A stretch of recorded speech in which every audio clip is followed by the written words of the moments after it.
and path to go forward, and it just repeats itself really. So yeah, I'm expecting a penalty shootout.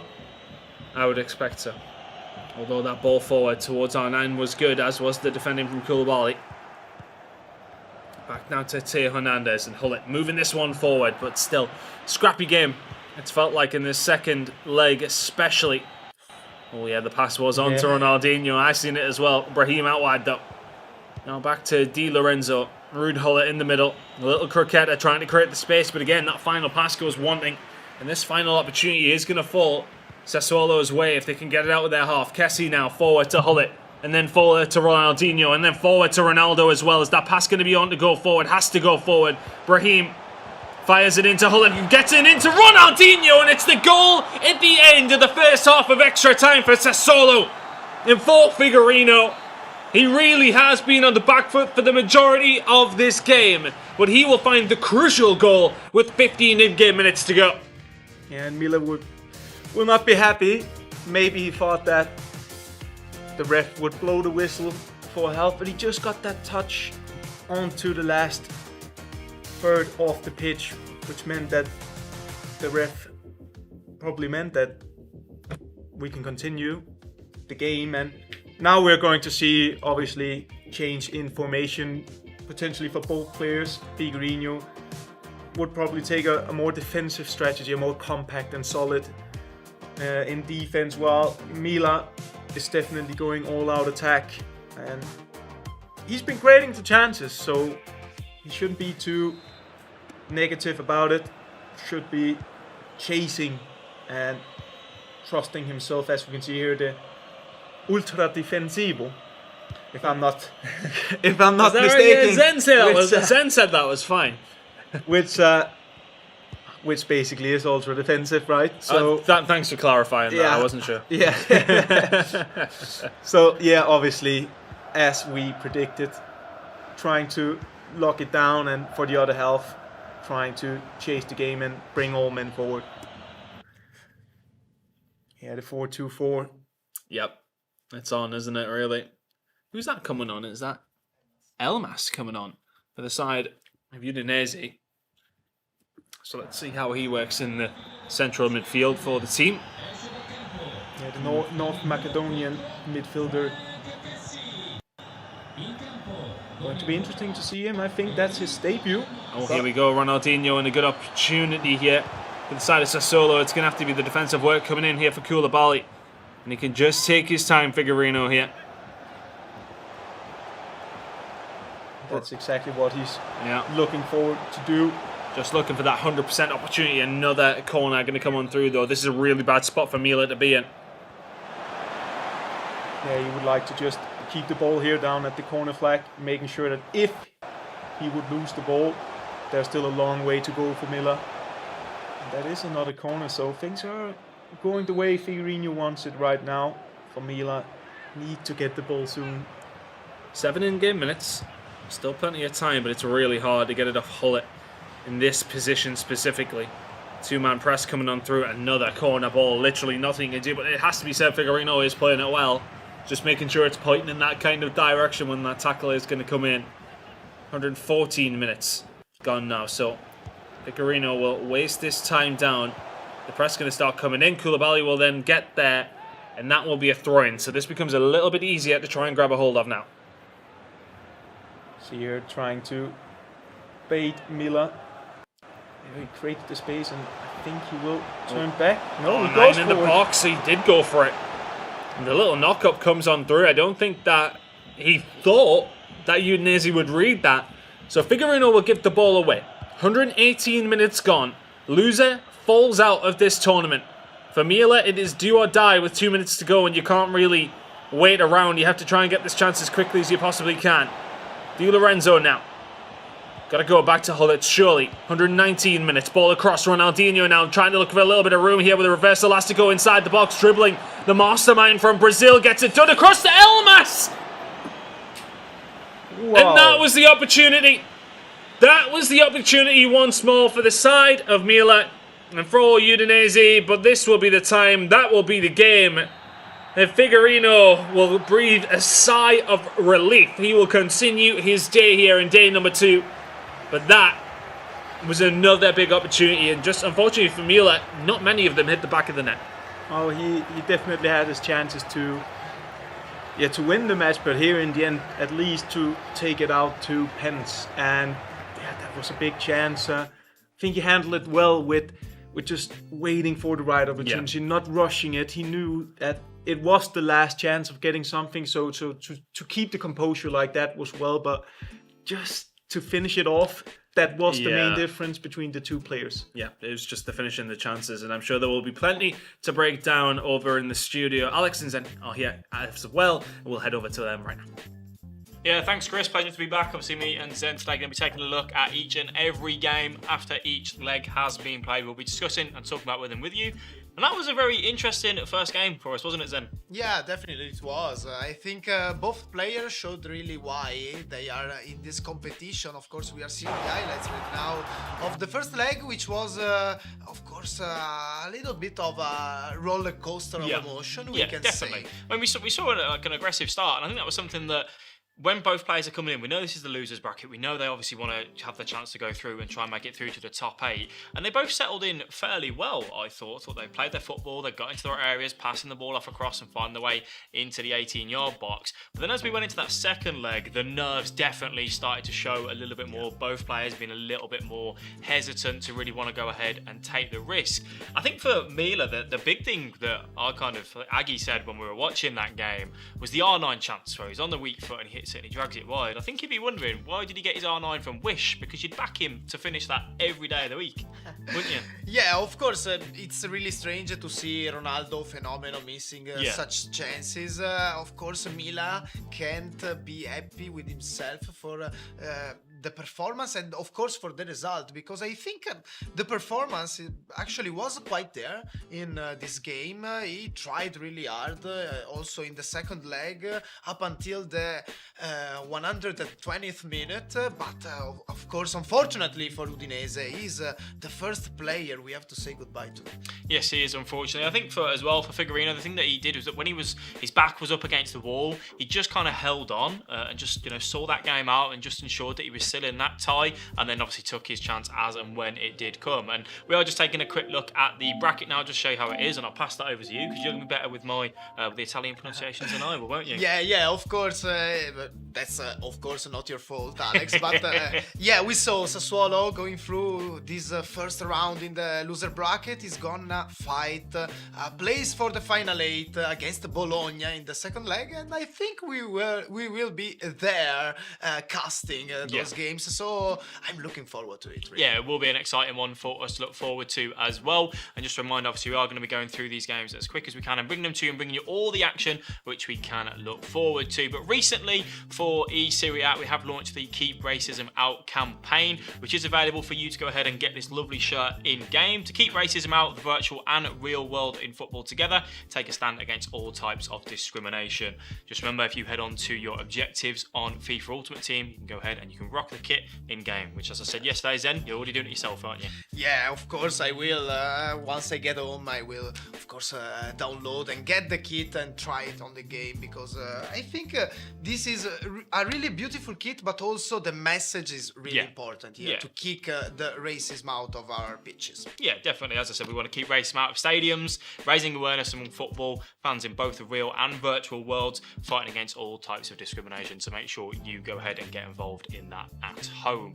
But our next match coming up, we will be taking a look, again, I'll pass the pronunciations over to yourself if that's okay. It's Cagliari against Hellas Verona, which is a very big game because, of course, we have the reigning champ coming on with his first game in those playoffs. Of course, it's already an in and out game for him, and he also started against Hellas Verona last year's campaign in the playoff. Danny Pitbull, of course, we are talking about him, but he lost against Hellas Verona. He was in the winner bracket, so then he had to recover from the loser bracket and went on to win the whole competition. And of course, we can expect something big from this player this year as well. That's something that we will go and see. We're going to pass it back over to Chris and Aggie to bring you all of the action. No breaks here, boys. No breaks. We just keep it rolling. We need to keep getting into these games as quickly as possible. And we are straight into the second one. Of course, this is one I am going to struggle to pronounce. So we got it right before, I think. Cagliari. Cagliari. Wow, has he got it? Is that right? Yeah, look, we will get there. I think, if anything, it's entertaining to hear me mess it up every single time. But, okay, the guys on the team, though, we do, of course, have Danny Pitbull going up against Enzo Tramontano from Hellas Verona, so we're interested to see how this is going to break down. But I think the story for this one, of course, is Danny Pitbull last year, the winner here, trying to defend his title all the way from the losers bracket. It's a hard start for Danny Pitbull to try and get himself through. Definitely, but a player like him showed that if anyone could do it, could be him. I mean, what are you trying to say? If anyone can do it, if Danny Pitbull can win, is that what you mean? I mean, he showed it before, right? And he had such a good season, like winning the recent FGS qualifier, and pretty much securing his playoff spot as well. And he wants to defend his title. He seems confident. He knows it's going to be very, very tough, but he's an international star player. He's become that over the last 2 seasons. So must call him a favorite for this matchup. But it's going to be very tough. Also, if he potentially would go on and win this match, he has number 1 on the Europe East ranking in Karim for Venezia. So it's really a tough run for him. It really, really is. This is something we've been speaking about since the very top of the show, that his run has not been kind to him with the way that it has worked out. But nonetheless, look, you have to beat everybody to win the tournament. Realistically, you have to beat the best to be the best. So for Danny Pitbull, yes, okay, the games are going to come thick and fast, especially, of course, if he does go on to win this one. And the games will not get easier. It has to be said. But into this one, going up against Hellas Verona and going up against Enzo Tramontano. So let's see how he does here. The reigning champion kicking off his campaign here on day number 2 of the eSerie A team. Yeah, I'm curious to see how this one turns out. He's been very dominant by sticking loyal to his game style, where Danny Pitbull has been pretty patient in his style. He's very good at making his opponents commit. Here we see threatening with some player lock. Yeah, Danny Pitbull, he found the pass across to Ronaldinho. Does he get there again? Not quite. Hellas Verona, and of course, Enzo Tramontano will get that one away. But again, the player lock. It's something you see every now and then, but maybe not every single game. It's not the easiest thing in the world to pull off, is it? No, it requires timing and fast fingers, and there's many ways to use it. And Danny Pitbull chose, I'd like to call it the guessing game, because he pretended that he was going to use the player lock there. He actually didn't really switch to another player to correct him in a certain position. He was just pressing player lock, so his opponent could see that, all right, he's might using the player lock in a bit. And that's where the mental game, so guessing he's trying to bait him, isn't he? Really? Yeah, exactly. And you can use the player lock in many ways, which makes it such an efficient and unique move. Since it has come into FIFA. So good start for him, but also Enzo Tramontano is not really showing any fear, which is going to be important. Even though you might play against the reigning champ, it's important that you don't show any kind of... Oh, good chance here. Actually, R9. It's going to be the cancelled McGeady in the end, and well, Hullet will just about get in the way of Hullet's pass, and Ronaldinho can get this out for Danny Pitbull. Yeah, to not just show any fear towards your opponent, no matter what he achieved or if he's the reigning champion or not. Just gotta stick loyal to a game style and stick confident in your abilities, which could result in something here. R9, the run was there. Ronaldinho couldn't quite find the pass. Back across to Barella, somebody we haven't seen too much of. Surprised me, actually. I would have presumed that players would have preferred Barella, but I think Kessie a little bit more defensively minded. Whereas Barella maybe has a little bit more attacking ability about him. But there's a reverse elastico from R9. Is he going to get a second chance? Not quite. Kessie will get this one away for Danny Pitbull. Yeah, it's maybe a matter of how tall the players are as well. What physics there is. Could have been the edge for some players in order to pick Kessie over Barella, even though both players are very nice players to use in the game.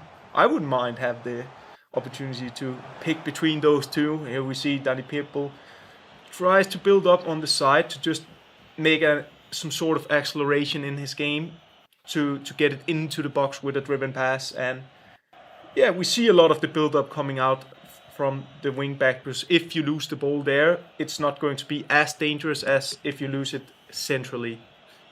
I think you've probably got better central midfielders than, like, say, Headline Barella. Do you not? Me? Sure, yeah. No, I sold my team and opened packs. So you don't have anything. I got Team of the Year, Kevin De Bruyne, but the rich get richer. But It's crazy. I still need a partner for him, you know. Honestly, I think you could probably play with a bronze team and beat me, though, which I would expect anyway, at least. But here we are. Pause coming on through. Some changes being made tactically, I think, from the Hellas Verona side of things. And for Enzo Tramontano here, it's one where you come into the game going up against Danny. They would have played each other many times before. He'll know his limitations. He'll know where he faces up well against Danny. And I think that's the thing with when you see these regional competitions. Both these players would have played up against each other plenty of times. Whereas when you go on the international stage, sometimes you're playing against people you haven't played against. I'm sure you probably had that kind of experience. But here we go. Ibrahimovic on the international stage has done it time and time again. Can he do it this time? The shot across goal from that signature signing Zebra, not making it this time. But for the side of Hellas Verona here, Enzo Tramontano's had a good start to the game, 30 minutes in. And really, I would argue the chances have been his mostly. Yeah, and I like that he goes for the shot there. Maybe could have timed it green, but I like that you take those chances, because you never know if you'll get a rebound or some margins that you can use in your favor. So when you get to an angle where you feel like, okay, this could be, I could get rewarded for actually going forward, then you should do it. And especially if you're playing against a player of Danny Pitbull's caliber who doesn't allow his opponents to create many chances, then you got to search for the margins. And Saldi to R9 into Hullet, who will just bully his way through but can't keep a hold of it. But neither can Danny Pitbull, but just about retains the ball. Hernandez now moving forward. Good left stick dribbling. That little bit of dribble too far, though. As now Barella will get a hold of it. Look at this run coming in here from Dybala. Choosing not to go for it. We'll put this one back into the middle. Hullet out wide to Ansaldi.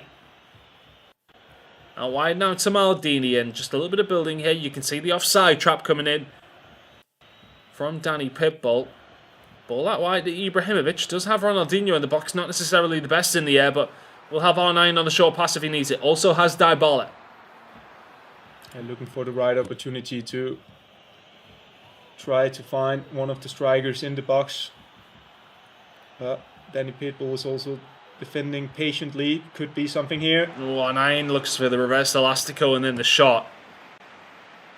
I think a lot of the players here are very well versed in defending up against that reverse elastico. I know it's very, very strong, but for the most part, you can kind of predict that it is coming. But because of how fast the move is, it is very difficult to then try and defend. But a lot of these players very much at the highest level. This one is going to be given away, but only towards the very, very last second of the first half, and that will still be 0-0 heading in to the second half. Yeah, no very big chances right now. Both players defending well. I'm a bit surprised that Danny Pitbull didn't dictate the game a bit more. I believe it's been a bit more on Enzo Tramontano's premises so far here in the first half.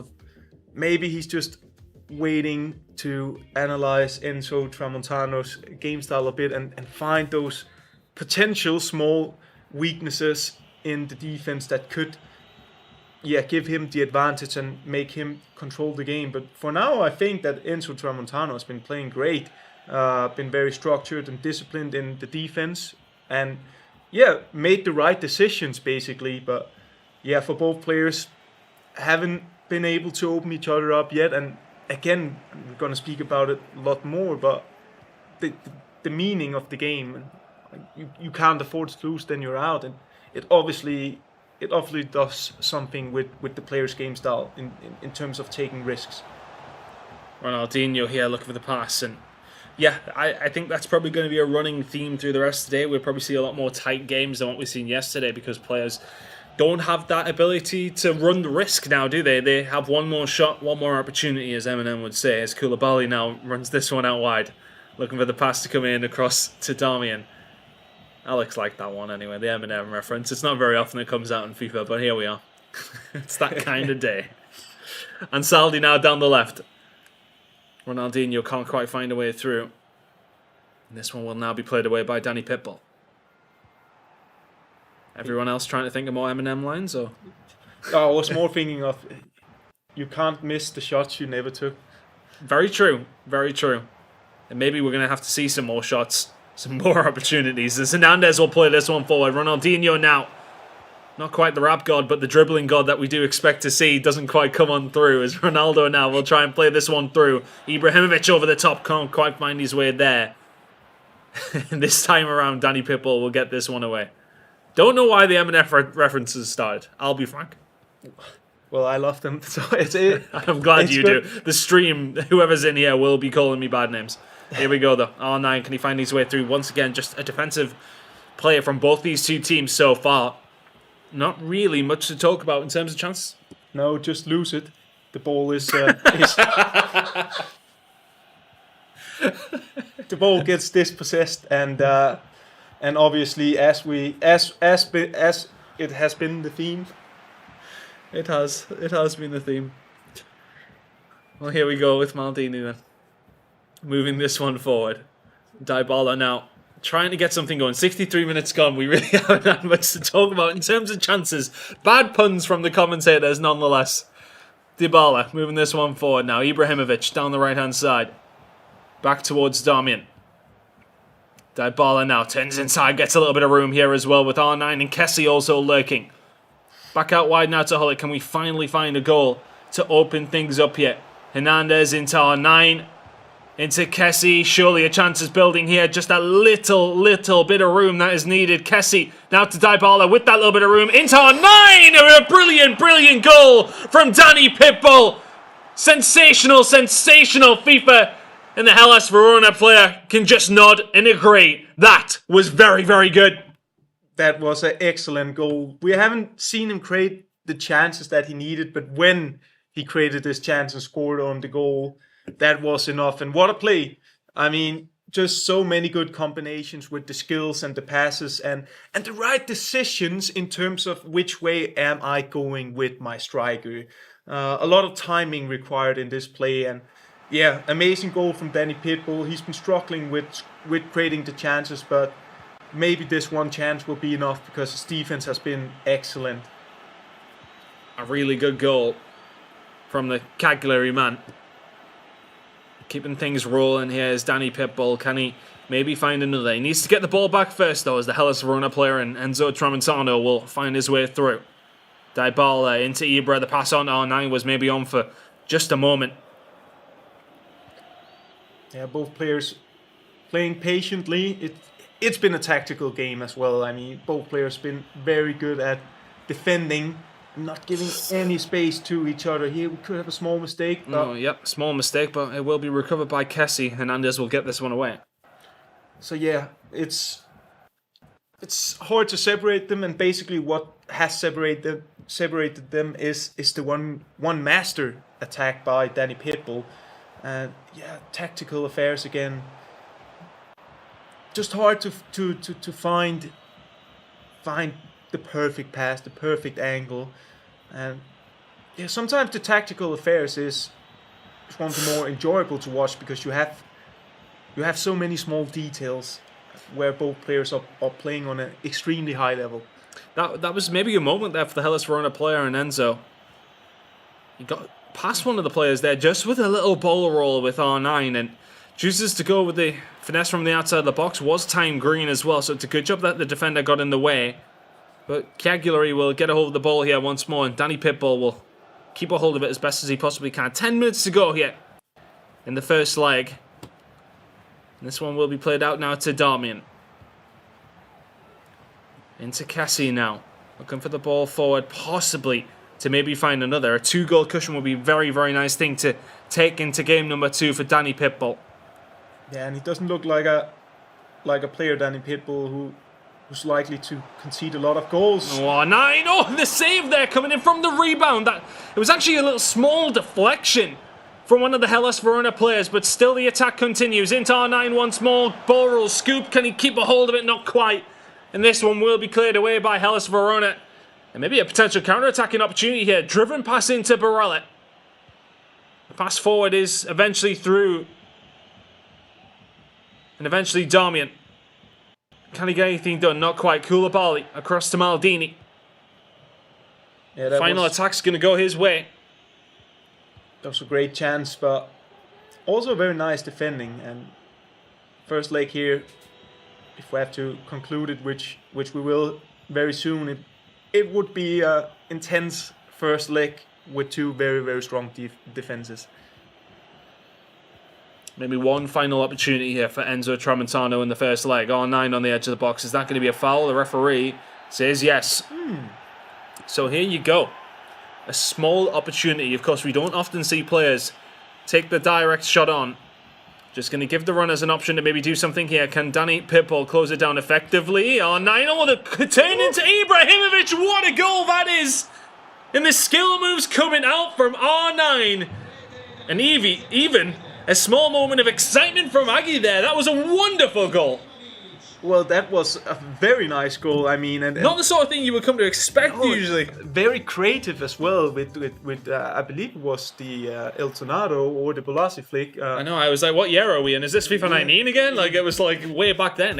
That was not something we see too often. No, and it created some sort of panic and some unexpected stuff that Danny Pitbull didn't see for 89 minutes in the game. So, I mean, I thought first that he messed up the chance by taking it short and then playing back to R9, but somehow he pulled something new off, and maybe that's some of the go-to ways he have to go here in the second leg, because despite from that it was a tight game, right? Yeah. Very, very tight game. You would have argued that Danny Pitbull really did deserve the lead that he did have. You know, he had been the player who was pressing that a little bit more, who looked the more likely to find the goals, and of course did find the goal with a very well-worked attack, and eventually was 1-0 up. But that was something that you wouldn't see too often from the player from Hellas Verona and Enzo Tramontano. And Danny Pitbull, I think, will probably be disappointed to be 1-1 heading into the second leg. Yeah, I think he got surprised, really. Like, he got a bit shocked. Like, he felt he was in control, right? And suddenly he just came up into Tramontano with something new, and it could have a huge impact here on the second leg in terms of how they're going to approach the game, how confident he will be in his defending, because now Enzo Tramontano knows I can score goals against this guy, so I just have to maybe mix things a little bit more up. And for Danny Pitbull, he will think, okay, if he can pull off a goal like that, what can he do? What else can he do? Yeah. Every single player on this stage, very much better than your average. And Danny Pitbull knows he's in a game now with the Hellas Verona player and Enzo Tramontano coming back and finding a goal. Pretty much like something we haven't seen in quite a few years. I think it may well have been the Bolasi flick, I think. Yeah, you would expect volleys when you see it, but instead he passed. Yeah, he passed it, and the thing is, when you flick it up like that, let's just follow this. Oh, and I know the elastico into Hull. It's just so well worked from Danny Pitbull, and all the good work that Hellas Verona player did to find the goal in the final moments. Danny Pitbull comes back and finds one with Ruud Gullit, who adds to his tally for today, which is getting quite large already. Yeah, and that's a very iconic move, I'll say, to use the combo he did there, just pressing L1 so you stand still with your player. It's so much more effective from there, right? Yeah, and then you get that acceleration in your skill move where he used the elastico, which I find more efficient when you're doing it from that side of the pitch, just because the angle is somehow harder to intercept as a defender, and that's exactly what happens. It creates the space for him, and again, when he makes the pass over to Hullet in the scenario, instead of just shooting the first time, he just takes another touch in the opposite direction. So he's 110% sure that he will score. So again, a very, very well worked goal from Danny Pitbull. R9 trying to break through for Hellas Verona. Enzo Tramontano can't find a route through. He really couldn't for the majority of the game. And I wonder now if Danny Pitbull's maybe going to put his foot on the gas here to try and find something. Teo Hernandez will play this one back. Koulibaly across to Maldini and likely across to the other fullback, but goes inside to Dybala. R9 is here once more. Can't give him the room after that one. Oh, he's going to wriggle his way through somehow, some way. Elastico not there, but it is the cricketer. And it is a good interception in the end from Hellas Verona player Enzo Tramontano, just about surviving that one. But it feels like Danny Pitbull, that goal that he conceded in those final couple of moments, it has angered him. Yeah, definitely. Again, I must say it's very nice defending from Enzo Tramontano. We didn't talk a lot about the guy, about the player, because we obviously have the reigning champion Danny Pitbull, and his next opponent will be, if he would win the match, would be Karim, which are two players who probably arguably right now is the hottest two in Italy and in Europe East, because it's number 1 and 2. So he wants to prove a point as well and say, hey, I can play with the biggest names, so to speak here. I can do this as well. So just lacking a little bit right now. Need to get back to some of the ways that he finished off the first leg with. Ronaldinho now will play this one away. Here for Enzo, it is about just trying to hold on at this point, because it has felt like Danny Pitbull, as I said, he's put his foot on the gas a little bit. And it has made things very difficult for Enzo. Needs to make sure he doesn't concede another though. Ball inside. Eventually will find its way to Ronaldinho. Dybala now back to Ronaldinho and back to Kessie. Just feels like every time that Danny Pitbull goes forward, it feels like a goal is coming, and it's a good save to prevent one. And Saldi will get this one away. But again, Danny Pitbull just seems to be the more aggressive player right now, and it is, for the most part, working out in his favour. Yeah, he's starting to feel warmed up and feeling the game and the flow, really, which start to be shown here in the game. I think starting to dominate the match much more than he did in the first leg, which was a tight affair. Didn't have too much possession here in the second leg, but what he's been doing when he had the ball have been significantly better than in the first leg. So he's starting to push on, and he's starting to find his flow and the confidence. But on the other hand, here we could have a breakthrough. Ronaldinho finding his way down this left-hand side, and it's Paolo Maldini who released the pass. Hullet inside to Dybala. Look for the first time pass into R9. Can't find it. Danny Pitbull will survive this one. And is he able to actually counter-attack here? Ronaldinho now back to Hullet. Got runners coming in from the fullback. Kessie now just going to turn this one around and recycle this attack, but definitely feels like a more attacking sense of things from Enzo since he did go behind. Yeah, he don't want to wait until it's too late with stepping a bit more forward in terms of pressing, in terms of moving the ball faster. It's going to be vital for him, because he didn't create a lot of chances in this game or in the previous game, so he knows that maybe you have to start a bit earlier with trying to play a bit more offensive, just because Danny Pitbull has been doing so well defensively. He has. He's been doing well on the attacking side of things. It's a slide challenge comes in from Enzo to stop that attack. A risky moment there for the slide challenge to come through. Barella now plays this one forward to R9 and just going to recycle this one back, and does get away with that one as the slide tackle comes through from Danny Pitbull as well, but the ball through to Ibrahimovic. It's a one-on-one. Oh, and he hits the post with a green time. The left foot from Ibra not getting the job done. Danny Pitbull sighs to himself, as does Enzo, as that will be the end of the first half of the second leg. But one opportunity came his way once more for the Hellas Verona side, and that's one you would expect to potentially hit the back of the net.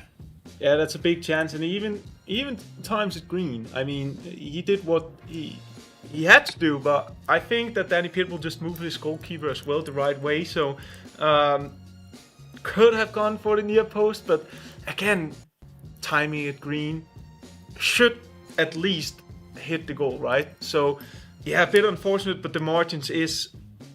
You really need those margins when you're playing against a player like Danny Pitbull, and it will frustrate him, but it can't frustrate him anymore, as I used to say, because you still have loads of time to go with, and you can't be knocked down by, one situation where you didn't feel that the margins went your way. Ronaldinho here for Danny Pitbull. Hold it now into Mkhitaryan with quite a lot of room. He looked for the pass with the croqueta pass there, actually. Isn't able to find a way through, but Hellas Verona will survive again. Enzo Tramontano shows, though, that even if he doesn't have many chances, he can create them. And when he does create them, they're golden opportunities. That was one of them at the end of the first half there of the second leg. And just isn't able to take it, but that pass through to R9, a little bit of room. And Mainan actually moving across there very, very quickly. I think the keeper was moved manually there by Enzo to put himself in the way. Yeah, pretty decent opportunity, but good goalkeeper movement. Anticipating the situation pretty fast. And I wonder if we're going to see some more mind games in terms of threatening with the finesse shots and then instead go for potentially a green time power shot at the near post, because it can be efficient if you're really quick at anticipating what is going to happen. And it also applies some Gonna give it away. Danny Pitbull here. Sorry to interrupt, Jaggy, but Barella now on the edge into Mkhitaryan's baller, actually, and it all just comes from Danny Pitbull giving the ball away. In Hellas Verona will bring this one back very, very quickly. Enzo Tramontano answers back, and he just does not need many chances. He hasn't had many of them, but when they come his way, I think it's 2 out of 3 around the back of the net. There's Paulo Dybala with his right foot here at the near post. So, I mean, a small mistake here from Danny Pitbull, allowing to lose the ball there. It's gonna be punished if you lose it that centrally, and your team is pushing forward and aren't completely in balance, and Enzo is taking advantage of that in the given situation. So potentially he can reply here, but goes with a through ball. It's a tight game. It haven't been many chances for either of them really, so it's about converting them, playing with the right balance, as we can see here, just waiting. Danny Pitbull is trying to push a bit forward in his pressing play. Takes advantage of that. Yeah, gets a hold of the ball once more. Ronaldinho here for Danny Pitbull. Be disappointed to be in this situation, but honestly, that last goal came from a mistake. He gives the ball away, but can he answer back quickly here with Ronaldinho inside the box? Looks to pose, looks to maybe find Elastico to find a route through. Ruud Gullit in the way. R9 back to Kessie. Is he going to send this out to the right? Yes, he is. Mkhitaryan. Now Kessie back into Ibrahimovic and just can't quite find a way through. Hellas Verona can potentially break here. Ronaldinho out to Ansaldi. The counter-attack will be stopped, but it's been a struggle for Danny Pitbull to actually formulate these chances. When they fall his way, he usually converts them. But it really has been a game of very little chances. That one will be ruled offside and not going to work out this time around, but the change is going to start coming on through. You can see for Danny Pitbull, 4-1-2-1-2. Yeah, both players playing the two most used formations during this competition with the narrow diamond and the 4-3-2-1. But perhaps we're going to see some tactical changes for Danny Pitbull in terms of formation later on, if he feels like that it's not going as he's planned. I think his strategy was to perhaps keep that lead and taking it with him over to the second leg. So maybe that last goal had a huge impact on how this second leg has evolved. So yeah, 20 minutes left, going to be important. And as I said earlier, it's now you really need to show the mental character. Absolutely. But both players at the same time really will not want to give anything away here. This is the lowest down, the losers bracket that we go. You lose another one, you are out of the tournament. But of course, they haven't actually had a chance to play more because of their finish in the regular season. They find themselves in this position. Darmian just bullies Spinazzola off the ball. Kessie will move this one forward. Fullback's out of position here for Hellas Verona, and that's why Mkhitaryan's been sent away down this right-hand side. Just trying to bait the run with the player locking, of course, but now Mkhitaryan out of options. Has to go backwards to Darmian. 74 minutes gone. Kessie. Back to Koulibaly. Feels like Danny Pitbull just stepping up the pace. Maybe a little bit more. Little double tap pass into Ibrahimovic. Now Kessie has options in front of him. One of them is R9 inside the box. Big challenge for Maldini. And he'll just about get away with that. And Spinazzola will walk this one out. Yeah, great defending here. Danny Pitbull trying to use the shot cancel in order to get the perfect angle and make Enzo commit, but he just stayed calm and confident and push up at the right time, times it perfectly, and now he has a corner or a potential winner here in the end. Let's see. Mkhitaryan, edge of the box. Now to Hullet. Koulibaly, not someone you want on the ball there. Barella, a little bit more like it. R9, edge of the box. It's red timed, it's over. And that's the chance completely wasted by Enzo Tramontano. And that's a big chance, and he knows it. If that were green, could have given him some options, could have given him an opportunity to convert that, but it's the small things where you really need to be sharp now, because game's about to end and could look like a replication of the the first game one. we had, with extra time. Chance here maybe for Danny Pitbull. Possibly. Kessie. Not much energy left, not much left in the tank. Dybala will play this one away down the right-hand side. Who's going to have that final opportunity? Who is going to have that final moment to get back into this game? And I think there was a pressing tactic came in from one of the players there. Nonetheless, Dybala will get away down this right-hand side.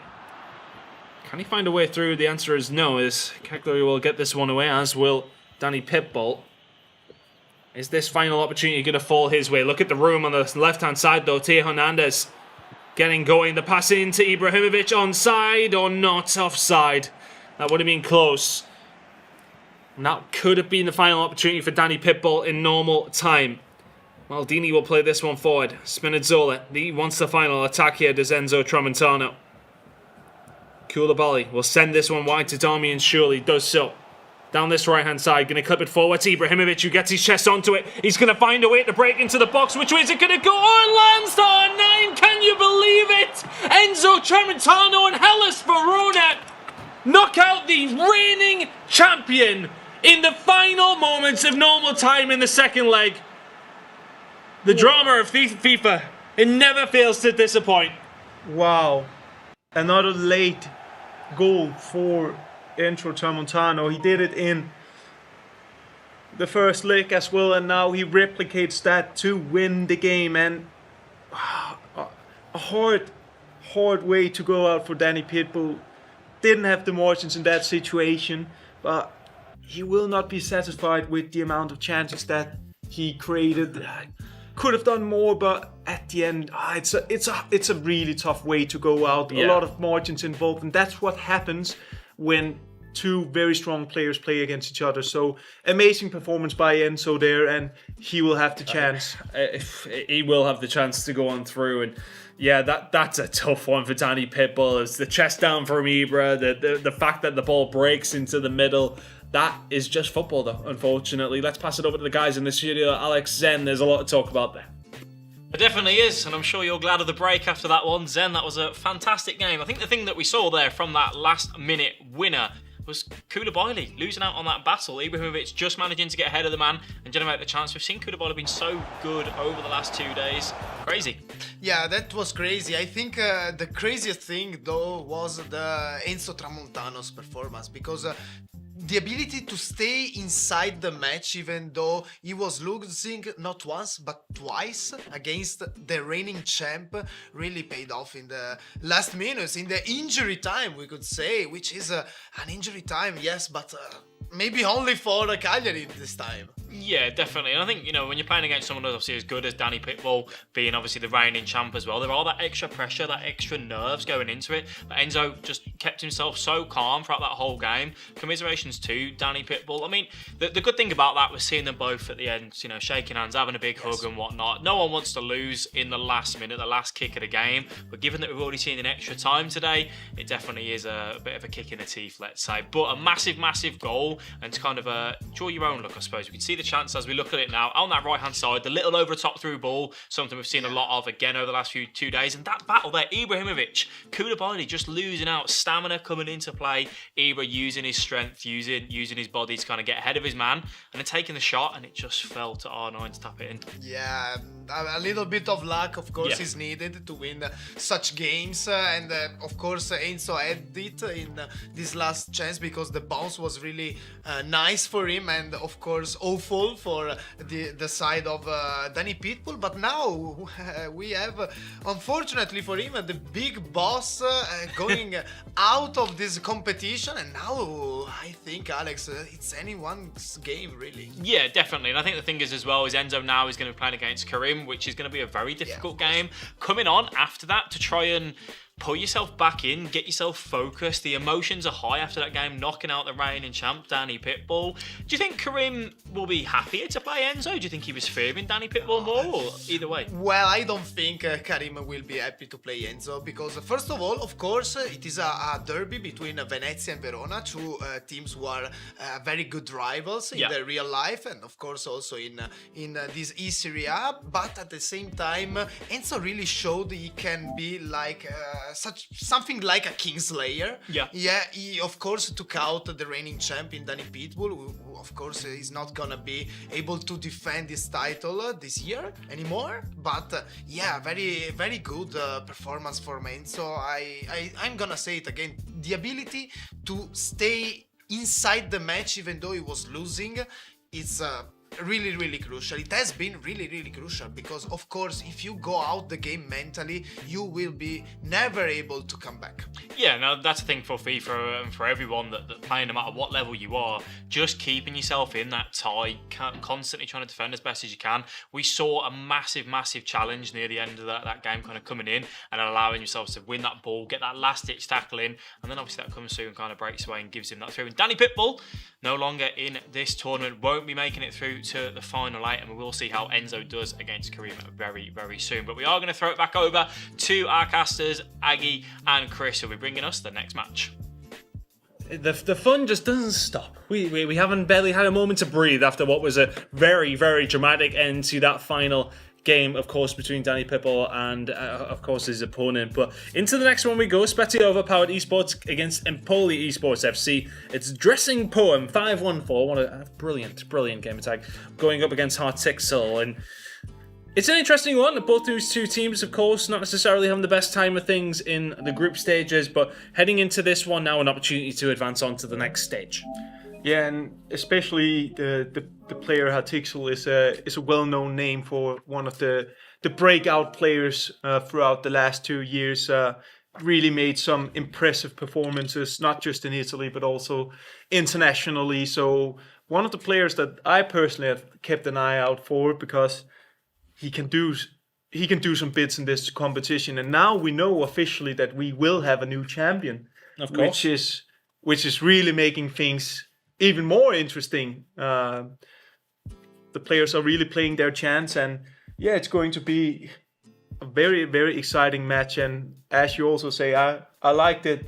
I like the gamer tag as well, Dressing Poem. Dressing Poem 514. Well, I mean, to point out, Spezia not managing to win a game during the whole of the group stage. So only the 4 draws to speak of, whereas when you speak about it on the other side of things, when it does come down towards Empoli Esports, they, of course, were in group number C. That doesn't make sense. Group C, I should say, finishing 4th, winning 2 of their games, but losing 5, only drawing the 1. So very much a win or loss situation. Only conceding 17 goals, so conceding plenty of goals and only scoring the 10, I should say. Whereas when it comes down towards the other side of things, for the side of Spezia, that was actually a 14 goals conceded with only 6 goals scored. So both these teams concede plenty, but don't score that many. So I'm not too sure what kind of game we're going to get when we do eventually get into it, but it is an interesting one nonetheless, and only the 3rd game of our first losers bracket games, and then of course we will see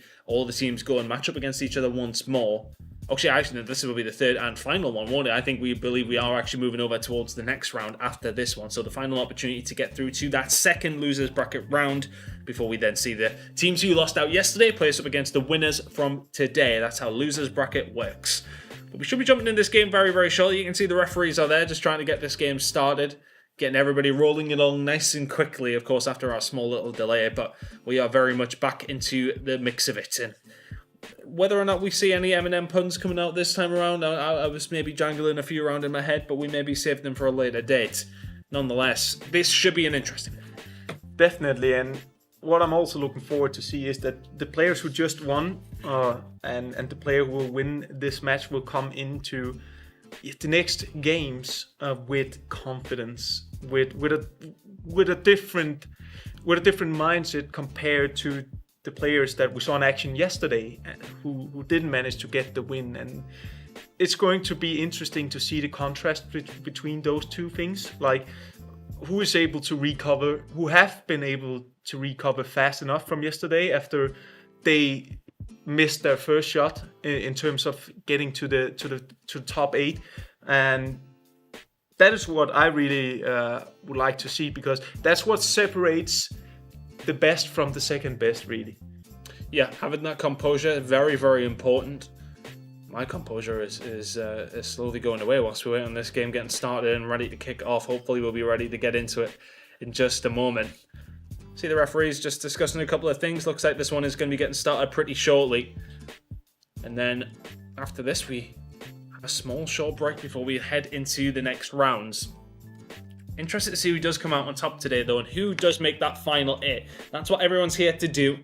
Those final 8 spots, 2 weeks' time, we'll be back in Milan. It's not a bad job, really, is it? You know, we get just to visit now and then when we come over. I had a little wander around town today myself, did a little bit of shopping, went for a couple of coffees. I've had a lot of coffee when I was here. I've had a lot of coffee. Well, it is good. It just tastes better here. It does. It does. It does. Much better than in the UK. Yes, much better. Yes. For anybody in the UK listening, you can't disagree because it is much better. I wouldn't say just come to Milan for the coffee. No, there was plenty of things to see. I also had the chance to walk around, and yeah, I really love this city. It's really cool. It's really cool. Very different to the other the other Italian cities that I visited. I've visited one other Italian city, so we can't necessarily give the proper broad perspective of them all. But nonetheless, very different to Florence. Very much like a larger city. The shopping's great though. I spent so much money this morning. We'll not talk about it too much though. Don't anybody tell my wife as we get into this game. Empoli going up against Spezia Calcio, of course, as we jump into this. Empoli in the blue, Spezia in the white. And here for Hot Six, do you feel like he will be the favourite heading into this round, considering that we didn't see a single win in the normal side of things for Spezia and for Dressing Point 5-1-4?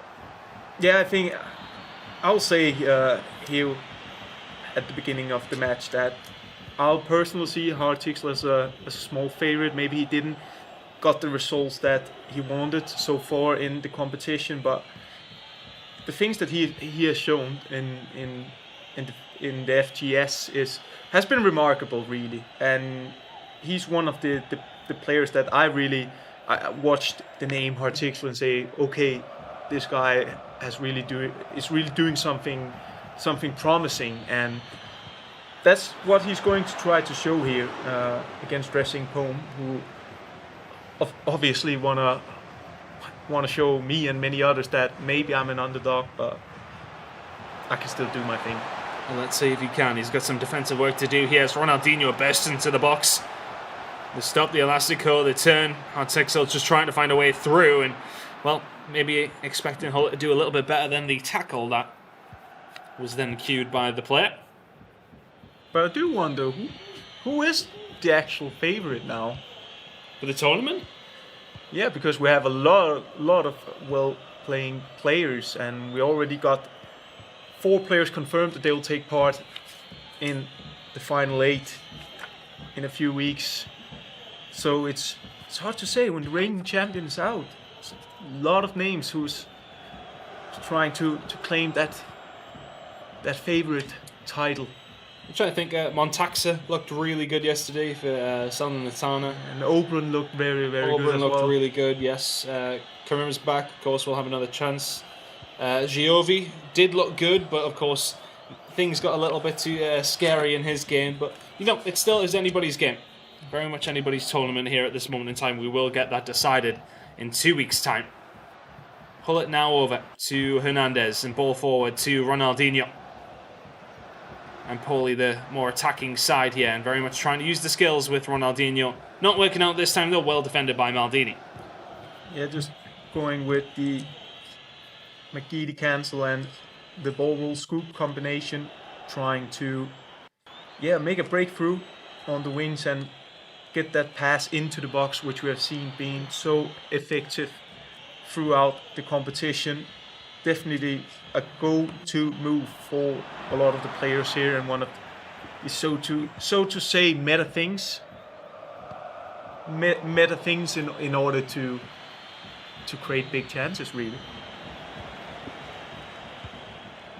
Ball forward now for Empoli. Ronaldinho.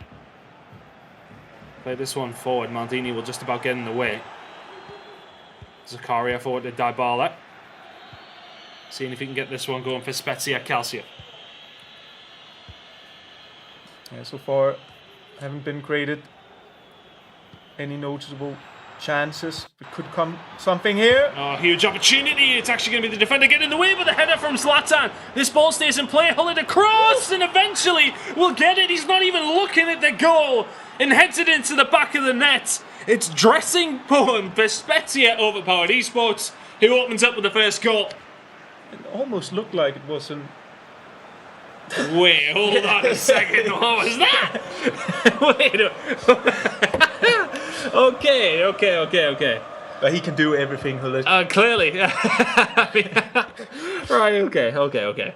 So the less we say about that, the better, I think. But what I like about the goal here is that many players would just go for the shot with Dybala when it flicks out. Instead, he actually chip it in to a heading competition between Hullet and the centre back, and that require pretty much confident and also overview about the situation, being able to be composed, and that's exactly what he does here. And yeah, dressing poem 1-0. Let's get it. Dressing poem, the more unique tag, the most unique tag, I should say, I've seen so far this weekend.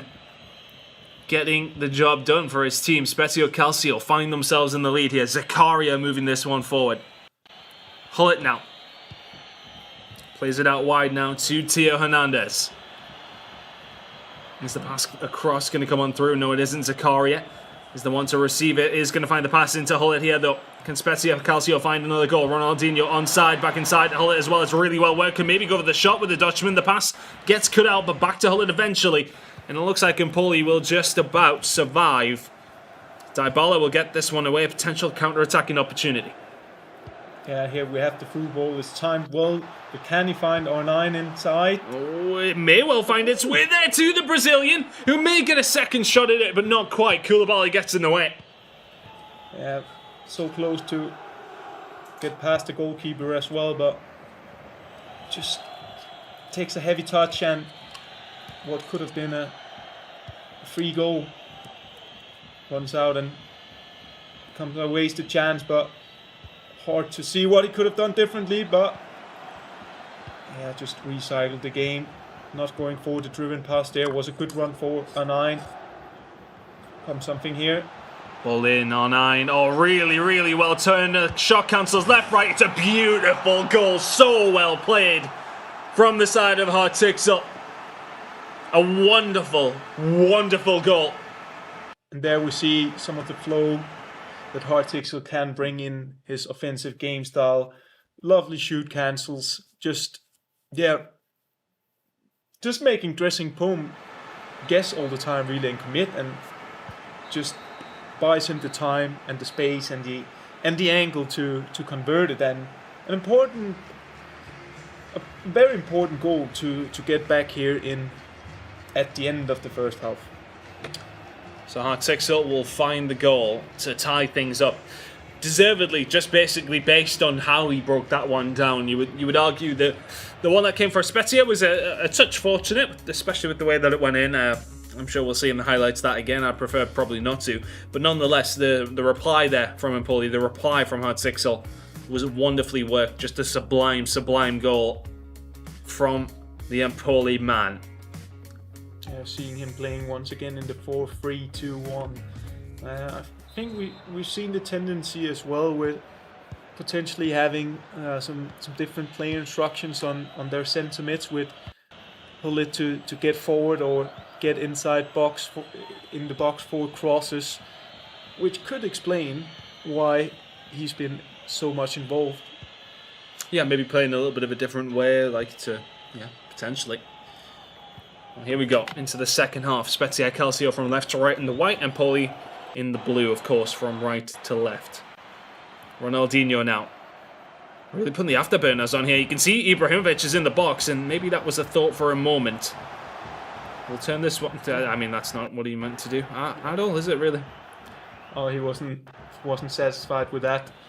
Likes to use the McGeady cancels outside on the wings as well, just being able to exit fast and switch the play if that's what you want. If he doesn't feel like that he has a chance of breaking through on the wings, then it's a efficient skill move to play yourself out of the pressure and potentially switch the play. But here we have a cross. Oh, that was a great ball in by Teo Hernandez. We haven't really seen these these crosses being the really early ones being mastered yet. Possibly because they are so aware of it, their opponents. Ronaldinho in the box, Green's hiding from there after the elastico from Hartixel, but this one will be played away by Dressing Poem. And Spezia Calcio will just about defend and survive these first few moments. It's felt like Hartixel is very much playing on the attacking front. Maldini now will put this one wide to Di Lorenzo, looking to try and slow the game down, I think, if you're Spezia.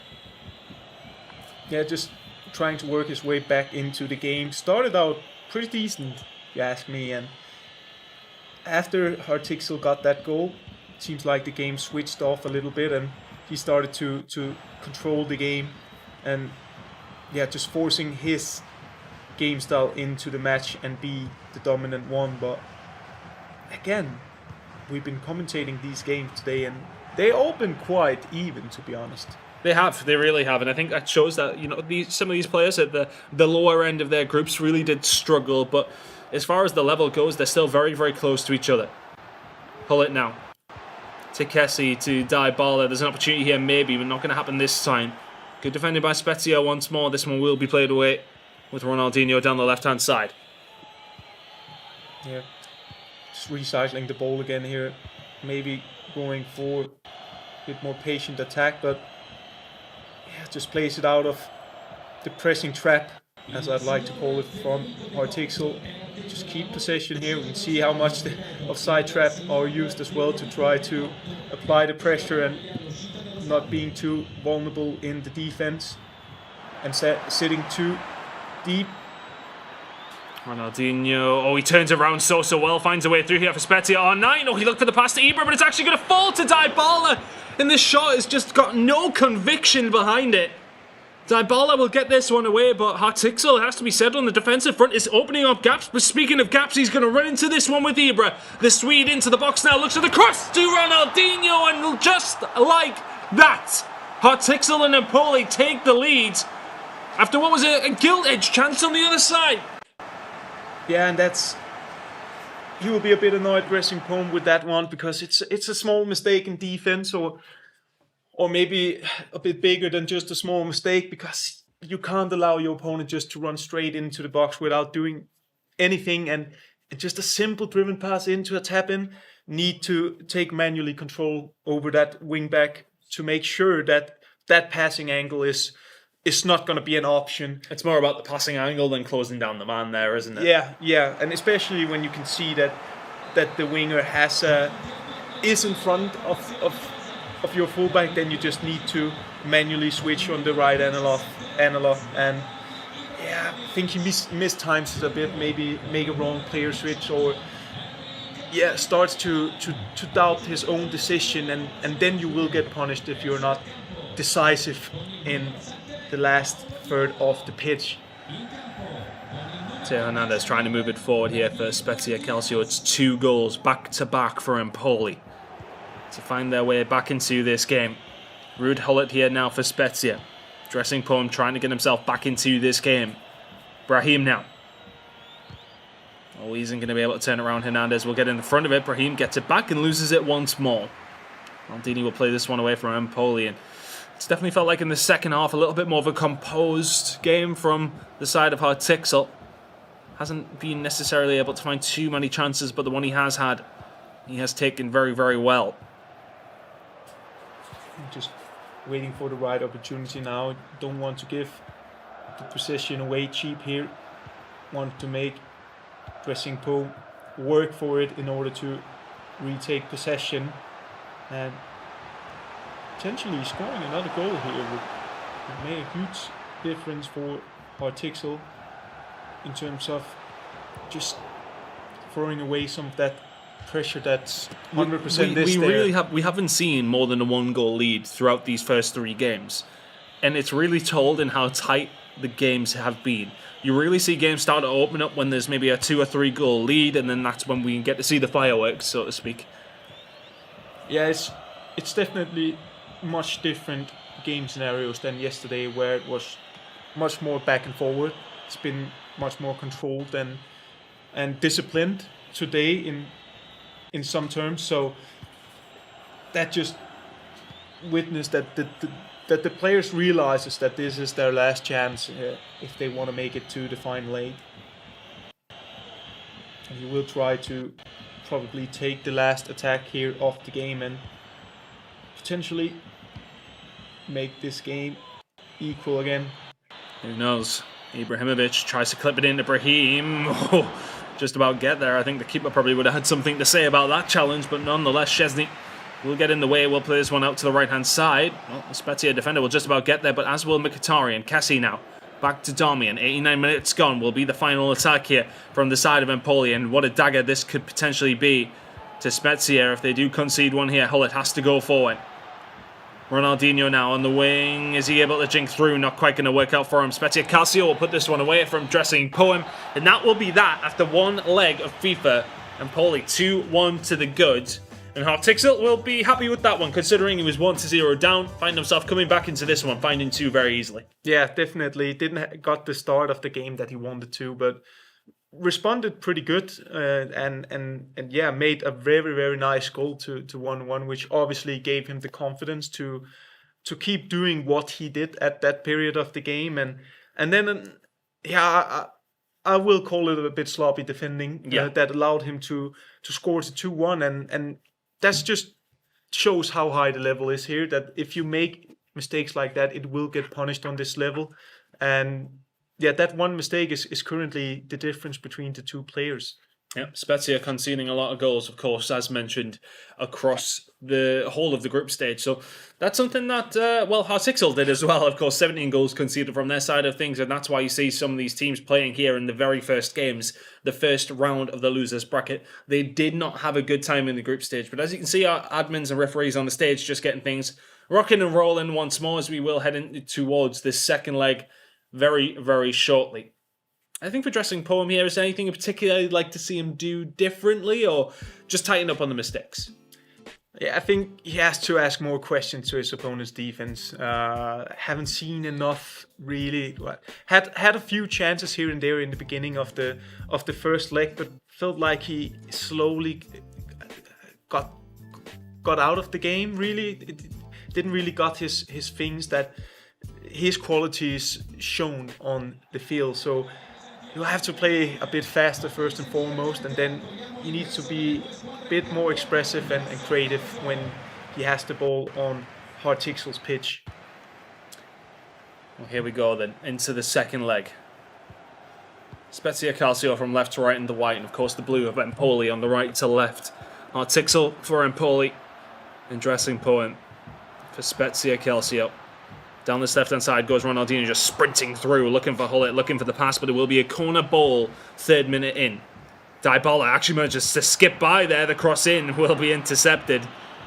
Great block coming through from Darmian, and this one will be played by Empoli. Well, good start here for Dressing Poem with a lot of speed boost, just trying to put some pace into his... Oh, look at the run from Ronaldinho, who was there. Threatening with some through balls with the runs. Oh, Cassie into R9, great save. Looked like it was destined for the top corner there, but it was the croqueta pass that found its way through, and as has Ronaldinho clipped it in towards the back post, and the timed header coming on through. It's a goal for Empoli, and there's that 2-goal cushion. And I like that variation there. Just instantly when he gets the corner, he takes it short, just doing the things very quickly. So dressing Poom isn't fast enough to respond, can't really react in time, making that reverse elastico to get a clear run inside, and then he had the angle to make cross to the far post, and then he had Stefan de Vrij, who eventually will win it. Yeah, the FUT birthday centre-back. I love a centre-back with 5-star skills. I'm not being funny. I enjoy it. I am a toxic gamer when I have a 5-star skill centre-back. I'm not going to lie. Elastico pass. And not only the Elasticos, he can still hit to a football. Yeah, exactly. And of course, green timing as well, which... Never a bad thing, is it? Exactly. Never a bad thing. So, the kind of start to the game that Hartixel wanted, and unfortunately for Dressing Poom, not the start you want to have in order to try to make the comeback. Just having a look, 86 jumping, 90 heading accuracy from Stefan de Vrij. Yeah, those sort of stats do make the differences in those scenarios. Of course, I think it would have been the jumping that really got the job done there. But that's that 2-goal cushion we talked about that we haven't seen much of from anyone so far in these first 3 games. But there we go, for the first time we do have that 2-goal cushion. And it's going to be the Dressing Poom to try and bring back here. Words aren't quite escaping me as well as they have been previously. But Ibrahimovic now does have runners here from Dybala. Skips inside. Here's R9. Turns into trouble. And you maybe feel like, well, hindsight is a wonderful thing, but the passage down the right-hand side was the option. Short corner. Dybala. Poor pass. Just gets it. Who's got it? Okay, there you go. Theo Hernandez comes back using his strength, and he's just a lovely player to play with. You know what you get for him. Yeah, usually 7 chem and he's playing centre-back is usually what I usually get. But that's not a bad thing when you have the pace and the strength as he does. Nevertheless, here, again, a small opportunity, kind of a situation that can be dangerous, but where the last touch, the last angle, the last good pass, decisive, doesn't come. And that's been the main issue, really, in order to break down Hartixel's defense.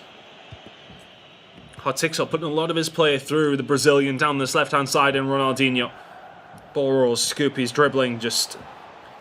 he just dribbles differently to a lot of different players in this game. Shot cancel there from Huller. Back now to Ronaldinho, trying to find the roulette to get himself through.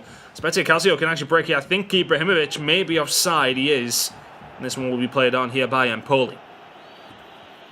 Yeah, we see Dressing Poom trying to find the through ball there, but just mistimes it a little bit, and it's just those small seconds where you have to be decisive and execute it that has been the difference, and it could be here in the box to Ronaldinho. It's just so well worked once more. The defensive frailties coming to the surface is once again Ronaldinho. He's been the catalyst here for Hartixel, and he's going to be one of the main reasons that this man advances on through to the next round. That's now 4-1 on aggregate.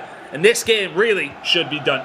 It certainly looks like it. A great, well-worked goal once again, using the croqueta in order to get into an angle, just cancelling as well, and the shot cancels as well was nice elements in this goal. And then, obviously, as we have seen today, the lofted pass over to Ronaldinho, who, as you say, Chris, have been a very, very important player for Hartixel.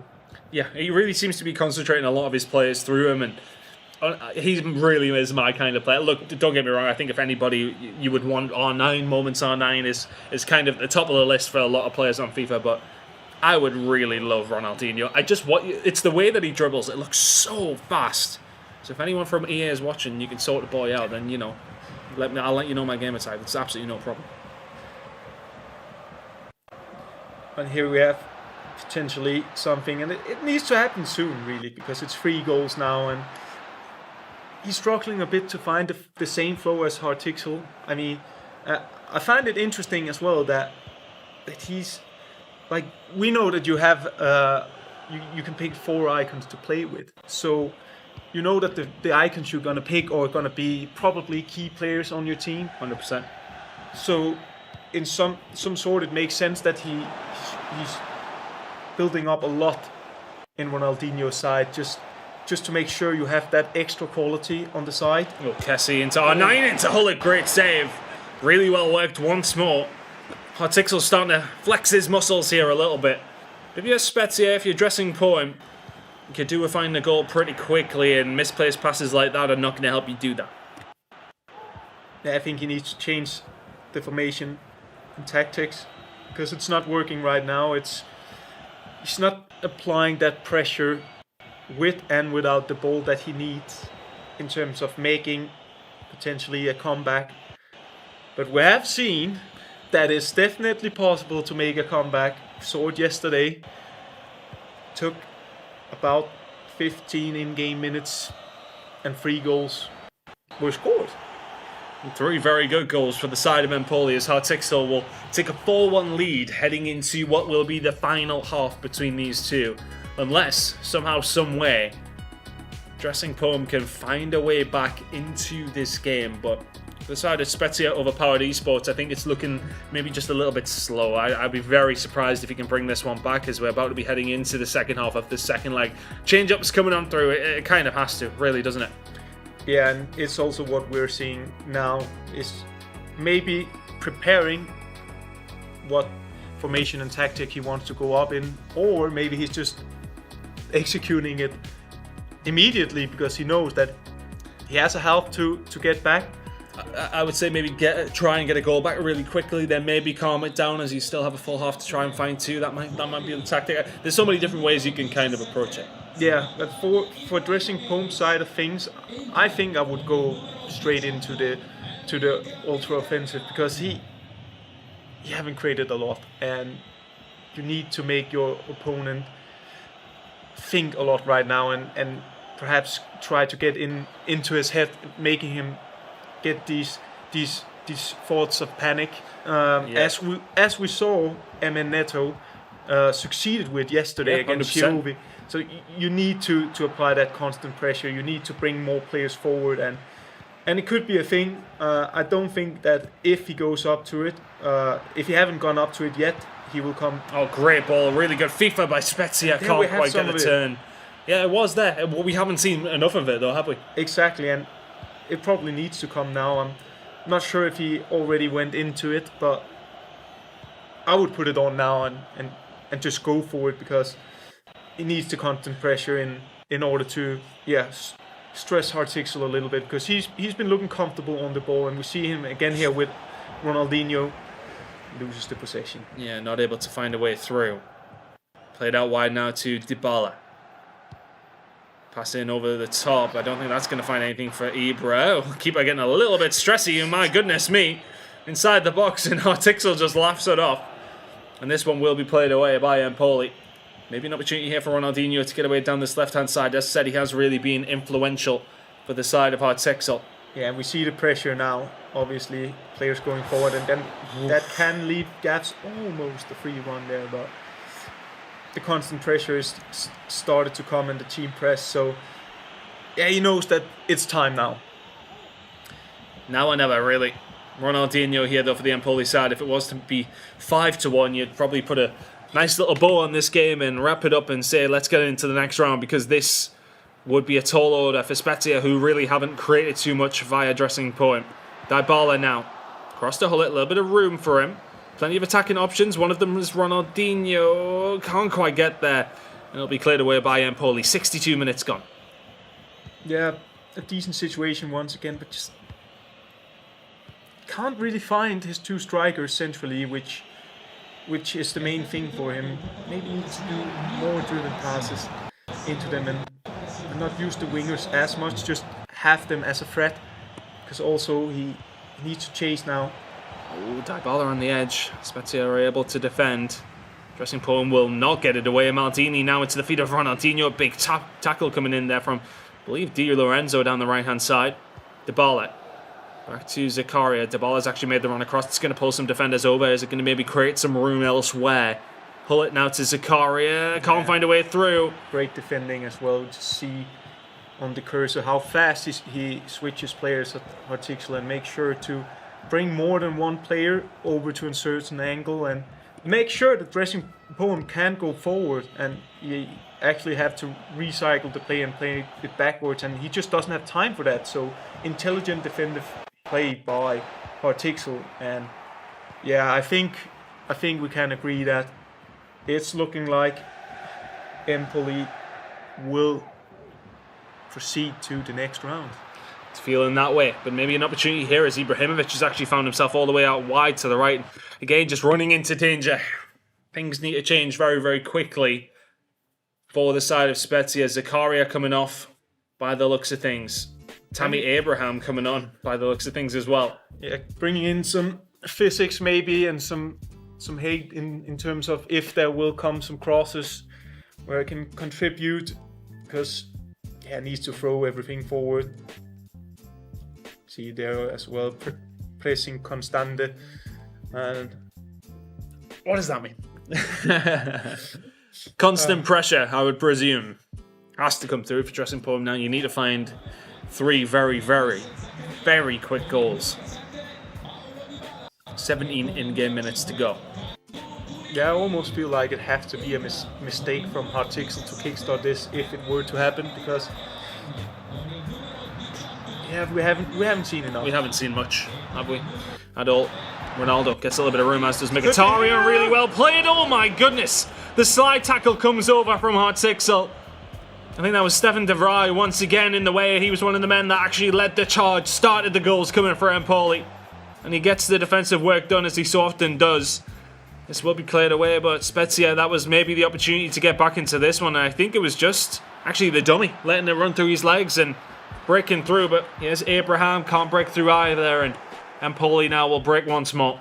Yeah, that was actually a really, really nice reverse elastico. Got the acceleration and... Well, here's a huge opportunity. Sorry to interrupt you, as Mkhitaryan. Is this going to be maybe it just trying to squeeze through? Maldini gets in the way. Yeah, I think regardless of he would have scored on that, was a nice play from him. Nice way to use the reverse elastico. A very good angle. Oh, good ball. Mkhitaryan onside. Oh, and hits the post. That really needed to go in if you're Spezia Calcio. Dressing poem still 3 down. The angle a bit too wide, I think, in order to become really, really dangerous. And with that being said, I think we could potentially get a last goal here. Not going to work out for Ronaldinho here for the side of Empoli, who are now going to get themselves a corner. 5 in-game minutes remaining. You know, we try to say that it is possible for Spezia to maybe get back into this game, but right now it is not looking likely. It isn't looking possible. Stefan de Vrij on the edge of the box here is eventually going to fall Dalmian's way. And even with only 4 minutes remaining, anything, maybe even a consolation for the side of Spezia would be nice. But here comes the keeper, and that is Empoli's and Hartixel's ball. And this one will just be played up, and he just wants to waste the time, but the ball has been given away. R9 on the edge, in ball towards Brahim, clipped into Ibrahimovic. Can't get there, the quality of the ball was not good enough. He did get there, but it's put well wide. And honestly, Empoli have been the better side here. Very well played from Hartixel. He's going to give it away, and possibly a goal there as well, as the L2 shot comes on through. A minute remaining. I think Empoli know. I think Spezia know. Dressing poem just not able to be up to the task in that game, as Hartixel will get the job done in a very, very good performance, a good attacking performance. Just outperformed on that side of things, to be honest with you there. Again, honestly, it does feel as if the better player gets through that time. Yeah, that was my feeling as well, based on the 2 legs here. Hartixel goes through, and I think we haven't even seen the best things from him yet. I have this feeling that he has an extra gear, and he will have to use that in the next round, because I think it was not a perfect match, but no. Obviously he showed glimpse of potential of what he can do in terms of his offensive game style. Yeah, 100%. A very, very good game out of Hartixel. I believe we're going to be heading over to a very short break, though, before we jump into this next game. Or no, we are going to send it. We're going to let them speak. They've got a couple of things to say, I think. So we're going to head it over towards Alex and Zenny. Yeah, thanks, Chris. We do want to put a little bit of an input on that, don't we, Zen? So I think that was, obviously, again, another entertaining game. Probably one of more of the dominant performances that we've seen so far today. I think the thing that really stood out for me, if I'm being perfectly honest with you, was that Hartixel was so good inside the 18-yard box, the shot cancels, the skill cancels, and really asking questions of Dressing Poem, while his Dressing Poem just didn't really get into that gear to test the defense of Hartixel. Yeah, I 100% agree with you, Alex, because we really can tell there was a better player in this game 1 and game 2 combination, and it was of course the Empoli Football Club one. Of course, Francesco Hartixel played a really good FIFA both in the offensive end and in the defensive end. Of course, he gave up a little bit of chances to his opponent, of course Raffaele, who tried his best probably, but yeah, unfortunately for Spezia Calcio here, they are going home without a single win in this whole competition, and that's a shame for them, of course. Yeah, and obviously that means that they are completely out now, and Hartixel advances through to the next stage of the losers bracket to see if he can make that top 8. That is a thing in FIFA at times. If you don't get into that next gear, and you kind of get a little bit lost for, you know, what can I do when I get into these areas, and there just isn't quite something there, it can make it really difficult to score, and that's where we saw with Hartixel being able to take it into that next level. But we are going to go over ahead to a very short break, and we're back with you for the next game in just a second. Go hard from the time I get up. I won't let up. I'm getting better. If you with me, then it's crew. If you're not, cancel Christmas for you. On the spot, ain't nothing you can do to make it stop. Might as well enjoy the view from the side as I rise to the top. Wide-eyed, your stomach tied up in knots. I tried to tell you, but you wouldn't listen. Look at what you missing, and I'm only getting better. Every day I'm getting better. Finding ways to get to this cheddar. I go hard from the time I get up. I won't let up. I'm getting better. Every day I'm getting better. I know all my haters are fed up. I go hard from the time I get up. I won't let up. I'm getting better. Every day I'm getting better. Finding ways to get to this cheddar. I go hard from the time I get up. I won't let up. I'm getting better. Every day I'm getting better. I know all my haters are fed up. I go hard from the time I get up. I won't let up. I'm getting better.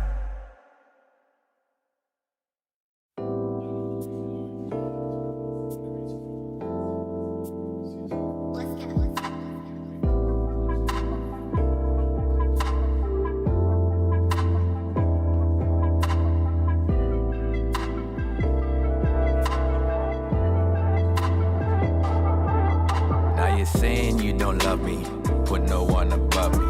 When you sip that bubbly, you lose yourself, it's ugly. Tryna run me down and tell your friends that I ain't. Then 3 a.m. you're texting, have you all up on my.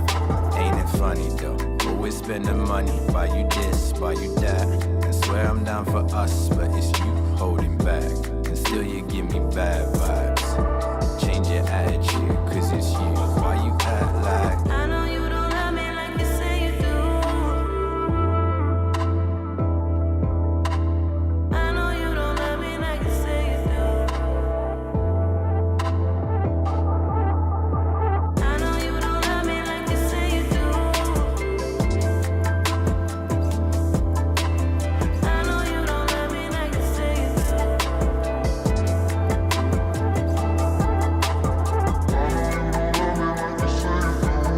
why you lying, girl? You know you're mine, girl. Only when you see us, you control it like some video. Which way do you think we should go?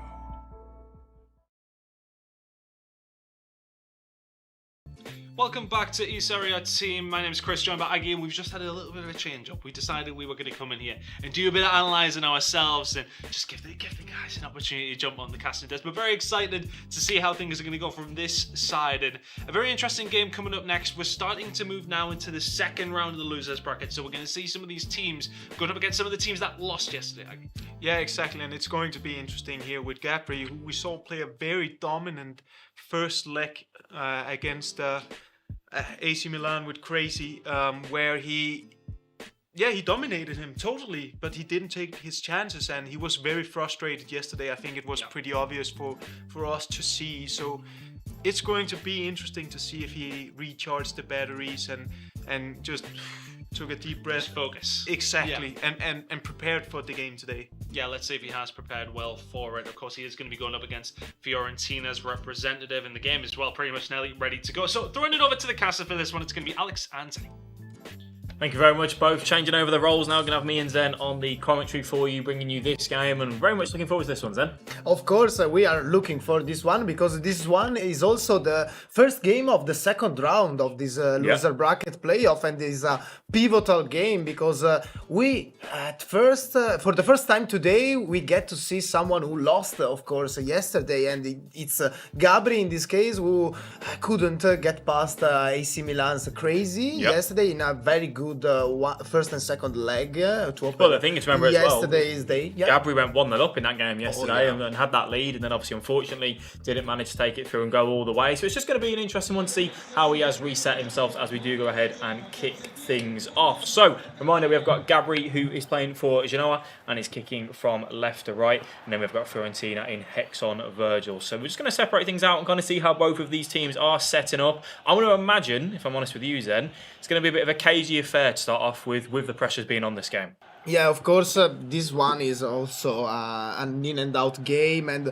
we can say that Genoa is having probably the most difficult time in the competition because he ended the regular season without a single loss, but yesterday he got his first loss, of course, which was massive in terms of result because, of course, that game against Crazy sent Gabri right into this loser bracket. Yeah, definitely. It's going to be interesting to see how Gabri does bounce back from that, as that loss obviously taking that first one for himself yesterday. But as I said, I think both players will just want to settle in, get themselves 5-10 minutes on the ball as we see Darmian out on that right hand side, just working it into Dybala, into that final third. We find the pass into Ronaldinho, takes a shot at the near post, and already puts us 1-0 up. So we're asking the questions and saying, how is Gabri going to start off this game? And already we do see a 1-0 lead.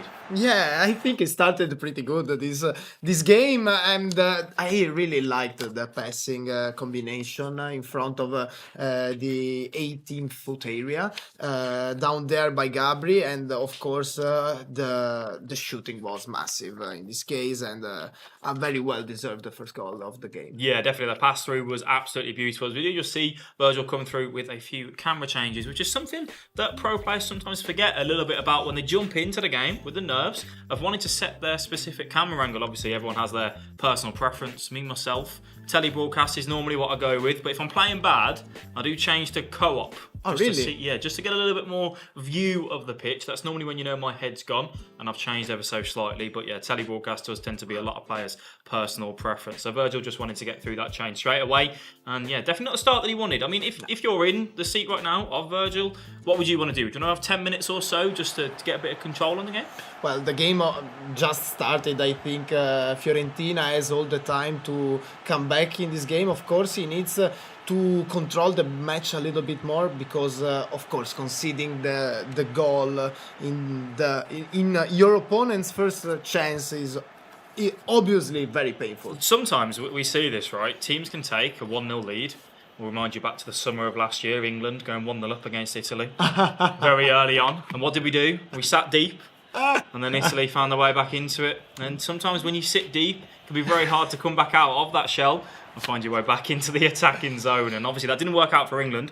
It did work out for Italy though. So luckily for us. We'll see if Gabri doesn't manage to do that, as we got Kessie just moving the ball back over to Koulibaly. Goes for that switch over to the left-hand side, but Ronaldo does manage to intercept that for Fiorentina, running down that right-hand side, laying it back to Quadrado. It'll be a very entertaining battle, I think, in the fullbacks here, as we see R9 just out with that ball goal scoop, looking to lay it back, and the reverse Elastico. Quadrado on the ball now. Not really got much options to go here. Probably just wants to hesitate and kind of come back and recycle. Possibly looking to move the ball out to that left-hand side. Koulibaly on the ball, just on the edge of halfway line, but definitely wanting to, I think you can see already from Virgil, just get touch of the ball, move it around, kind of settle in a little bit. The last thing that he wants to do is go and concede another goal. You can already see him wanting to just have a bit more control over this game. Kessie on the ball for Genoa, for Gabri, wanting to break away, possibly looking for a counter, but Hullet doing what Hullet does best, bullying Kessie and saying, no, that is my ball, thank you very much, as Ibrahimovic tries to make his way through, and Koulibaly there, winning that battle. We saw earlier on today, Koulibaly, Ibrahimovic, and Ibrahimovic managing to get ahead in that previous game, but for that one, Koulibaly says, no, I'm going to take that, and let it run through, straight through to the goalkeeper. Yeah, maybe the stamina is also playing a good part here. Of course, about Fiorentina, we find this team in the losers bracket because it was the worst third qualified in the regular season. It's a team that scores a lot because they scored 14 goals in the regular season, but also conceded very much. Fiorentina conceded, of course, 15 goals in the regular season, and they ended their group with 10 points, and of course Milan and Inter scored respectively 12 and 13, and of course Fiorentina, for those reasons, we can find there in the loser bracket. Ibrahimovic, Hullet just wanted to take that shot first time on the volley, but a block managing to come through, and Gabriel will be glad to see that one. Looking to break away now, Ronaldinho looking for that over the top through ball to R9, just take a good touch, but the keeper Manyan is there to take that one off R9, and we've seen that a lot over the last 2 days. Players looking to just change the tempo ever so quick, look for them over the top through balls and try and catch that opponent out. Trying to catch them out in that right stick switching, seeing if the defender can just be caught out ever so slightly in the animation on the turn, facing back towards the goal. But unfortunately there for Gabri, the goalkeeper was there to say, no, I'm going to stop you right there, and I'm going to have that ball. As we have Fiorentina with the ball on the left-hand side of the pitch, moving over to the right-hand side, just past the halfway line now. Quadrado picking the ball up, passing it over to Kessie. And Gabri just looking to try and keep everything locked down as best as he can. Trying to say, look, you can have the ball on the halfway line, but you will not get it into the striker, into the Ibrahimovic. Hullet does find some space, finds the ball into Ronaldinho. The shot across goal. A little bit of a poor effort there, but the goalkeeper coming in with a very, very comfortable save. And sometimes Ronaldinho on that left foot shooting across goal can be a little bit of a letdown at times, as we did see there in a very comfortable save. Hullet now for Gabri of Genoa. 35 minutes gone on the clock. A little bit of a poor pass there with Hullet looking to intercept, and an opportunity possibly to break for Fiorentina. Yeah, of course Fiorentina doesn't need to hurry very much for now. One goal lead by his opponents is not massive yet, and they need to move the ball well to try to find really those spaces where you can of course. Really good pressure there, using that nice second man press. Hullet coming up, being aggressive for Gabri, picking the ball up on the halfway line. Not unfortunately being able to look for that through ball, as Koulibaly does cover that every step of the way. So Maldini just looking to move the ball across. With Koulibaly now on the halfway line, Kessie picking the ball up for Gabri, for Genoa. On that left hand side, Hullet picking the ball up now, looking to pass and move, maybe look for a quick change of tempo. The defensive line is deep, and Kessie again there to intercept and stop that passage of play. And I think Fiorentina and Virgil were very glad to see that interception, because the defensive line was deep. There was a lot of men inside the box, but Gabri just couldn't find it through. Yeah, of course, Gabri tries to get his second goal, which could be very important, but he also needs to defend really well. Of course, we remember Genoa had one of the best defenses with only 6 goals conceded in the regular season. Chance, scoop turn on the first time, driving out towards that left-hand side. Not really got a shooting angle. It is the 45th minute, so will need to go forward. Hullet with a ball roll. Kessie there again. R9 laying that ball off across to Ronaldinho at the near post, and that makes it 2-0. And that, in this tie, on the stroke of half-time, is an absolute massive goal. Yeah, I think Gabri recovered his confidence. If he even lost it yesterday, he's playing really solid in this game. And 2-0 lead is very deserved for him. Yeah, and it's a comfortable one for sure. And that is a thing that, if you're sat there at home and you're thinking about the 45th minute, players like this now, we saw Virgil losing the ball in the 43rd minute. What then does Gabri do? He picks up that ball and he says, you know what, I'm going to make sure this last attack goes to me, manages to work it into the 18-yard box, and then finding the back of the net. And that is a massive, massive goal in this leg. Again, for Virgil and for Fiorentina, they are just going to have to find their way, see if they can work any chances. Ibrahimovic on the ball now, looking for R9, and just getting clamped out very quickly from Theo Hernandez and Hullet. Again, Gabri using that second man press very well. Kessie on the ball now, looking to go direct forward to Ibrahimovic.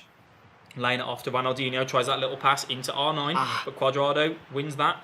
A little bit of a weak pass out for Fiorentina. Still the ball with Gabri, 25 yards out. Dybala, can he find that left foot? No, he can't. He does get taken out by Maldini, a clean tackle, and that is going to be Fiorentina's possession. Yeah, Fiorentina doesn't need to lose his confidence now. Of course, they are still in the game, but now a 2-goal lead is kind of a good lead for Genoa. Of course, at the same time, Gabri doesn't need to let Fiorentina score once, because we already saw him losing confidence very, very rapidly yesterday. Yeah, and I mean, for Genoa, it is just about wanting to keep the ball, but also being very solid defensively, which we've already seen Gabri can do, looking at obviously the season and seeing how he did in the group standings. Conceding goals is something that he is not used to, so we'll be interesting to see how Virgil comes through to try and work his way and get back into this tie. There is still plenty of football to be played though, 56 minutes in the first leg. We do have a second leg to go, so it's not all doom and gloom as of yet. Ronaldinho looking to break away on his left-hand side now for Virgil. A big touch there from Theo Hernandez, taking that touch with sprint. It's just allowing Dybala to press and try and win that ball. It does go out for a throw-in, and another loss of possession for Hexon Virgil right now, and for Fiorentina can be a little bit disappointed to not just have a little bit more control on this game. And every second that does tick by with Gabri on the ball, he will be very, very happy with that. R9 picking the ball up, the first time fake shot, looking to lay the ball off to Ronaldinho. Dybala on that top side of the 18-yard box, trying to beat Theo Hernandez, but that's where Theo Hernandez, for me, is so strong, so quick. It's very difficult for someone like Dybala to use his strength and get past that Theo Hernandez. He does very well in that area. Yeah, of course, Dybala is basically no strength, and he has, of course, maybe the best left foot in the Serie A, but of course, he pays in the physical aspect of the game. Yeah, definitely not one of his strengths. But if you do get him onto that left foot from range, 25 yards out, you expect Dybala to always hit the target, especially with players of this quality looking to use the green time finesses on that regular occurrence when that does arise. So, a very poor loss of possession there. And I think the pause here is probably good for Hexon Virgil, just to kind of gather himself ever so slightly. You're playing that 4-3-2-1, which we've seen a lot over the last 2 days now. He has lost the ball a couple of times in the last 10-15 minutes. Just have a little bit of a pause, have a little bit of a reset, think about what sort of tactical changes we might want to bring on. Zakaria coming on in the middle of the pitch. Going to be interesting to see if you're bringing on someone like Zakaria when you're 2-0 down. Is that because you're going to be more aggressive on the other areas of the pitch and you might maybe commit the fullback, so you want Zakaria to stay back and be defensive? Yeah, it's a really interesting change, that. Exactly. Of course, Virgil needs to try a little bit more on the offensive end now. 2-goal lead for Genoa is very important, even though this is only the first leg. And of course, as you, Alex, said, the Zakaria change coming in is gonna bring maybe like a free in the back formation with the fullbacks riding the whole space, of course. Yeah, definitely. Sometimes we might look for that, but it will be interesting to see how that plays out. And Kessie just getting bullied off the ball. Ibrahimovic now for Virgil, looking to let the ball out to Ronaldinho, and it manages to find that pass off across. And goes one more. Ibrahimovic, and again, and Hullet, the green time finish, but unfortunately Manyan is there for Gabri to come and put that behind for a corner, and a very comfortable way to come out from that. So Virgil will be happy enough to at least generate that chance for sure. Putting a bit of pressure on Gabri now. Ibrahimovic just carrying the ball forward. Manages to go for that over the top through ball. R9 a little bit wide. Can he find the shooting angle? He has got the 5-star weak foot. Just goes for that ball roll and just gets clamped out again ever so slightly. So just looking to recycle now. Trying to draw over the men. Cuadrado and Koulibaly are there. Yeah. Zakaria does intercept that, and we will see a breakaway now for Fiorentina and for Hexon Virgil. R9 picking up the ball. Cuadrado with that big switch. We've seen those switches a lot for Hexon, which sometimes they can be very useful just to get the shift over in the opponent's team. But Gabri has been very quick to it. He's changing with that right stick and just ensuring that, you know what, if you're going to go for the switch, that's fine. I'll move my team across, and you're not going to get an imbalance from that. You can already see, again, look at that. Brahim coming over straight away and putting that pressure on and winning that ball. And that is working out very, very well right now for Gabri. Yeah, and he also is able to keep the ball inside the pitch, and so that's a full recover right now. And we saw already Gabri keeping the ball until the last second of the first half of the game. And this time, of course, unfortunately, he's not able to do that again. Brahim picking up the ball, 35 yards out, lays that ball into Ibrahimovic, goes to that little reverse elastico, just managing to find his way through, finds Ibrahimovic again, and just gets bullied by Maldini, who has been such a rock for a lot of players this week in defence. Maldini being one of the greatest Italian defenders for sure. Of course. He only came short in the World Cup in his career. What a shame for him. And we see Mkhitaryan make that run, possibly looking for the cross, but doesn't go for it. Zakaria finds R9, who is out on that wing in that 4-3-2-1. Not finding him in the right sort of position, R9, unfortunately. It's an interesting choice to play Ibrahimovic up top over R9. He goes for that green time finesse. Wow! And as I say, playing R9 out on that right forward position, he hasn't utilised him to his advantage. He manages to score an absolute screamer from 35 yards, putting that in the back of the net. That was world class, Alex. Let me say it, because we have already seen those finesse shots from outside the box going in, and it is kind of strange because when they are taken from inside the box, they're usually the goalkeeper is gonna save them, but.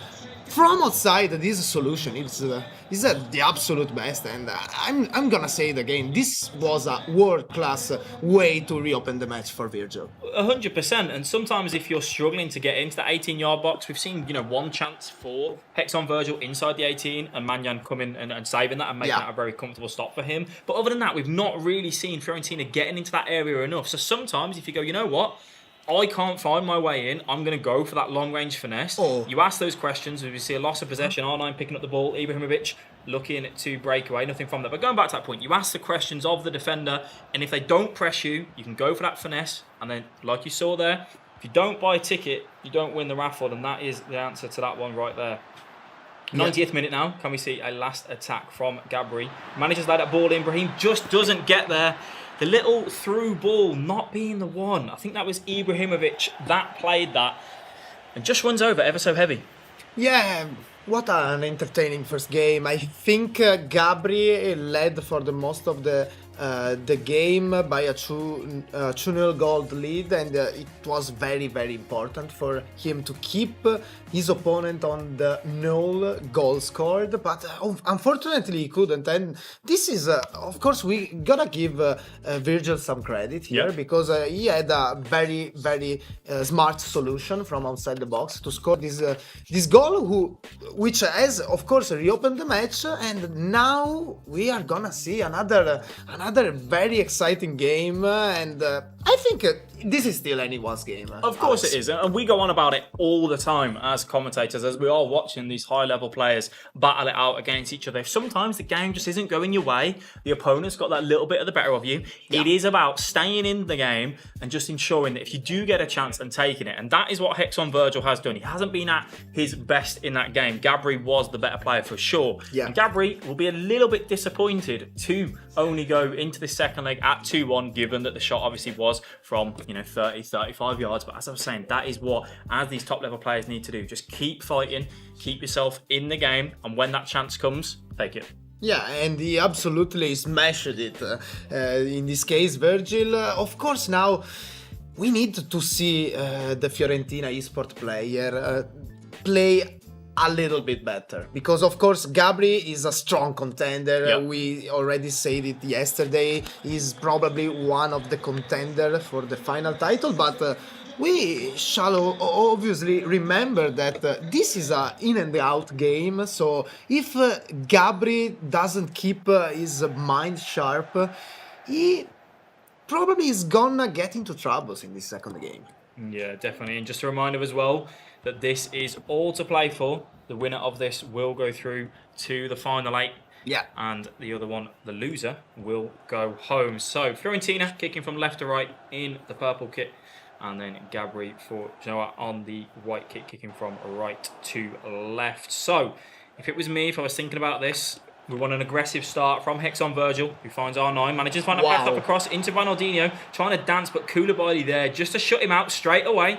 Using again that second man press, being aggressive and saying, no, I'm going to stop you from even getting any close to getting off that shot. A little bit of panic stations maybe from Gabri, as obviously that was a very dangerous position for Fiorentina and Virgil to be in.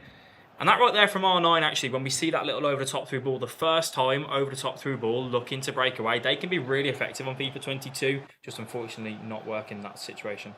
Yeah, and Gabri needs to keep calm because I think conceding the first goal at the end of the first leg here can, of course, maybe cause some trouble to his gameplay. We see now Fiorentina controlling the match in this second leg, going against again forward with quite a style from him. Not luck this time, and let's see the counter attack now. Quadrado just stepping in and taking that ball off Hullet. And a reminder that the longer this game goes on, the better it is for Gabri, because Virgil will need to come out and be more aggressive, which then leaves gaps in behind for Gabri to look to try and exploit, looking for them channels, looking from over top through balls.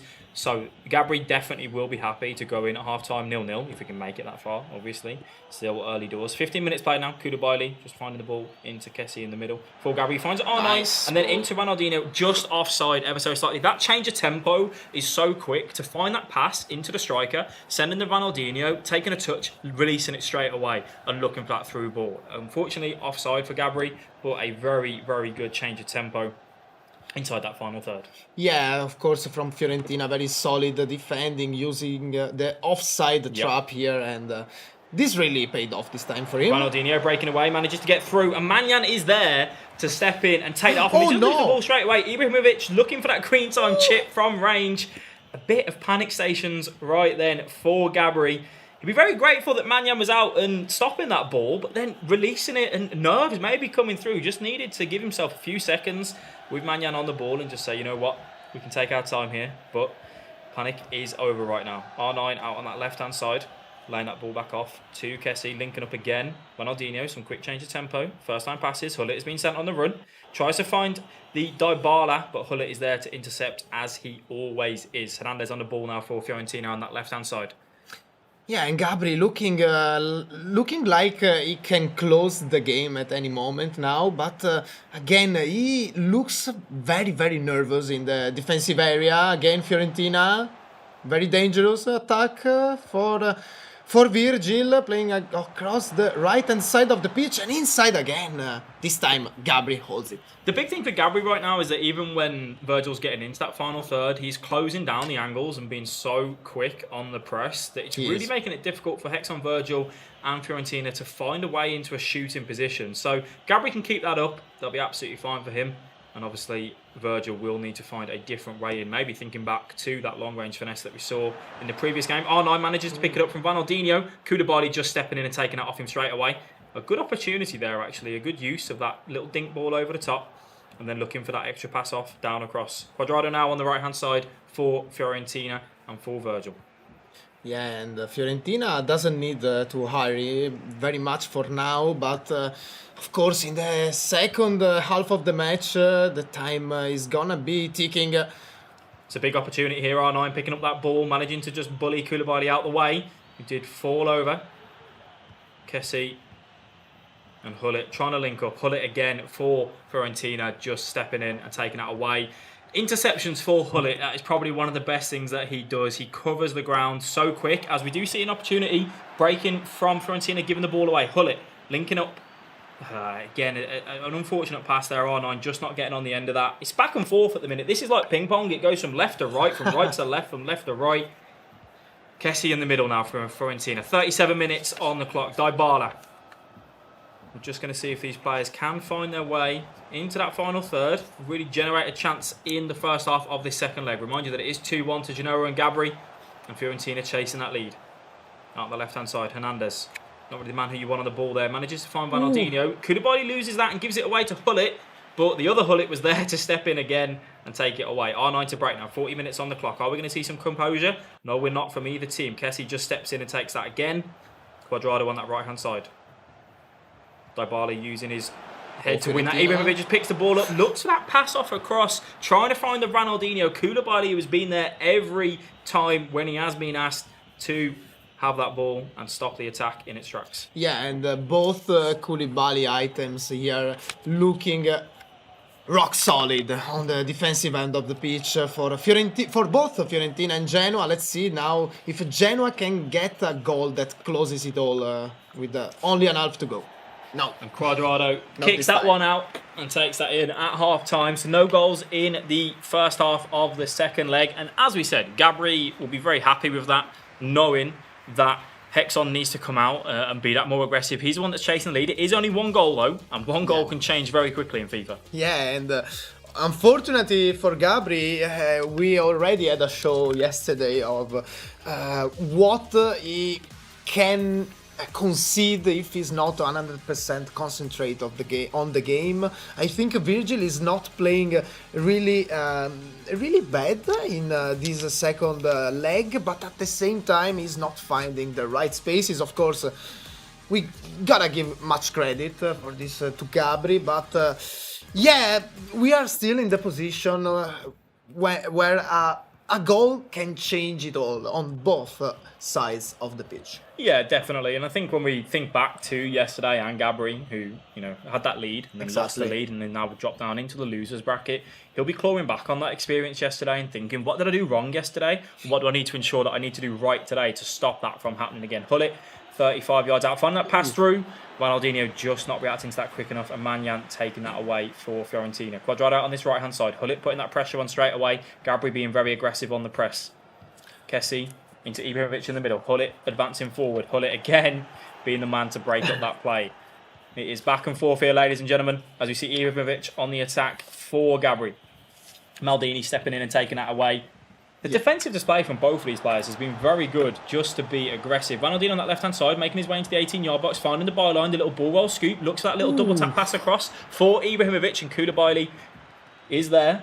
Yeah, that was sweet from Ronaldinho. His drive, his dribbling is, of course, classy as it can get. But again, Fiorentina very dangerous in the last third of the pitch. Let's see if Ronaldo can keep it on the pitch. Nice work, and Fiorentina still attacking now.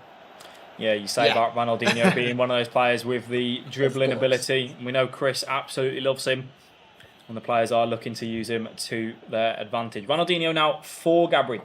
R9 trying that little over the top through ball. We haven't seen that as much in this game actually from either one of these players, as frequently as he have done over the last 2 days. Both looking to trying to keep the ball along the ground, pass it, try and work their way into the 18, using the skill moves, the little ball roll scoops, and the patience now from Virgil, who's looking to work the ball out to the left-hand side. Hernandez picks it up, looking to drive forward. Kessie just trying to find some runners, finds Hullet. Little La Croqueta pass cancel, and it is intercepted by the other Ruud Hullet. Yeah, and maybe a pause is needed now for Virgil. Of course, he has only 30 virtual minutes to go. He needs to score like anything in this game, because of course if he doesn't manage to get this goal, he's going home. All I'm going to say is that both players have got this game to lose, because right now neither one is in control, neither one is wanting to protect that ball and find their opportunities. I'm seeing Gabri give away the ball quite a lot, and the same for Virgil. Kessie finds that pass into Dybala. Maldini just manages to dance pass, finds that shot off across Ronaldinho, and Darmian just gets a touch of some sort on that. And that was a poor finish. Yeah, that was a poor finish. I wonder if it got deflected somehow, some way. But let's see if this is a corner kick or just a goal kick. But I'm gonna say it. Virgil is getting dangerous by the time goes. Of course, Gabri needs to hold this position in this game. And if he can get the right counter-attack, he can close the game really quickly in a blink of an eye. And of course, for Fiorentina, the chances are getting less and less now. Yeah, we've still got 25 minutes to play here in this game. We've got corner for Fiorentina and for Virgil. He whips that one in. Maldini's got a lot of time. He does jump for that, but just doesn't manage to get himself behind it and put the effort on target. It does go miles over the crossbar, as if we're playing rugby, not football. Ibrahimovic on the press. Ronaldinho just up against Darmian, and Darmian does take that one away. Again, another loss of possession there for Gabri right now. The pressure maybe getting to him. Looks like over the top through ball to Ibrahimovic, but cut out very quickly at the pressing angle. Yeah, because he, of course, has lost already once in this way. Ibrahimovic breaks through. He manages to get the shot off the keeper with an absolute huge save. That little bit of a tackle from Maldini, I believe it was, just that strength affecting Ibrahimovic's balance, composure. The shot was weak. It was straight at Manyan. He was still equal to it. Still managed to put it behind for the corner. And that was actually a chance for Gabri to put the game to bed. Yeah, and of course, Virgil has to risk it all now. We can see with this slide tackle, he was really close to concede a penalty as well. And a penalty, of course, would be massive for Gabri right now. But it's still anyone's game, and 1 goal margin doesn't make Gabri calm in this game. No, definitely not. And whoever wins this does go through to our top 8 for the return visit in 2 weeks' time to crown our eSerie A team champion. 70 minutes. Koulibaly and Kessie just letting everyone kind of reset from that corner, not wanting to lose the ball in that transition. When your team shape is all out, your centre-backs are up, just taking the time. Dybala finding Ibrahimovic. Ibrahimovic back to Dybala. Hullet closing that angle down. Not really got a passing forward option, but manages to find Hullet just on that side angle. R9 out on that top side of the screen. And Cuadrado does take that away. Yeah, and we can see Gabri trying to control the ball a little bit more in these last few minutes. He gets it another time, but of course runs out the pitch with Ronaldinho. Now is Fiorentina ball, and of course 15 minutes to go, but Virgil is still in this game. He needs a bit of luck maybe in this game to at least go to the extra time. Virgil is still in this game, but 15 minutes to go. The clock is ticking. We're seeing lots of tactical changes. We're going to start to see the constant pressure coming from Fiorentina now. If Gabri wins the ball inside his own half, you're going to see the Fiorentina players press, be aggressive, get up in the face of Gabri and his team. And it's just going to be interesting to see how Gabri deals with that. Thinking back to yesterday and losing and coming through into the loser bracket now, the nerves are here. This is what these players play for. This is what they need to do to get through to that top 8. And Gabri will be clawing back on those experiences and just trying to rectify them and ensure that he does see himself over the line in this second leg. 2-1 to Genoa and Gabri. And Virgil will be looking to try and create something sooner rather than later. Yeah, and now with Brahim up front instead of Ibrahimovic, Fiorentina has a little bit more of agility and quickness. Let's see if he can, of course, exploit it.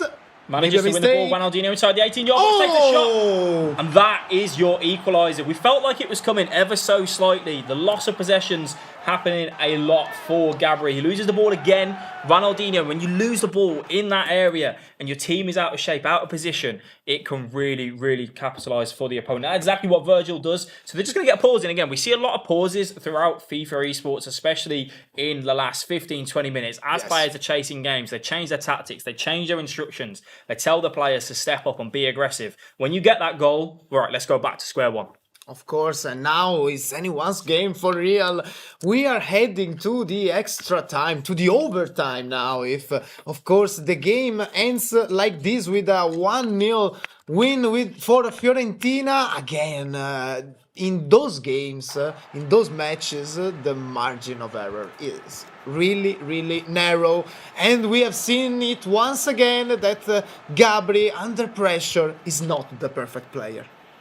You let us know where you're watching at home, whether you think this is going to go to extra time, or are we going to find a winner? 2-2 on aggregate, 1-0 to Virgil in this second leg.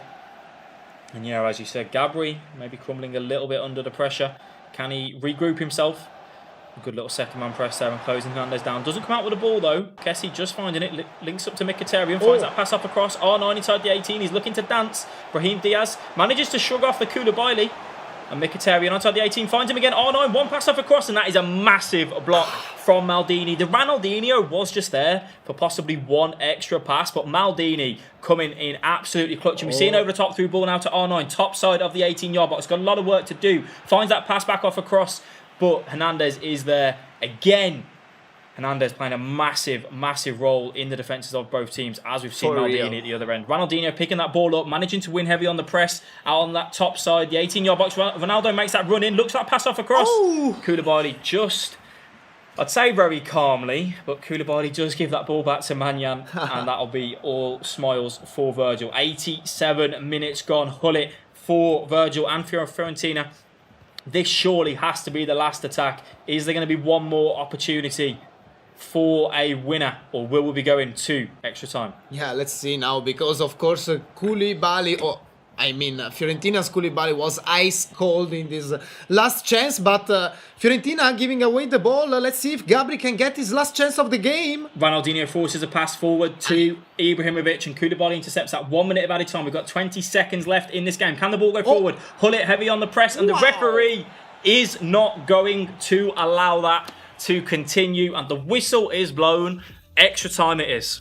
And extra time it is once again. What games we are seeing today in this loser brackets playoff of the eSerie A team. I think this is honestly one of the best we have seen so far in this evening. And Gabri again, he had everything to lose and managed to lose everything in this last half. Of course, Virgil, very many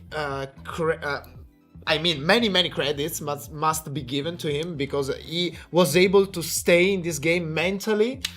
But yeah, Gabri playing his role in letting Fiorentina come back in this game. Yeah, and we've seen that. Both players losing the ball inside their own half on a regular. It being back and forth between both teams. Being at LAN events again now, sometimes the pressure can get to the players, but one of these will have to be our winner, and we will find out who it is going to be. You let us know again in the chat. Who do you think is going to win? Fiorentina or Genoa with Gabri?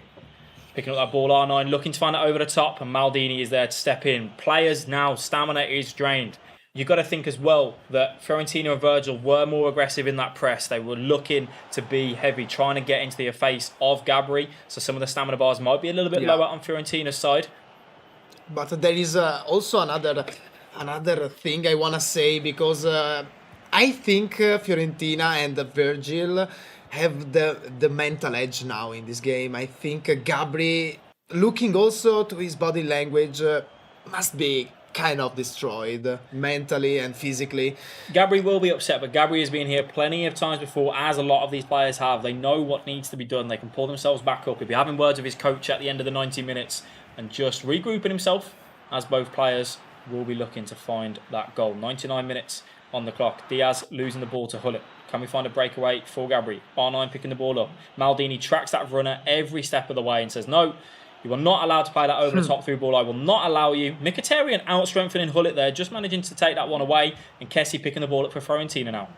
Yeah, and Fiorentina playing really well in this overtime, and I can say in this second leg, in this entire match, let's see. He manages to find it, and that is a huge goal. That is exactly how he got back in to this leg. The green time finesse. The respect wasn't given then from Gabri. He didn't move his goalkeeper. He didn't see the finesse angle coming through. He's going to be disappointed to concede that, but he's got another chance now. R9 picking the ball up, finds a pass off across to Dybala. Last kick of this half. The 1-2s are going through. The Ronaldinho finds a reverse elastico, and that is a last-ditch tackle. Possibly one too many there. That just kind of came out of nowhere. There was no break in between that goal. They kicked off straight away, and next thing you know, we're at the other end, and there's nearly a goal.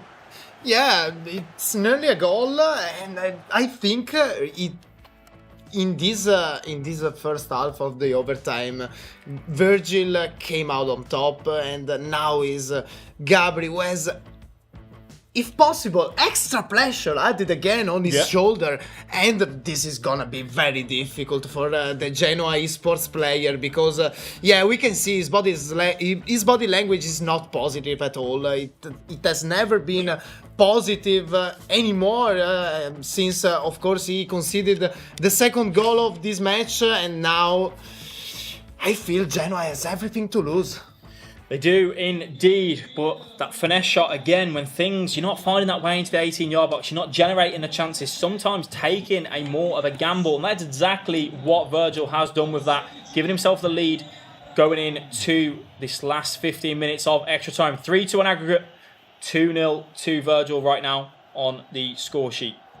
Yeah, and Brahim Diaz with a really crucial goal now comes off, and it's Tammy Abraham who comes into the pitch for Fiorentina. We see Ronaldinho just picking the ball up outside the edge of the 18-yard box. Hullet just dances around, use that left sit dribbling. Diaz not really got a pass in to the middle. Kessie is there to cover that. Again, you can see how good that defensive play is from Virgil. He was with the Kessie. He knows that if he finds that pass into the 18-yard box directly in front of the goalkeeper, it's a dangerous position. So he's putting the Kessie in front of the centre-backs and saying, I will not allow this pass in. Don't you worry. I will intercept it. That's exactly what he did. But going back to the Diaz, the finesse shot trait, your green time of finesse on the edge, you're always going to be asking questions of the goalkeepers as we see a switch come out to that left-hand side. Now, Fiorentina just looking to take time off the clock. Yeah. 114th minute, we see ultra attacking from Gabri, who needs to find the ball. He needs to be in the face of Virgil. He does manage to get a tackle in there, but unfortunately that is going to be a throw-in on the side of Fiorentina. Yeah, of course, and now 5 minutes to go in this second leg, and Virgil played really well. He's probably deserving this result. This result is probably deserving the top 8, but we can see from his body language that now some pressure is coming to. I don't wanna say that he has the fear of win, but it looks like it has. Just playing out towards the channels now. Ronaldinho losing out to Maldini. Are we going to see another chance for Gabri? Brahim Diaz picking up the ball and carrying it forward into that final third. Spreads the play out to Chiesa on the right wing. Tries to find the pass into Ronaldinho. Maldini steps in and takes it away again. Ronaldinho breaking away now. Just probably looking to take this in towards the wing. Keep the ball away. And he just loses it. Hernandez being caught out of position. R9 is through here. He just gets clamped out very quickly by Maldini. He had lots of runners going forward, Gabri did, but he didn't manage to find that forward pass. And another pause comes in. Yeah. The tactical changes coming in now.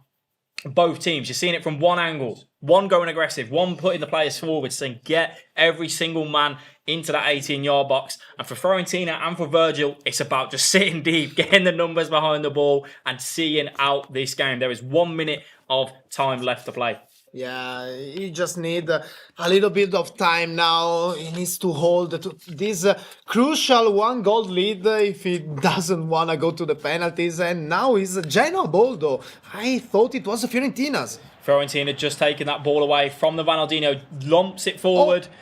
And we do see Ronaldinho pick up the ball for Gabri. Chaser tries that little over-the-top through ball. Koulibaly is there. That is composure at its finest. Whether that was intended or not,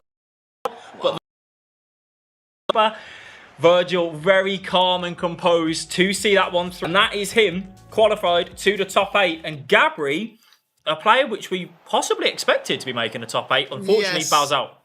Yeah, of course, someone has of course to go home, and this time it was maybe the stronger one, but he didn't look the stronger one in these 2 legs. I think really Virgil deserves a lot of credit for the ability to stay inside the game mentally, and of course to try something different, to have that kind of creativity to break the rules and to score some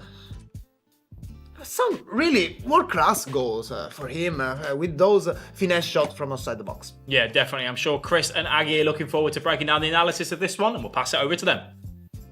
Wow, guys, what a fantastic way to kick off the second round in the losers bracket there, Aggie. But Genoa and Gabri going home in this scenario, not making it through to the top 8, bit of a surprise. Yeah, a little bit, as we saw yesterday.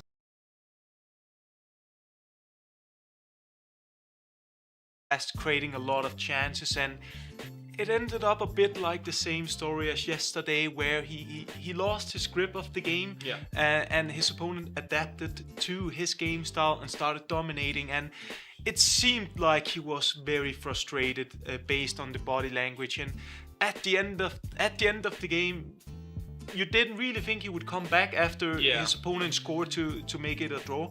Yeah, it was one of those scenarios we were watching and we were having that conversation to sort of say, he looks like he's already defeated. It was just frustration, and it's constantly. It looks like negative thoughts all of the time, and it's like you would love to see him. I know it's very easy for us to say sitting here, and I'm sure you've been in positions like that where you think nothing's going right for you, but you need to try and keep a positive attitude towards winning the game. You need that positive attitude. Yes, and I think a lot of things worked very well for him. So maybe he should have, have been stick to these things, because he was playing some brilliant FIFA, especially offensively, and also the pressing play was very, very good in the first leg, but he just let it slip, and you can't really do that on this level. You will get punished. Yeah, absolutely. But give a shout out to Virgil at the same time, though. Some fantastic goals coming in from him there. And, we talk about these green time finesses. Sometimes, they aren't something that's... They're fantastic to watch, but as far as a FIFA player goes, we know that they can go in. But for Gabri, you've got to close them down, surely. Yeah, you got to be aware of it, especially when he scores the first goal. Then you need to be aware of, all right, there is a pretty big chance that he's gonna try. He's gonna do it again. One more time at least, or two, and yeah, that's together with what I was saying about losing the grip of the game. The story repeated itself a bit, and he will be disappointed. But again, applause just to Hex and Virgil, because it's not easy to come back against a player who's playing like that, and adapting, finding out, okay, what do I have to do? What do I have to change to get me back to this game? And there you saw it. The mental part was the difference, I think. 100%, yeah. The player from Fiorentina, Virgil, getting himself through. A fantastic performance there. And him actually coming through for Fiorentina in best of third place, that's a big scalp for him to take. But let's have a look at some of the highlights here that we did see throughout the game. And of course, we talked about the cameras there, here and there, of course. Still scores. And he still scored with it, though. Fantastic stuff from Gabri to open things up. And then look at him, he's like the camera. But then again, that immediately he scores. He looks really angry. Yeah. He seemed frustrated. Yeah. And I mean, you're in the lead. You're playing great FIFA, and then we also have the goal here. I'm pretty sure that it's also a well-worked goal. Just waiting for the right opportunity and the passing angle, and again, a great goal. And as we can see here, a bit better celebration than the first one. But then we were just about to see the comeback kicking in. A possession loss, which happened more frequently throughout as the game is evolved, and you can't really do that. And if you lose the ball there, you got to react quicker. But slowly there, we could see that the frustration was coming, and he was knocking on the door for quite a while, Hicks and Virgil, and then he eventually got the chance. And that's from a mistake as well. That's from giving it away in the box, and that's to make it to 2-2 and to send us into extra time. I said small mistakes for Gabri there. Like the frustration, you would have been in that scenario. We head into extra time, and this is where the game was won. Absolutely brilliant from Brahim down this left-hand side. Yeah, and another green one. Again, exactly. You can't give any of these players. Every single one of these items on each of these teams is very, very strong, and obviously we just seen that there. But this is the road to the final eight. If we can possibly get it onto the screen, your bracket for you now, we can see Fiorentina are into that final eight. We've got 3 more spots to give away today. Some really good games coming up. Yeah, definitely. The next one is going to be interesting, because Lone Wolf, the most experienced player on the Italian FIFA scene, is having his chance for a revenge now. He got outclassed yesterday. Yeah. Like he lost pretty big, and now he has the chance to turn it around against the Figarino, who had a very tight game where he had a very late goal to win the match. So I'm looking forward to that one as well. Absolutely, having a look at some of the teams who have already made it through. Of course, AC Milan, Clash and Co, all the guys who we've seen win yesterday, managing to advance on through, and we have seen our first top 8 placement coming in from today, which is going to be Fiorentina. But we'll be heading into the next game very, very shortly, which should be interesting. Lone Wolf, of course, as you mentioned, is one of the more experienced guys on the Italian side. Is he going to be able to do anything here? He's going up against somebody else who has been around in the scene for quite a while as well. So it should be very interesting to see which way things are going to go. But of course, all throughout today and yesterday, and of course across the whole campaign, we've been preaching to keep racism out of our game. This motto and this movement is so important to everybody here, so important to us, the casters, the players, the fans, of course, as well. And we need to keep racism out of the game. I've got the jersey, hold on. Yeah, you have it. I don't know if it'll fit me, you know. It's only a large, but it is wonderful. And of course, you can go onto FIFA right now and you can get this jersey unlocked via objectives to then equip yourself and maybe represent yourself as well in Weekend League. You'd love to see that. You know what? I'll be delving into Weekend League this weekend. Yeah, straight back into it. We don't mess around and we're straight back in. I think it's very, very important that we continue to put this message across before, it just gets out of hand. So fantastic work from Serie A to promote this in the stream and of course in the game and of course in our beautiful game on the pitch and in the stadiums as well. We should be jumping into the next game very, very shortly though, and it should be a very, very interesting one. Of course, the guys over there still going to continue to commentate. I think they did a good job actually. They're giving us a rest if anything, so good props to them. They did a good job. They're doing great. Looking forward to hear some more. Yeah, I think maybe we have our game ready soon. It's looking that way. It's looking like the second game is going to be kicking off in just a second here in the placement games to get into that top 8. So it's going to be time to send it over to our casters once more. Guys, take it away.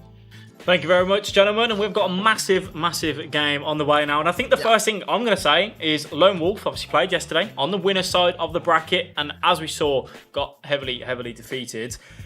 For him today, is it going to be difficult for him to get going and want to be aggressive in the start? Obviously, Figarino has already played today. He's already warm. He's already been on stage. Do you think that's going to play a part at all? You're perfectly right in telling us about this point, because I think this is gonna be playing a really big part, especially probably in the first leg. But at the same time, we are saying it again, and Lone Wolf probably the most experienced guy in our Italian scene, but at the same time Figarino has been here for a long time, so this is like an old guys clash in this game. Of course, only one of them can qualify to the top 8, and I would assume both of them really want that spot. Oh, well, of course they will. They both want to go through and make it through to the final 8 and represent their clubs. And we do kick things off. Bologna of Lone Wolf kicking from left to right. And I'm going to struggle to pronounce Sassuolo. Sassuolo. Very good. The Italians then here who will help us with those pronunciations perfectly for Figarino, obviously on that side. And the dink ball over the top straight away to R9. Trying to be aggressive on that start from Lone Wolf, which I think already states his intent of how he wants to play this game. Yeah, and now, of course, the game just started. Let's see, because Figarino, I think he came into the pitch with a really strong mental. Of course, he had a very narrow win against Milan and Udinese in the first round of this loser bracket, but I think this has given him, of course, a little burst to his morale.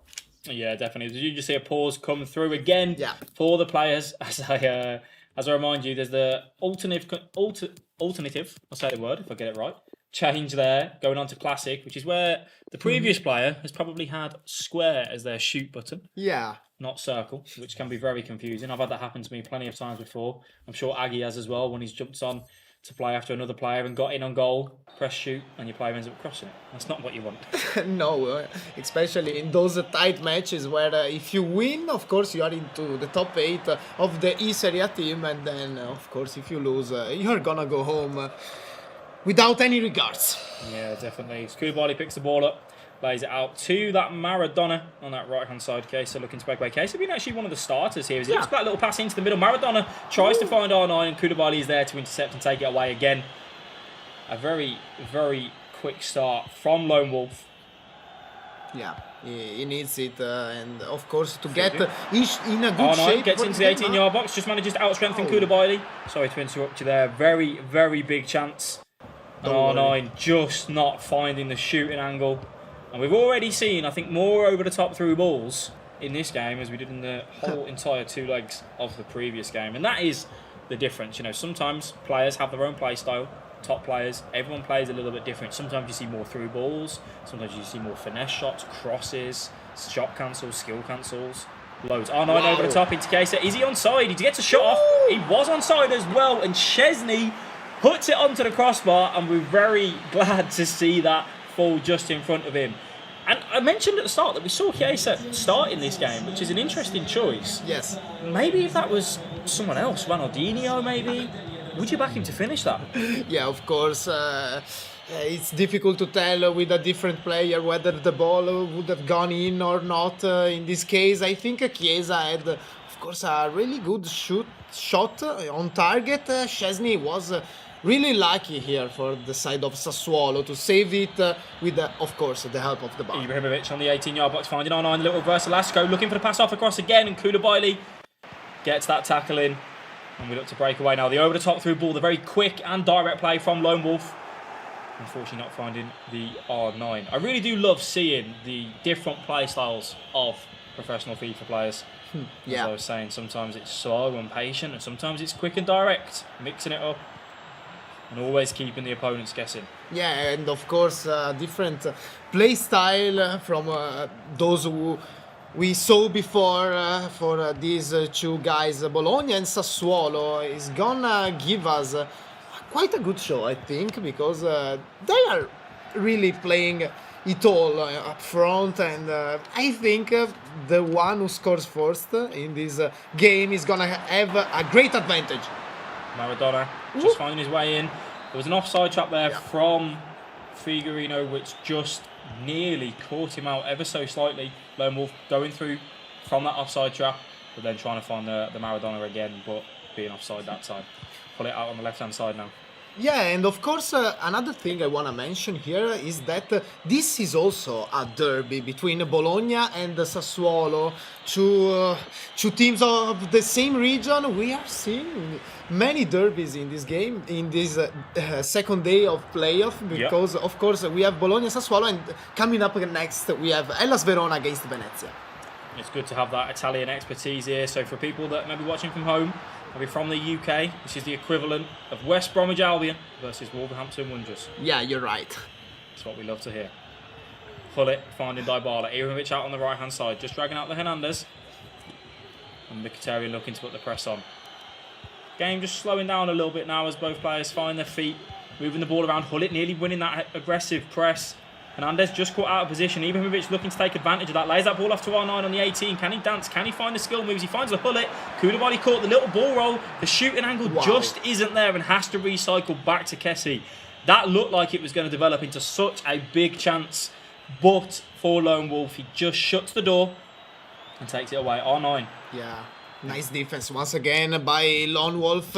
In the previous chance, of course, he was basically mirroring the opponent's attack, and very good from him. Yeah, as we see Chiesa looking to drive towards that byline. Hernandez and Maldini just on defensive duties. We find a pass off across, and that is a huge save. Mkhitaryan not finding. I thought the net was just going to ripple there, if I'm honest with you. The shot off across goal, the go-to finishing technique on FIFA 22. But Szczesny with a massive, massive save. Again, already two big saves in the first 40 minutes of this first leg. We do have a corner now for Lone Wolf. Plays it short to R9. Is he going to look to drive the byline? He comes back. He finds Mkhitaryan. He can shoot from range possibly. He lays that off to Maradona. Maradona just looking to recycle back to Maldini. In a very slow routine here from the corner. R9 tries that pass, but Chiesa says no, I was going backwards, and R9 says no, I wanted you to go forward. A little bit of frustration there for Lone Wolf in that area. 42nd minute, 3 minutes left in this first half. Yeah, of course, it's still anyone's game in this game. Of course, Bologna and Sassuolo, both really good players. Figurino and Lone Wolf, they haven't made mistakes so far. So let's see who does the first move, the first bad move, I should say. Just plays that ball back, and R9 is the one to step in and take that away. But that is going to be the end of the first half, and a very cagey affair, I'd say. The two chances coming over to Lone Wolf was the big one. We saw Figaro getting into the good areas of the 18-yard box, but Lone Wolf stepping in, taking that ball away, being very good in the defensive area. But a cagey affair. I think both players very hesitant to commit too many men forward, to not want to get caught on that counter. We spotted straight away the through balls over the top. That if you commit one fullback, or maybe that Kessie who's in that holding DM role, you are going to be in big trouble if you do get hit on that counter. So I think both being very, very cautious of that and not wanting to give away a cheap goal. Yeah, again, we can say the margin of error in those in and out matches is very, very narrow. And I think Bologna and Sassuolo have two experienced players who basically are giving up like 0 chances. Yeah. On both sides for now. And that's all because of what's on the line here. Remember, the winner of this game, of these 2 legs, does go through to the final 8 of the return fixtures in 2 weeks' time, which we will bring in you again to crown our eSerie A team champion. As Ronaldinho finds his way into the 18-yard box, just goes to the byline, looks at the double tap pass off across, finds the R9, and that is the first goal in this leg. And that goes over to Figarino. A little bit lucky originally with the interception from Ronaldinho, kind of just getting that ball back ever so slightly. The double tap passes working really effectively. Yeah, and if this is not a mistake, it's of course a little bit of luck on that bounce for Ronaldinho. Of course, we can again try to pass it in the center area for Ronaldo Fenomeno, who of course from that small distance is obviously Never going gonna to never miss. Never going to miss from there. course. But you say about that lady luck being on the side there, ever so slightly for Figarino. But when you get into those areas and you ask the questions of the defender, that's what it's all about. For Lone Wolf to be disappointed to allow Figarino to even get into the byline, just needs to try and maybe stop him from getting there altogether to stop that chance from arising. But first blood is drawn, and that is to Figarino, who takes that 1-0 lead just on the 50th minute mark as we do move forward now. Kessie just trying to find his advancing runs forward. Maldini finds that direct pass out to Ronaldinho. He's got a little bit of room and time here on this left wing, looking to take on his man, but goes back to Hernandez. Not got much on here, so we might see a recycle. Kessie manages to find the double tap pass into Hullet on the edge of the 18, and then tries to force it into R9. Koulibaly gives away the ball, the little Lacroqueta cancel the pass off across, and that is he offside? Yeah. The Lacroqueta cancel pass there working so effectively, and then the first time pass to find the man, but unfortunately just offside for Figarino, and that would have been a massive goal if that was onside. Yeah, that would have been like world-class move from the side of Figarino, but again, Lone Wolf now trying to get this equalizer, can't quite find the right space. What I was gonna say here, Alex, is that Figarino is looking now like he's playing with way less pressure on his shoulders than his opponent. Of course, Lone Wolf, a very experienced player. Of course, he has found in this position many times in his career. Let's see if he can come out on top this time. Yeah, he definitely has opened up as Ibrahimovic finds his way into the 18-yard box, plays it off to Dybala. Dybala looking maybe for that extra pass off across. Finds Ibrahimovic again, R9, maybe one more. Hullet, can he beat the man? Koulibaly just is there. A last-ditch tackle, and we look to break away now with Lone Wolf. R9 laying the ball back to Hullet in that over-the-top through ball. Mkhitaryan up against Darmian. R9 playing over in Chiesa. Can he finish it? And that is a huge save for Szczesny. Maradona on the weak foot trying to find it from distance. That was a huge chance there. We didn't see possibly a time finish. We just saw the shot across goal, and maybe Figarino moving the goalkeeper ever so slightly to stop that from going in. But that is the first big chance, I would say, for Lone Wolf now in this second half. And I'd be very happy to at least put a little bit of pressure on after a very good first half, I suppose, with the 2 chances that we saw. Yeah, and Figarino is, of course, really showing in this second half. But what I was gonna say here is that both chances for the side of Bologna have come, of course, in the Federico Chiesa's right foot. Yes. And you were wondering already, Alex, when the first chance was missed, what would have happened if it was a different breakthrough item. here. Ronaldinho finds that through ball, just sends him top screen ever so slightly, maybe trying to find it back onto the right foot. Goes for the chip. And Manyan is equal to it. Maybe if we saw a little green time attempt, that would have been a little bit more hit with power and intention, but still the right idea. Just Manyan being equal to that. But yeah, you go back to that point 100%. Chiesa being responsible for the big chances on the side of Lone Wolf. Maybe the finishing lacking a little bit on that particular item. Fernandez now linking up with Maldini. He sends the Kessie on the run. Kessie goes forward. Koulibaly out to Darmian on that right hand side. Not really got much on, so just needs to come back and recycle. And we're just seeing a bit of a defensive reaction now from Figarino, who does very well with that Kessie to just bully and have it. Again, a loss of possession though. Mkhitaryan out on the left hand side, can't really go forward, so has to go back. Finds Hernandez and Kessie linking up in the middle. Kessie trying to find Maradona. Maradona goes on the run, but finds Chiesa on the ring, drives in towards that byline. Hernandez is equal to it, goes to the Lacroqueta, tries to force a pass into an Arnold's received it, and he's managed to put it in the back of the net. again, another goal which looked like it was done and it was covered.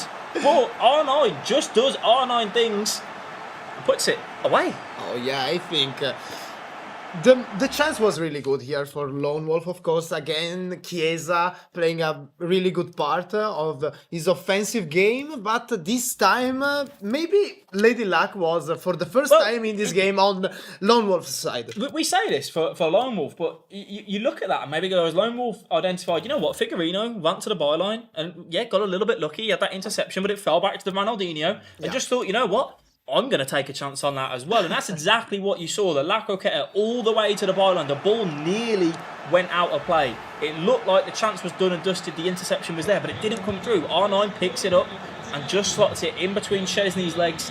Yeah.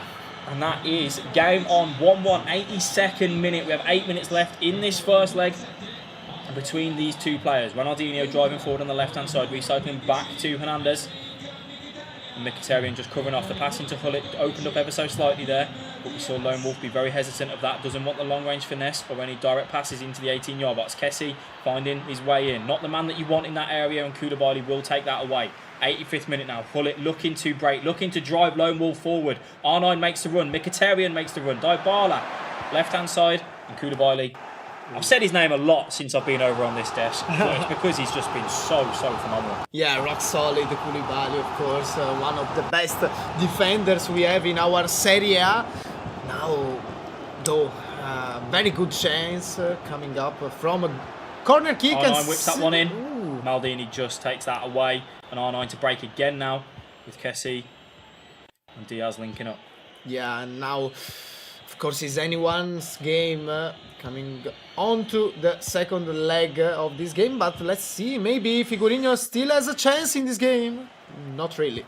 There is going to be 1 minute of added time. Can we see a goal from either side, which would be a very decisive goal? The switcher play has to go forward. There is no time on the clock. Hullet picks it up, links in. R9 goes that over the top through ball. Ooh, and Maldini heads it back, calm and composed, back to Szczesny. And that is end of game number 1.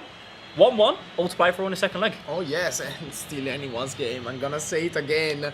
I think those really good players, really good guys, really expert people in our scene really showed a great show in this first leg. Of course, 1/2 each, I would say, for those players. Of course, maybe Figarino playing better also in the first part of the second half, but then once Lone Wolf came back into this game, we had a really neck-to-neck challenge. Yeah, definitely. And we can't forget that Lone Wolf had, 2 big chances with Chiesa on that right foot. Exactly. So I think both players as a whole probably happy to have that 1-1 and go in, especially with Lone Wolf being the man that obviously went down behind in that game. But 90 minutes of FIFA to play in his second leg and all to play for. That is not a position that either player would have wanted, though, going into that second leg. You always want to have just that 1-goal lead because it's a one-game shootout now, which makes things so much harder. The mistakes cannot happen. Yeah, but we already saw today that a 1-goal lead can be misleading, so to say. Yeah. And, of course, Gabri paid with his missed qualification into the top 8, and I think those guys are not the kind of guys that are giving up under pressure. I think both Figarino and Lone Wolf will play their chances to get into the top 8, which of course for those legends of our esports scene means really much to be on a kind of an elderly age, still top 8 in Italy. It's gonna be massive if any one of them, and of course one of them, is gonna get this result. Definitely. I mean, for some of the people watching, some of these players here, Lone Wolf, Figarino, maybe we're playing when the players at home that are watching were still in nappies, They've been around that long for some of them. So we will look and see who is going to be our player making it into the top 8 of the eSerie with a €50,000 prize pool and the chance to be crowned that champion. Is he in over the top through ball straight away? R9 breaks in, and that is a poor shot, but a nice aggressive start there from Figarino, kicking from left to right in the white kit, and Lone Wolf kicking from right to left in this second leg.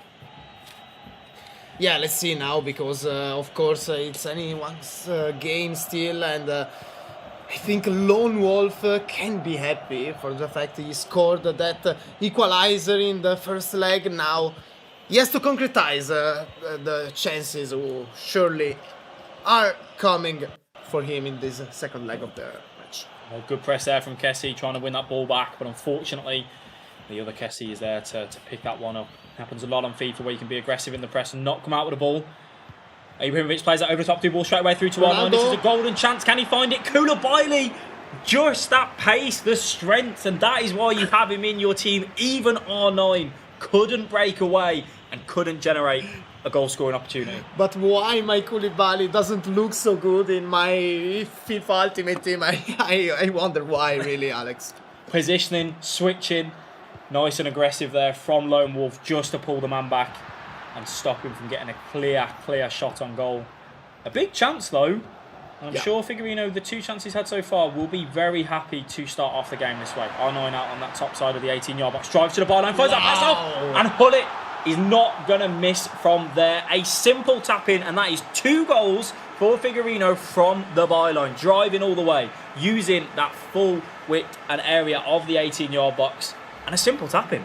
Yes, this is very simple. Of course, the replay gets cut, but at the same time, we have already seen this one before. The skill, the move, the accuracy on the passing too, from Ronaldo Fenomeno, really one of the best. 100%. And everyone that will be watching will be going, oh, those are sweaty goals, we don't like them. But those goals are bread and butter for these players at the top level. If you can get into that area, you've just got a simple pass off across 9 times out of 10. And as long as you can drive that byline well, you will not score an easier goal on FIFA 22. Ronaldinho just taking Darmian for a run, saying follow me all the way.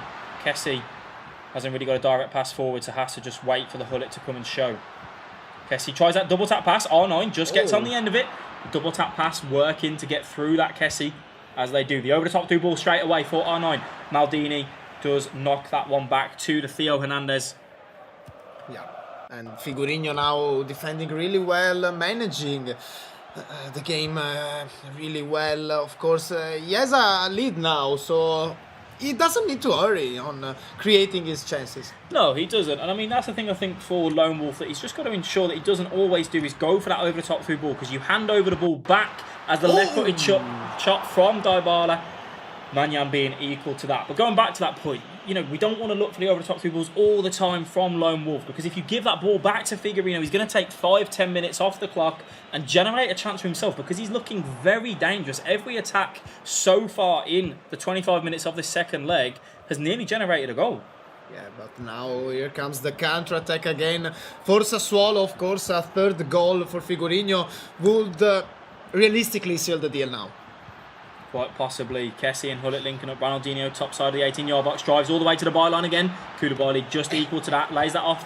Manyan just switching it out to that left-hand side, and Theo Hernandez breaks that one away. Carrying the ball forward now, trying to drive the team into the opponent's half. But as it stands right now, Figarino is doing such a good job at covering off these dangerous passes in the middle, covering off every single dangerous option. The 4-3-2-1 relies on the middle players, the centre mids, to link up with the striker, the left forward and right forward. But right now, it's a run down the wing, it's a recycle back to the centre back, and not finding it into those killer areas. Maradona, though, does find it. That is a again. It's Chiesa. It's Chiesa, and that is 3 chances that he has had on Chiesa's right foot. And it's just a poor finish, a big save. It was Curse, the commentator, was saying that he wasn't finding those players and those link-ups. R9 finds the ball from the over the top, the little turn back onto the left foot. Kessie with a huge tackle to almost save the day there for Lone Wolf. 2 big chances at either end. Yeah, and we are getting a lot of chances. This is maybe one of the best game we have seen so far in these playoffs, because no one is gonna give it up until the 90th minute, and of course Figarino has a lead, but at the same time Lone Wolf doesn't give up, and Mkhitaryan manages to get past Darmian. Darmian just gets a quick tackle in, and that is going to be a goal kick. The one thing that I've actually found interesting there is that Maradona's getting some real good little passes in, those passes into the final third, into those forwards, but I believe we have just seen a change from Lone Wolf, putting Mkhitaryan into that right centre mid role and moving Maradona into left forward. A more advanced position now for Maradona. Just kind of maybe thinking, you know what? Those chances that Chiesa has been having, why don't I try and get them on that left-hand side of Maradona, who you would expect to bury them? Yeah, of course. We all know the left foot of the Argentinian star. Of course, he was called El Pibe de Oro for a reason during his career, and let's see if, of course, the Bologna player can show us a little bit more of this astonishing player and item in FIFA, of course. And definitely what we've seen so far in that is the willingness to not keep looking for those over-the-top through balls and actually try and work the way into the final third instead, as Hullet just loses out. 42nd minute. Is there going to be another chance in this first half of the second leg? 2-1 currently to Figarino. As it stands, he would be advancing into the final 8, and it would be Lone Wolf going home. R9 picks the ball up from the ball out from the right-hand side, linking up with Hullet, trying that direct pass forward, keeping it along the ground. Hullet bullying and win that ball back. Drives into the 18-yard box. Up against Darmian right now. Koulibaly just covering off the R9 pass. Kessie trying to find the Mkhitaryan, and Hullet breaks. And that is going to be the end of the first half. 2-1 to Figarino. Yeah, Figarino really deserving, I think, these results for now. I think Lone Wolf's attacks are becoming a little bit predictable, maybe, from the side of Figarino. He needs to find something else. Just like I think Virgil did really well in the previous game against Gabri. He needs to find different solutions, I think, to overcome this difficulty. Of course, this is a massive moment now for these two players. Tournament, because Figarino has everything on his hand, but at the same time, Lone Wolf is not willing to give up. Let's be honest here, Alex. Both of these players are going to fight to the final whistle. Yeah. And it is going to be possibly nerves, experience, lots of different factors that could play a part in deciding who advances here. There is one goal in it. Ronaldinho for Figarino. Linking up with Hullet again. R9. Hullet makes the advancing run forward. You've got the man coming in through the middle as well. Ronaldinho on the edge of the 18. Lays it back to Kessie. Just looking to find that direct pass forward. Dybala. And do what Dybala does best. Dancing and weaving. Using the fullback. Kessie now. Dybala again on that left foot maybe. Goes that left footed shot. Oh! And that is exactly what Dybala does do best. Didn't even need the timed finish there. Just trusting Dybala's left foot. I said, is he going to find and do what Dybala does best? The dancing, the weaving, shifting it onto the left foot and saying, pick this one out. Ladies and gentlemen, you just witnessed La Joya at his best. Of course, we know the Juventus player is one of the best with that left foot. Of course, Argentinian, just like Maradona. I can see maybe a comparison between those players. Of course, Dybala would thank me, I think, for what I just said. But yeah, what a goal from Figarino, and maybe this is the one that really seals the deal. The Hunter chemistry style there on that Dybala item with the pace boost and the shooting boost. Just saying to Manyan, how would you like to have a go on this one? Mkhitaryan now for Lone Wolf. Not finding his way into that final third now. Is this going to be a calm and composed finish to this game for Figarino? Is he going to look to hold the ball, frustrate Lone Wolf, make him press, be aggressive and find spaces in behind? Or are we going to see the nerves kick in? So far, I must say, Figarino has looked calm in this game. And things, when he's been asked to defend, he's defended. When he's been asked to just compose when he needs to, he has. And you can just see him moving the ball around now. Maldini driving forward. Maldini showing Maguire how to do it properly. Pull it. Finds that ball off to R9. R9 not getting on the end of it. It's a very valid point. Maldini taking it forward. Saying, Maguire, this is how you do it. Yeah, I saw too many memes, I think, about Harry Maguire, and sorry, I couldn't dig stop ball over the laughing. top. Maradona's not the one that you want on the end of that against Maldini. I think Figarino will say to Lone Wolf, look, if you want to try an over-the-top through ball to Maradona against Maldini, you can do that every single day of the week. I'm happy that I'm going to defend that, and that is going to be a comfortable one for me. And this right now, again, for the viewers at home, is just about control, making the opponent work. Ibrahimovic up against Maldini, goes that little roll, the fake shot back, finds a Dybala, little double tap pass, the shot cancel, finds that into R9, R9 dancing, and that is game, set, match, won. And that right there is a absolutely incredible goal. You saw the control, the composure, just making him work, finding Ibrahimovic out on that right-hand side, driving, going back, finding the Dybala, the double tap pass, the shot cancel, sending the defender, R9, but did he panic and just shoot with R9? Absolutely not. He lays it off one more time, and Ruud Gullit taps it away. Yeah, and this one, of course, is maybe now too heavy of a result for the side of Lone Wolf, because I don't think he deserved this free goal loss for now. But at the same time, Figurino looking absolutely unstoppable in this second leg. Once he got his moves starting, there was absolutely no chance for the side of Bologna.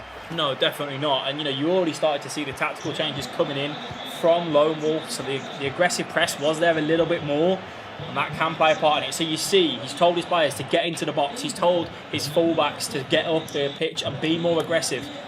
The D-pad instructions playing a part now for Lone Wolf. Can he find a way? It is 4-1, there's 25 minutes left to play. Maradona, R9, the pass off across, and Kessie, the AI defending there from Kessie. That is why you have him in that defensive midfield position to intercept and stop that from happening. Yeah, of course. And now Lone Wolf has basically to concretize any chances he can possibly get in order to keep his hopes alive. At the same time, I don't think Figurino is gonna give many of them away. No, R9 on the edge of the 18 finds that pass back off to Chiesa, the man who's missed all the chances so far for Lone Wolf, and maybe, just maybe, that was the reason why he didn't try and find a shot there. Maybe he's just thinking, you know what, he's had the chances for me so far in these two legs and he's not scored. I'm going to try and find a different angle. Mkhitaryan goes to that finesse shot. Koulibaly, Maradona again goes to that finesse shot. And oh my. You would back Maradona. I'll tell you what, I'd put the house on it, I'd put the dogs on it, I'd put everything on it. Maradona would find the back of the net from there, but he's missed. My good friend Alex, you just lost it all probably, because this is 1 out of 100 chances, I think, that Maradona would miss such an open shot. Really, the luck not on the side of Bologna in this second leg. No, definitely not. As we see Koulibaly switch the ball out now to Hernandez. And we've seen Koulibaly for Lone Wolf step up there as he becomes more aggressive with his centre-backs. He's desperate to get this ball back. Darmian chasing Hernandez and just going all the way into the corner flag. Finding a double tap pass. Ronaldinho lays it back off to Gullit. Gullit with a Lacro cancel shot. Whew! That is top level FIFA right there. If you're looking and thinking, how can I get better? The Lacro cancelling it with the shot, and Gullit on that weak foot, just making that 4-0 in this second leg and 5-1 on aggregate. And it is getting hot in here because Figarino has just took it up to another level. Yeah, now of course he's playing with basically zero pressure on his shoulder, Figurino, and he's showing why he's, now we can say it's surely gonna get into the top 8. Yeah, with 9 minutes remaining in this second leg, chasing 4 goals on the side of Lone Wolf, I think we could all agree that this is done and dusted. So this now maybe just damage limitation, just trying to keep the scoreline as it is for Lone Wolf. Ronaldinho breaking away, using that little reverse Lasco, cuts back in onto that right-hand side of his right foot. Ibrahimovic losing the ball again. Just a sloppy display as Lone Wolf has realised that this is starting to come away from him. Yeah. And Chiesa breaks away on this right-hand side. Darmian linking up, looking for those 1-2s. Hernandez versus Darmian. Hernandez has had this left-hand side locked down. Kessie finding Ibrahimovic. Ibrahimovic dancing. Finds the Maradona inside the 18-yard box. The right foot. And that is a goal with 4 minutes to go. I think it is just a consolation more than anything. But Maradona, for the first time, really getting into the areas that you would like him to be in. We saw that left-footed finesse shot, missing the target completely. But other than that, he hasn't really done enough in the attacking area. We saw 2 threaded through balls originally in the first half playing a part. But Maradona's not had his shooting boots on to have the opportunities. Yeah, and of course this is too little too late probably for the side of Lone Wolf. Of course, we are happy to see a Maradona goal for the first time today, but at the same time, this is not gonna reopen the match, isn't it? No, definitely not. Not with the time left. Ronaldinho just turning Ibrahimovic. You don't want him defending in that area. He went for the shot actually. Maldini going for a block. The Ronaldo was there, but I think Figarino knows that this is done and dusted, and you can see the emotions. He's absolutely over the moon.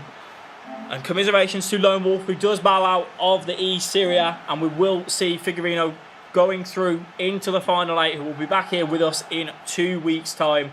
And he's really put on a top show there to say to himself, you know what, I can go in with confidence now into this final 8 and believe he could possibly go all the way. Yeah, of course, this is like a miracle run for Sassuolo Esports, but let me add some numbers to this game, because of course Sassuolo won only 1 game out of 8 in the regular season. He was able, as a team, Sassuolo Esports was able to score only 7 goals during the regular season, conceding 16 of them. So this was not, of course, the best show for them, but I think that tonight I should say, because it's kinda late now in the evening, but Sassuolo finally showed it when they needed the most, and I think Figarino honestly deserved it 100%, this top 8, which mean of course so much for such an expert player. Yeah, definitely. Sometimes when you do need to perform, some players excel, and I'm sure that Aggie and Chris are looking forward to bringing the highlights to this game to you. Wow, I mean, just a fantastic performance from Figarino. You could see how emotional he is at the end there as well. An absolutely fantastic performance from him. And as I said there, it was very much about this run. He hasn't really got anything going throughout the regular season, but here we are now when it matters, getting the job done. Yeah, and I love the reactions after. It just shows how much it means to these players, how much it means to him, and to be able to climb the ladder as he has done today. He won 2 straight knockout games to come to the top 8. So yeah, a pleasure to see, and I think as the game evolved in the second leg, he deservedly won the game.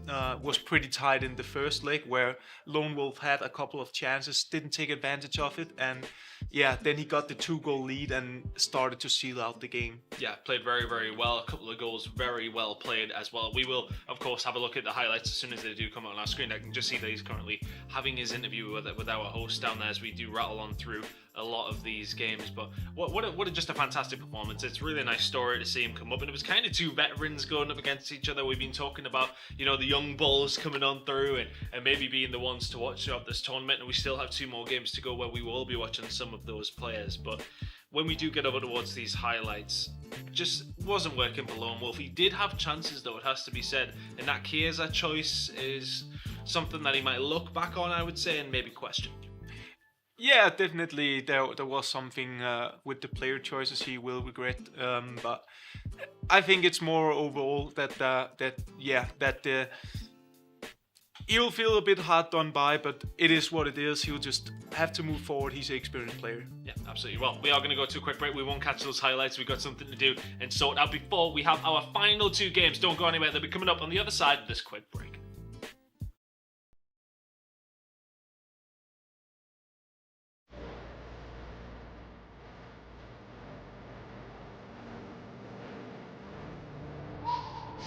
I got the heart of a champion, most definite, better beware. Down for the count, but I bounce back with a vengeance. I'm bad, no filler, break records like Thriller. Top biller, they call me the Thriller from Manila. I'm boss, ain't something you wanna cross. I'm getting lost in my fate now, a superhero cause. You can set me on fire, you can't hurt me, I'm on. I'll be back in my stride, that's how we design.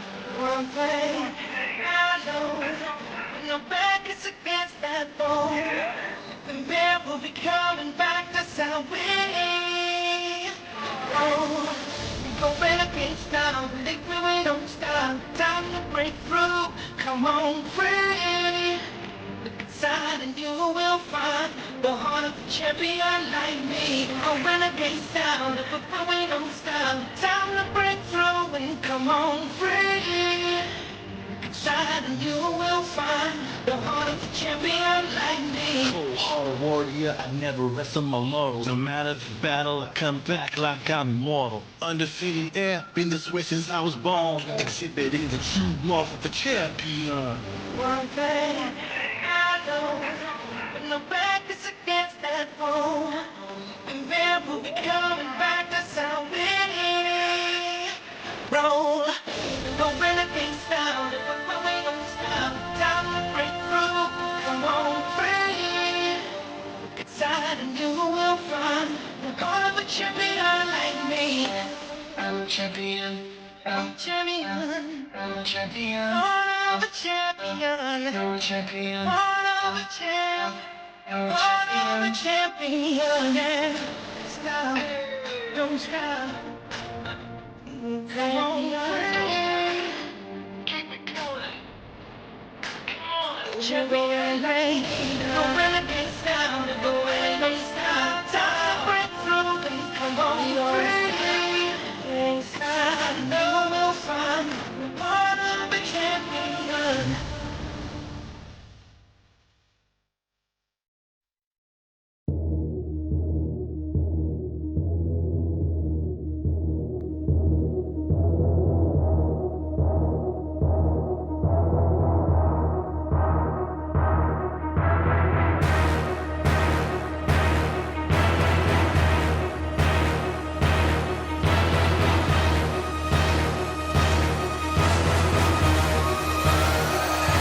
Get ready for this.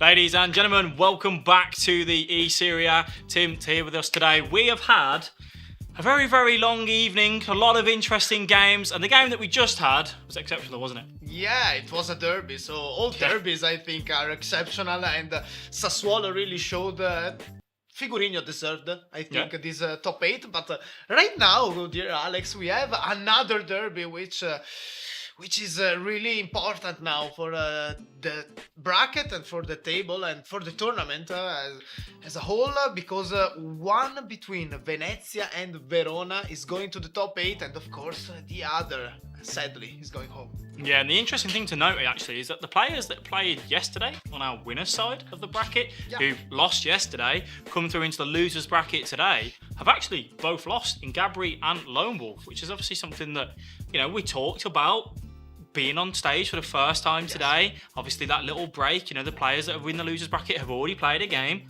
Could that play a part? Which maybe it has. Yeah, maybe it has. We can tell from the results that I think Karim will be really aware of it. Yeah. For of course the coming up match against Verona, but I also think a really good part was played by the loser bracket guys. Which of course they wanted really to show something different. In this game we have spoken about Sassuolo having a nightmare of a regular season basically, and now in the playoffs when it all comes down to those in and out games, they really showed massively. Yeah, definitely. And we are going to go ahead and jump straight into our next match as we pass you over to Chris and Aggie. Thank you very much, guys. I'm very excited to get into this one. 2 more games to go. And it's been the teams who have been battling through that losers bracket today who have been winning these matches to get those final 8 placements. They've done so well so far, but this game in particular, is it maybe a little bit of a step too far for the Hellas Verona player? I'm not sure. I mean, he took out the reigning champ, and that definitely gives you confidence in your own abilities and your chance of like putting arguably the biggest favorite who is left in the competition, put him out as well now. But it will require a lot, and as we also saw, he had the margins against Danny Pitbull when he won the game, and so it's gonna be very tough. And I would still say that Karim is back is is the favorite for this matchup, but I will say the performance against Danny Pitbull definitely gave him some extra percentages. I would agree. Yeah, absolutely. You know, he didn't necessarily like dominate the game or anything like that, but he definitely took his chances. So I think if you're Karima's back here, you don't want to give him anything that could potentially allow him to get back into the game. It very much has to be a solid performance from Karim if he wants to walk away as the winner here for Venezia. As we head into the penultimate game of today's tournament, and of course this week's tournament. Enzo Tramontano is of course going to be playing for Hellas Verona, going up against Hexen. Karim is back for Venezia FC Gaming. Very excited to see how this one's going to break down. I actually think this is either going to be a super tight game, or we're going to see the Karim that we did not see yesterday. Yeah, because Hexen Karim is back. Is currently number 1 in Eastern Europe on the FIFA.gg rankings, which speaks for itself. But 100%. He didn't manage to score a goal yesterday against a very, very, very strong Auburn, obviously. And he wants to change that today because, well, the easiest cliche, if you don't score goals, you don't win football matches. It's the Michael Owen absolute analysis there for coming in for Raggy. Fantastic stuff though from, of course, the Hellas Verona player to go on to get that win against Danny Pitbull. Enzo did fantastically. But it is actually going to be an attack here for Venezia. The first one we're going to see the game. Brahim into the feet of R9. The reverse elastico. Not quite there. Dybala will get this one away here for Hellas Verona. Great defending once again from Enzo. And I think that was the key for him to win against Danny Pitbull. And I believe it will be the key once again to not make Karim feel that he's creating a lot of chances. If he managed to keep the game tight, I think it will increase his chances of going through to top 8. Dybala out wide. Little cancel just to maybe make some room. Brahim now. Kessie. Back to Brahim. Brahim seems to be that player in the 4-3-2-1 to be that more aggressive central midfielder moving forward. Dybala into the feet of R9 inside the box, so it's usually danger zone when this happens. Oh my goodness, and the toe punt from Ronaldinho just wide of the right hand side post. First big opportunity to Venezia. Yeah, good chance here. Maybe overplayed it a little bit, but I like the way he activates Brahim Diaz to join the attack and come into the box and do some damage. And I think it's been pretty clear once again. We see what looks like a 4-3-2-1, that you have one holding midfielder and then you have the wider centre mids who has the freedom to get inside the box, makes the decisive pass, or even score a goal, or 2 or 3 if we're speaking about Ruud Gullit, who's been dominant today. He has been very, very good, but this time an opportunity for Hellas Verona. Ronaldinho down this left-hand side, as he so often has been in all of these games today. Gets the ball back, skipping as best as he possibly can. And Saldi looking to maybe try and play the ball through here somewhere. Eventually he's going to find its way to Ronaldinho. A little bit of time to find that driven pass, but maybe not the best option there. And this one will be played away by Venezia. Yeah, just looking to build up slowly here. Could perhaps go for a driven pass to Ronaldinho. The run is there. Good ball, well played. Dybala inside the box, across to Ronaldinho. It's so well worked by Karim is back. And that was much more like it. We didn't get to see him score a goal in his game yesterday, but more quality like that, we'll definitely see more today. Yeah, and the good thing about this counter-attack from Karim is back is that he's threatening the death with 2 players here, with Ronaldinho and Dybala, which means that Enzo have to actually drop back, and maybe he starts to focus a bit on Ronaldinho, who's making a great run, which gives him space to play Dybala, and then it's just picture perfect the rest of it. And yeah, times it perfectly, and can put it in. And yeah, it's actually fallen to Gullit here inside the box in R9, try and put it across. That was an opportunity there. Yeah, almost got dangerous. Let's see if he can launch a new counter attack here. It's been a good start for Karim. Doesn't look like a player who's interested in following the routine, so to say, here after the two first games of the decidings. Ronaldinho, will he get this clip? No, Koulibaly just, and I mean just, gets across. Good opportunity here though, potentially for Enzo, for a little bit of possession. I say that as it goes out once more. Ronaldinho looking for the throw to Hullet, needs a little bit of support possibly. He is going to find its way to Hullet. Ronaldinho now. Pass on to R9 is available, but it will go towards Hullet. Ronaldinho once more, just trying to wriggle his way free of these defenders who are constantly harassing him, but it's somewhat warranted for how dangerous that man is. Barella now on the outside of the box, just keeping hold of the ball again. A player we haven't seen too much of, and maybe for reasons like that, completely crowded out by the Venezia boys. And can they keep a hold of it? Yes, they can. Backs it up here, does Hullet, and once again, Venezia in possession of the ball. Yeah, he's making sure that Karim is not able to run the counter-attack here by closing down a very important angle, because Dybala would have had free run if he would have managed to get the angle. And here we have it, and it's a 2-0 lead here. Finds R9, and a green time power shot with R9 in the small box is often a goal. Usually goes in, doesn't it? And Karim making this look very, very easy. This is more like what I expected to see from Karim. Of course, what we heard in the regular season, Venezia very, very strong. Karim, we know how good of a player he is. We didn't get to see much of that yesterday, let's be brutally honest. He did have quite a poor performance, had some chances that didn't maybe go his way, but nonetheless, we did not see enough. And now it's time for him to shine, and he seems to be doing just that on the stage this time around. Maybe just feeling a bit more composed, but there's 42 minutes gone in this game, and he is in complete control. Yeah, and you can also see it the way he handles the ball, just standing still sometimes, trying to apply the pressure to bait. That was a green time finesse. Yeah, that was a green time finesse, and that may well have been finding its way towards the top left corner, but nonetheless, Karim very much the player on top here, and deservedly so. Things have looked so much better for him, and honestly for the side, of course, for Enzo, he really does need to find another gear here, because so far he's been pretty much dominated. Yeah, been very impressive with his attack and the way he moves the ball and the confidence in it.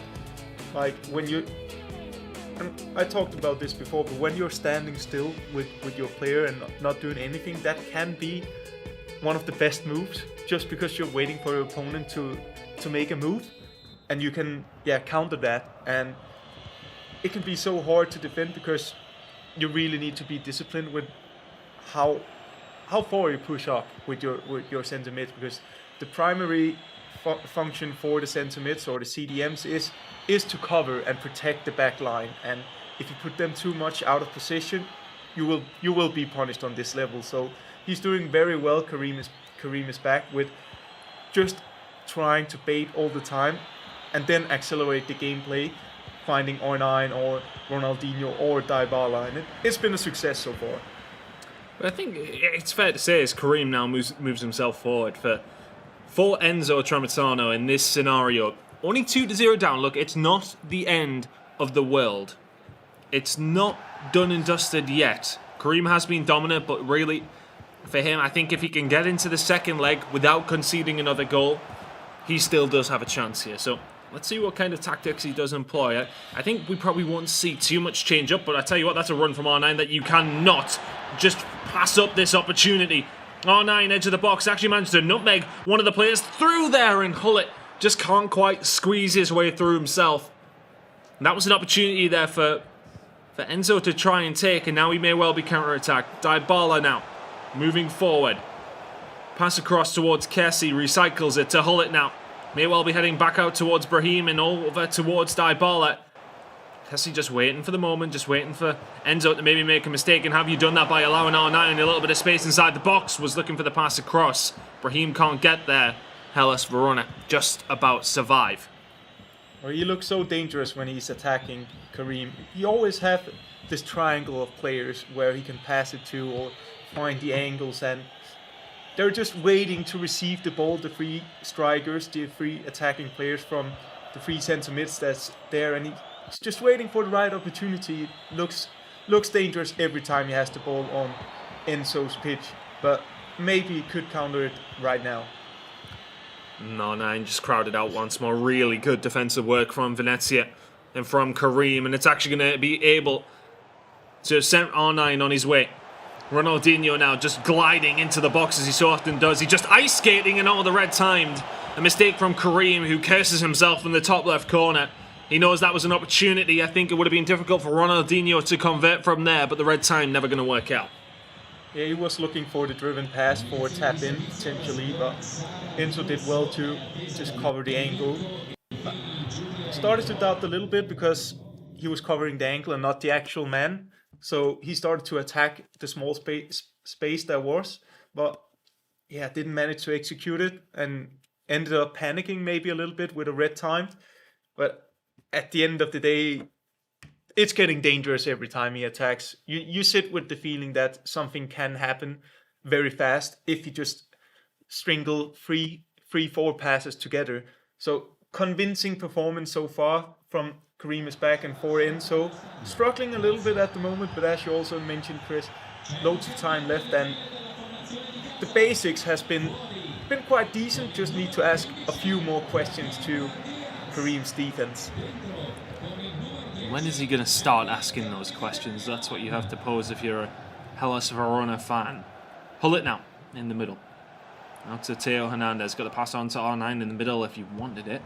He's going to play this one forward to Ronaldinho. Hullet to Kessie. A little bit of room here on the edge of the box if they can find a player in it. R9 is that player who's eventually coasted his way through. It was the shot cancel that opened up the room. Now Kessie can recycle once more. Venezia and Kareem looking for a little bit of room to find that little bit more of daylight that he needs, and you need to see him take the shot.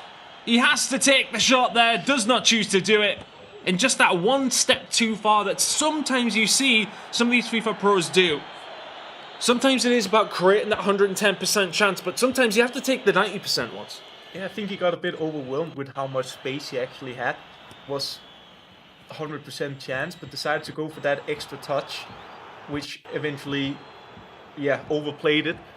And he'll be a bit annoyed about that, but on the other hand, he's been playing so well, and he knows that if he keeps playing like that, he will get more chances. He'll have more chances to potentially finish out this match pretty early. Yeah, just has to keep a cool, calm head. You could see his coach was trying to calm him down because he knows he'll find more opportunities like this. 77 minutes gone. Venezia and Kareem very, very much on top in this game. Ball's going to be whipped in here, actually, and it's actually going to be the player lock change. Not going to come on through, not going to result in anything. Kessie will play this one back out wide. Dybala to whip it in towards the back post, and it's actually going to be chested back to the keeper by Maldini. Hellas Verona and Enzo running out of lives at this moment in time, and has to be said. There's multiple opportunities being presented Venezia's way, being presented Kareem's way. He's finished 2 of them with aplomb, but we maybe need to see a third or a fourth to kill off this game, because we know that Enzo can score surprise goals that come out of nowhere, and I wonder if that would shift the momentum of this game very rapidly. Yeah, maybe we're going to see another Bolasi Flake or El Tornado in order to do the unexpected. But I've been really impressed with the way he's been able to find his free strikers here in the first leg. Looks easy, but it's so hard, and it's been the major difference between the two players. But on the other hand, it could happen here. It was Dybala with the initial. Ibrahimovic was looking for the pass to Brahim. I wouldn't have hated a shot there, to be honest, with Ibra's left foot. Then maybe, you never know. Could be a counter. Looks like he's offside. Yeah, Kareem maybe a little bit overzealous with that opportunity to send Ronaldinho in down the left-hand side, which gives his opponent Enzo an opportunity to take the last attack of the game. So potentially a wrong choice for Kareem, because he's been in control, and you don't want to concede those last-minute goals. It just does something to your mental state. And he will definitely look for the opportunity here, but he has to go forward here, and he has to go. Good. Has to go. R9 out wide, not really where you need him or want him. Mkhitaryan, it's actually passed backwards, but still the referee says play it on. But that will be that Kareem. A sigh of relief at that last attack not resulting in anything. And it will, of course, be Venezia in the lead now. A 2-0 one at that as well, and a deserved one. Still, I think a lot of these young players are on the stage, and there is a certain amount of, and I don't mean this in a bad way, but immaturity and lack of experience in these scenarios where they maybe need to have a bit of a cooler head.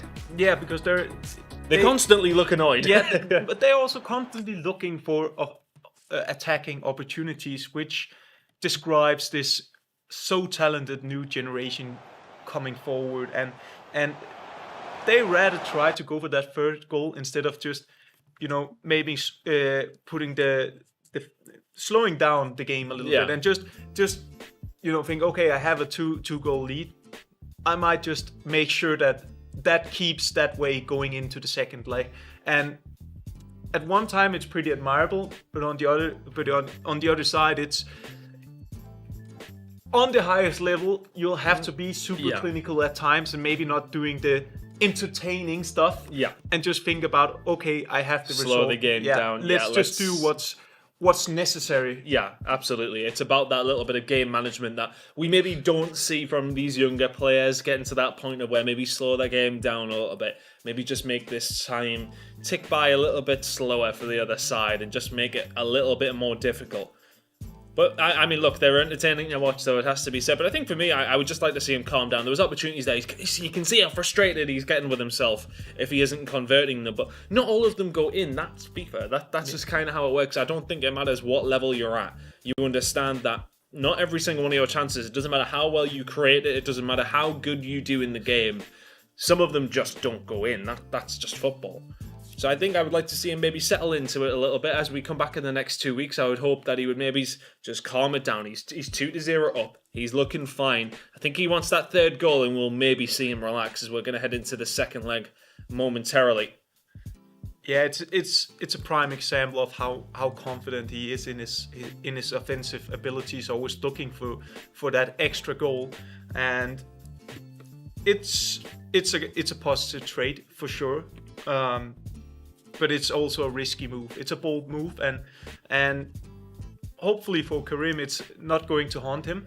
He's been in control over the 90 first minutes of the game for sure. Didn't allow any big chances really to happen against him, and he's been closer to that extra goal than Enzo has been to actually coming back. But a second leg can be a totally different story. We've seen that so many times, and that's what Enzo will be looking for here. Maybe get a quick goal back and then start to put the pressure on Karim. And will the pressure tell? That's the question we're all looking to find an answer to. Venezia now and Karim. 2 to the good here against Hellas Verona and their representative in Enzo Tramontano.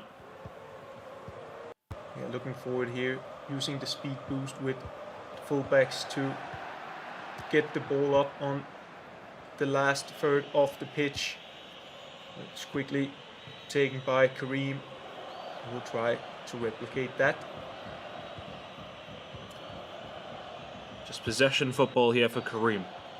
The longer he has the ball, the harder it becomes for Hellas Verona to bring this one back. Enzo going to struggle if he doesn't have any possession of the ball. Dybala left hand side, good pass inside to Brahim, looking for the ball back to Dybala, and you can only imagine there's a wicked left footed shot heading towards that top left corner, but Karim not offered up that opportunity. 8 minutes gone in this second leg.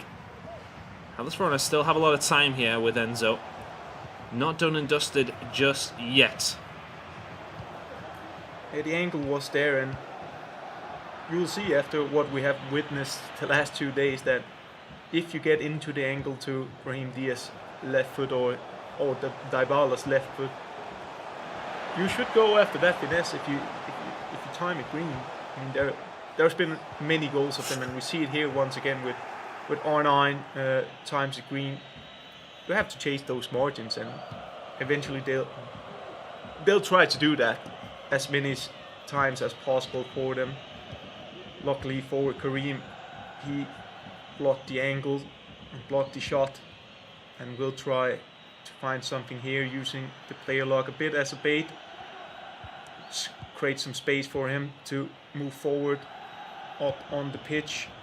It's been good, his possession. Yeah, really good. Dybala on that right hand side. Back to Brahim, and it's a great pass into R9. Hull it inside the box. Back to R9. What a save. Mana just gets in the way. And once again, the frustration from Karim. is very visible in that top left corner, and I wonder what that would look like if he concedes. And these are just chances that are falling by the wayside, but he's done everything right. If he can keep doing this, then surely a third goal will follow. Oh, it's actually the nutmeg that's going to come on through, but Enzo will survive. Ball has been given away, though. Dybala on the edge. Back to Kessie. Ronaldinho seems to be the option that has moved into the inside a little bit now. Kessie now back on the ball. Pass off to Hullet. Dybala is an option also, but as is R9. Kessie just ghosting forward. Wouldn't have expected the CDM to make that movement. Helps Verona, though, get a hold of the ball, and they may well be able to counter-attack here with Ronaldinho. The pass is not going to go forward. 22 minutes in, there has been chances. He's defending heroically right now, and so he's under pressure, and you will have to come up with something new. Maybe that was some of it, but maybe he needs to try to keep the ball a little bit more scheduled and organized attack. Try to find just a small weak spot maybe in Kareem's defense, because it's been flawless so far in terms of his defending and pressing, and offensively he's been looking very, very dangerous as well going forward. Oh, it's the ball fizzed into Ibrahimovic inside the box. Little heel to get away. To Ansaldi. Now Hullet. Look at the men in the middle though for Venezia. Very, very difficult to get past now. Ball into R9 eventually finds its way to the Brazilian. And back again. Oh, Ibrahimovic is there, but forcing the pass a little bit there again. Yeah, and doesn't get into the same positions as Kareem is doing when he's playing outside Enzo's defense.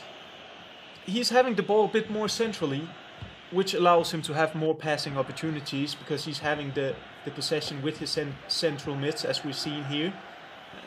Just gives him some more chances to be dangerous, while when Enzo has attacked, it's been more from the wing backs off, which has complicated a bit more for him. He has needed to work harder. We'll see it again. Yeah, potential opportunity here is Dybala flirting with the edge of the box into Brahim now, looking to try and find the pass or the shot to sting the palms of Mainan, and a really, really good opportunity falls its way once more. I think he was maybe banking on a bit of keeper movement to try and find that front post. But again, Kareem looking the much stronger opponent. You can see the changes are now starting to come through. And this is now going to be for the side of Hellas Verona, and with Enzo. Looks like a 3-back coming into play. Needs to start getting forward, and that's clearly what the idea is. Yeah, and I like that. I like a tactical switch, because for now he haven't really got into the game. He haven't really got that second leg that he wished for. So trying something new could be a good idea, and you have to consider it now, because the game scenario isn't good for him as it is right now. So potentially going all to that 3-5-2 would be interesting, also because it's not a common formation. Some players tend to go into it, and it can be really tricky to play against. Oh, the player switched to Hullet. Oh, and he tries to head it on for Koulibaly. That would have been wonderful FIFA from Kareem had he pulled it off. Teo Hernandez down the outside now. Good pass inside to Brahim. He's got options in the middle as well, but does the Spaniard need them? He finds one of them, and he would have liked to maybe play it on, but nonetheless, a penalty will come on through. And was it worth the foul here for Enzo? Because that surely would have been converted. Can Ronaldinho do it? Yes, he can. And there's the third and maybe decisive goal that is needed for Kareem. Venezia, 3 to the good now, and surely cruising through to the final 8. That makes the game plan much, much harder to concede a goal just straight after you prepared your formation switch, your tactical changes. Tough one for Enzo. You gotta say, Kareem has been playing on a different level throughout the 2 legs so far. It's been convincing, gotta say that. Maybe he can put something up here. Wonderfully playing in a brilliant, brilliant save on the other side of things, but still R9 inside the box. The Elastico, and really, really big tackle coming in from Maldini, and potentially the counter-attacking opportunity to put this one to bed. Oh, 9. Oh, and the ball clipped forward for Brahim. For Dybala, I should say. Looked very, very good. Now the ball forward towards R9 here for Hellas Verona as the game just opens wide open. Hullet. Forward now to R9 and eventually finds its way to Ibrahimovic, and Zlatan cannot get past Maldini, and that will be the end of that for the half. Hellas Verona and Enzo find themselves 3 goals behind, and I wonder, does something really need to change? Karim has been fantastic on the attack. He's looked like scoring every time he's went forward, but his defense has been really good too. Yeah, you gotta say that. And I mean, the last 5 minutes here, the response after conceding a third has been great for Enzo. That's the chances you want to get into when playing against Karim, because you haven't asked enough questions to Karim's defense, but just getting that actually huge chance could do something for him here in the second half. But I would be very surprised if he managed to turn this around, because Karim has been superior in every aspect of the game so far. Here we go. It has to be do or die for the side of Hellas Verona. What can Enzo do? Apart from just hope that he doesn't concede again, because the problem is he's going to have to send men forward, and ultimately it means that these sort of things happen, and there's just too much room for the Brazilian and for Karim to make the most of that. 4 to the good. Venezia and Karim surely are cruising through now to the final 8. Yeah, and a lovely running scoop here from Karim, and just a green power shot at the near post after. It's been dominating, and we're starting to see why he is ranked number 1 in the Eastern Europe rankings right now. It could be a 5th here. Oh, Brahim trying to get in on his left-hand side. Of course, the 5-star weak foot is something to really keep an eye on. But now for Enzo, it has to be do or die. This clip ball forward, Magnan is very much in the way of that one, and Koulibaly will get this going. But 55 minutes gone in the second leg. Not a lot of time at all for Enzo to bring this one back, and I think that this is when that game management we talked about has to come in for Karim here. I think, he could still send it forward, concede a goal, and he'll likely still be okay, but better to be safe than sorry, right? Definitely, and you can also see the all-out attack. I mean, he's going for it. Oh my word! Oh, it's just brilliant FIFA once again from Karim, who is just tearing Enzo apart. The Hellas Verona player had a valiant start to his day with a really good win over our former champion now, Danny Pitbull, but we will have a new champion. It's not going to be Enzo, the one who did defeat the former, but could it be Karim for Venezia? On form like this, he's got as good a chance as anybody in 2 weeks' time. Yeah, you got to say that. Impressive performance, and doesn't seem to stop scoring goals right now. He scored 0 yesterday, now he's up on 5 goals, which is a lot in competitive FIFA. Over 2 legs, and I don't think we have seen the last goal yet, especially with the way the game is evolving right now.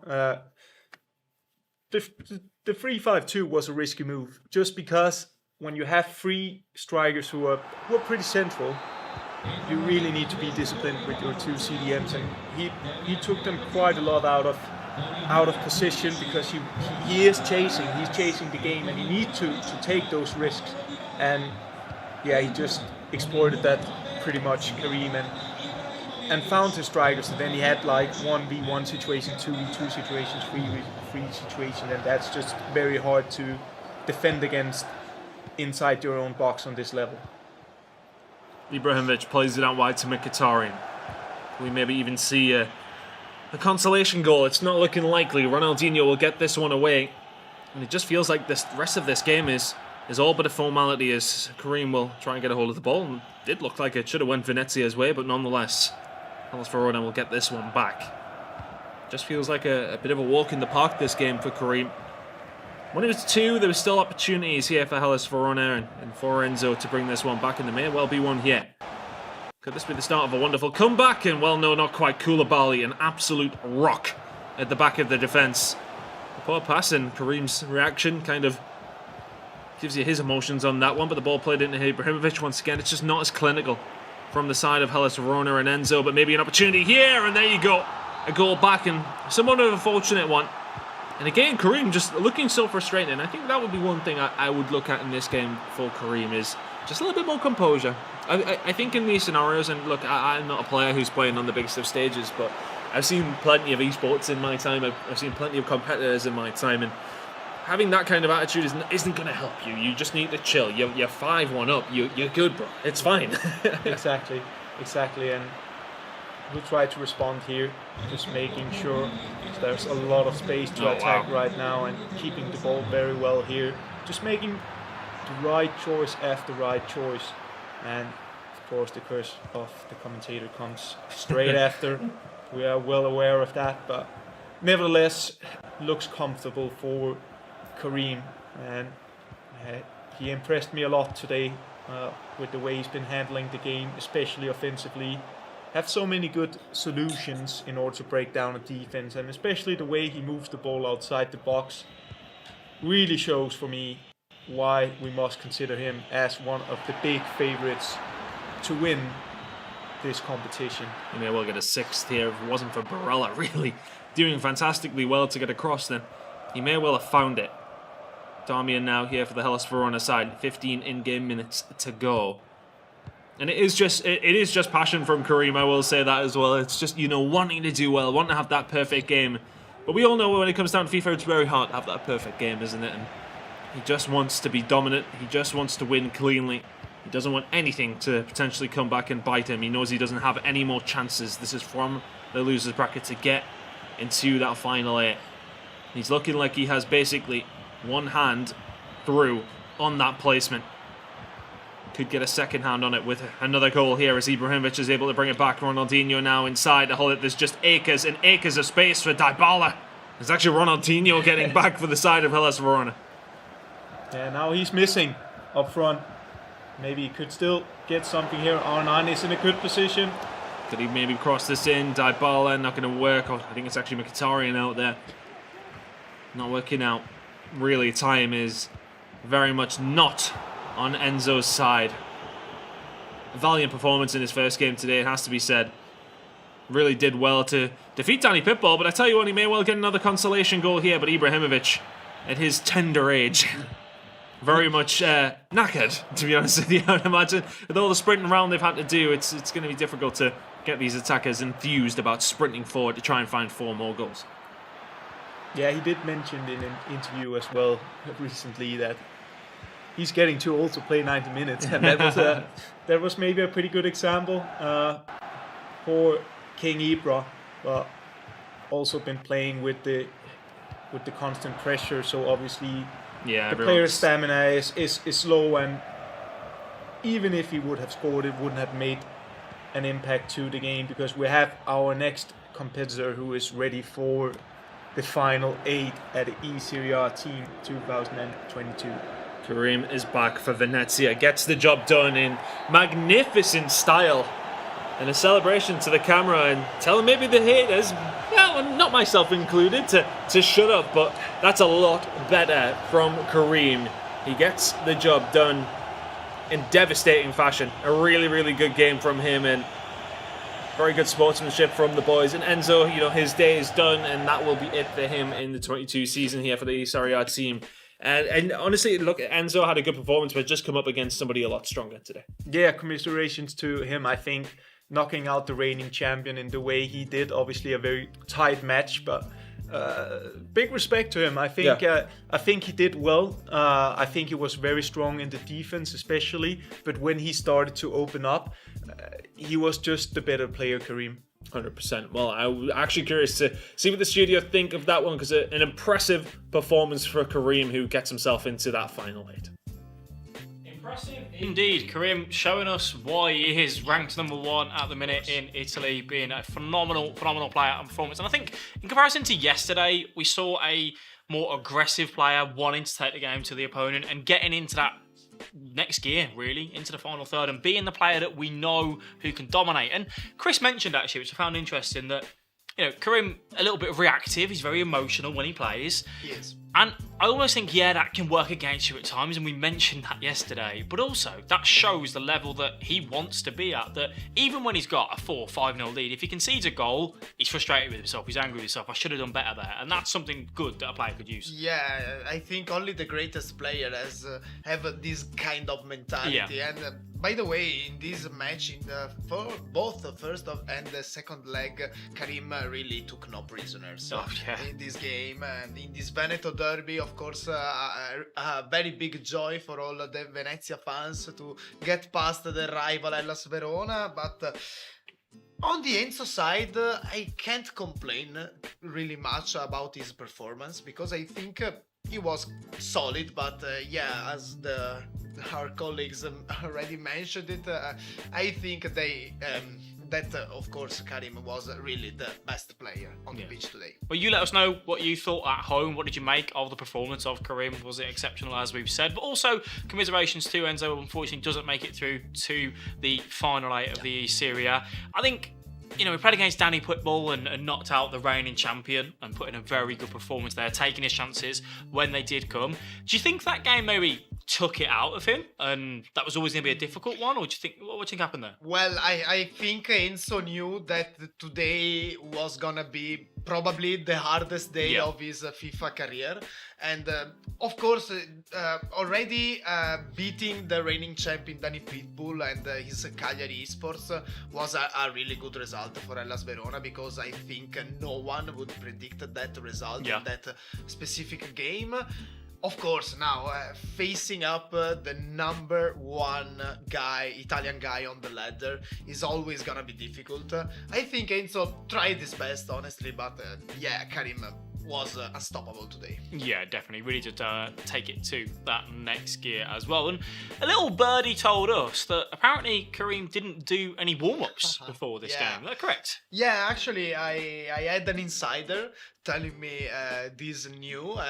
Maybe we can say that yesterday he had a bad warm-up and was already tilted in a kind of sense when he went up and faced Obrun. Of course, that wasn't the best performance from Karim, and today he probably decided to just skip the warm-up and all the formation changes stuff, and I think it really paid off for him. He was really sharp on his mind coming into this match against Hellas Verona, which was of course critical to get into the top 8, and I think that for a player like Karim not to get into the final 8 would have been obviously not a good result, a very bad result. I think we can all agree that we expected him to be in the final 8, given how good Karim definitely is. It would have been a very disappointing result for him if that happened, but it hasn't happened. Obviously, Karim will be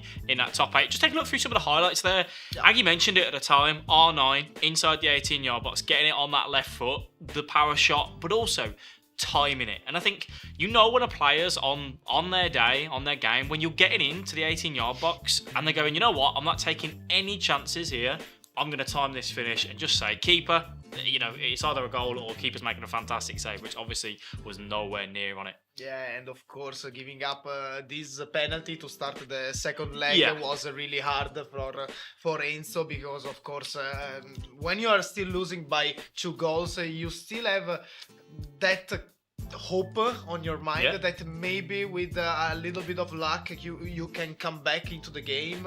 But when you just are conceding these kind of penalties and letting basically your opponent score a free goal, then of course it's gonna be really hard to come back. And you've all been there in rivals, champs on the weekend, whatever it may be. You're losing a game of FIFA 3-0, you change to a 3 at the back, constant pressure, all your men forward. It either goes one of 2 ways.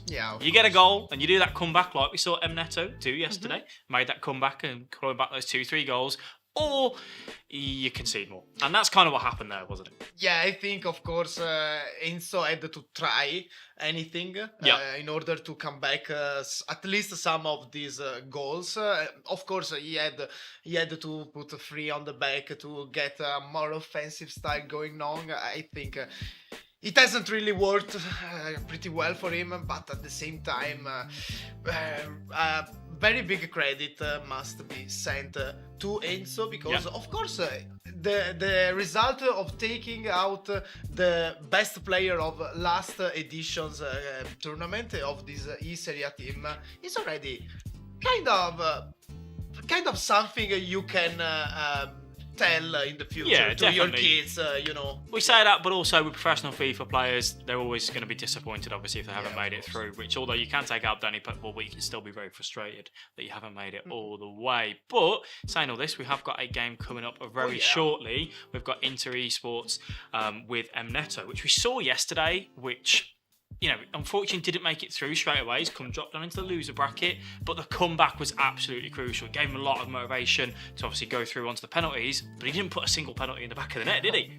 Yeah, that was a kind of a shame. Of course, it was already a good thing to come back into the game when he was, of course, losing by 3 at some point. But you mentioned it, right? We have this game coming up between Inter and Empoli.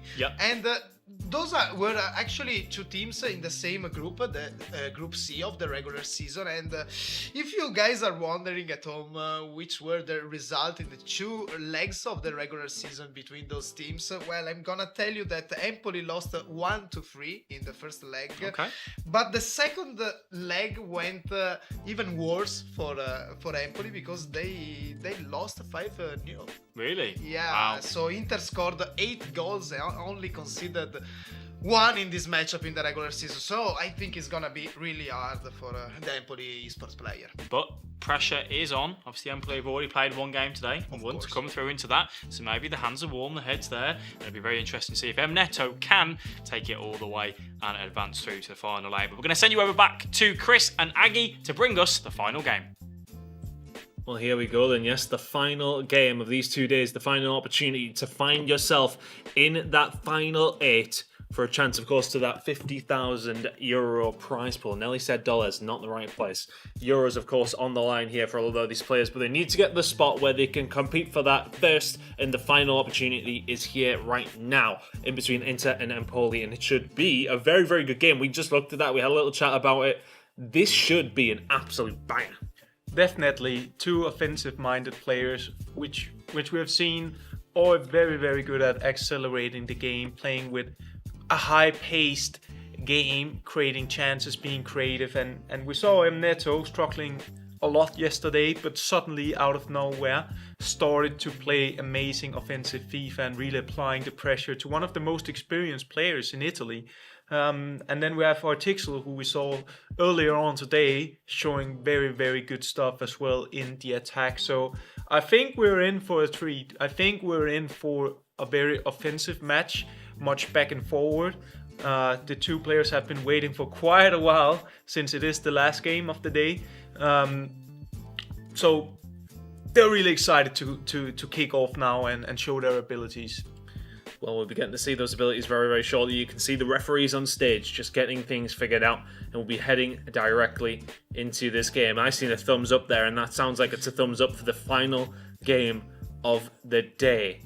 This should be super, super interesting because, as you said, for Neto, heading into his game, I'd argue that, you know, a lot of people have had his name on their lips in terms of walking away as winner, but really, he nearly came back. It went down to penalties. In the end, didn't convert a single one. So he'd be wanting to right the wrongs of yesterday as we head into our final game of this week's play here at the eSerie A team.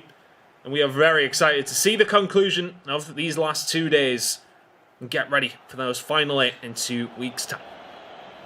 And we see here, starting out the game, trying to put the pace high up from the start off, using the speed boost with Ronaldinho, which was his most important player, arguably, in the first game we saw earlier for Artixel.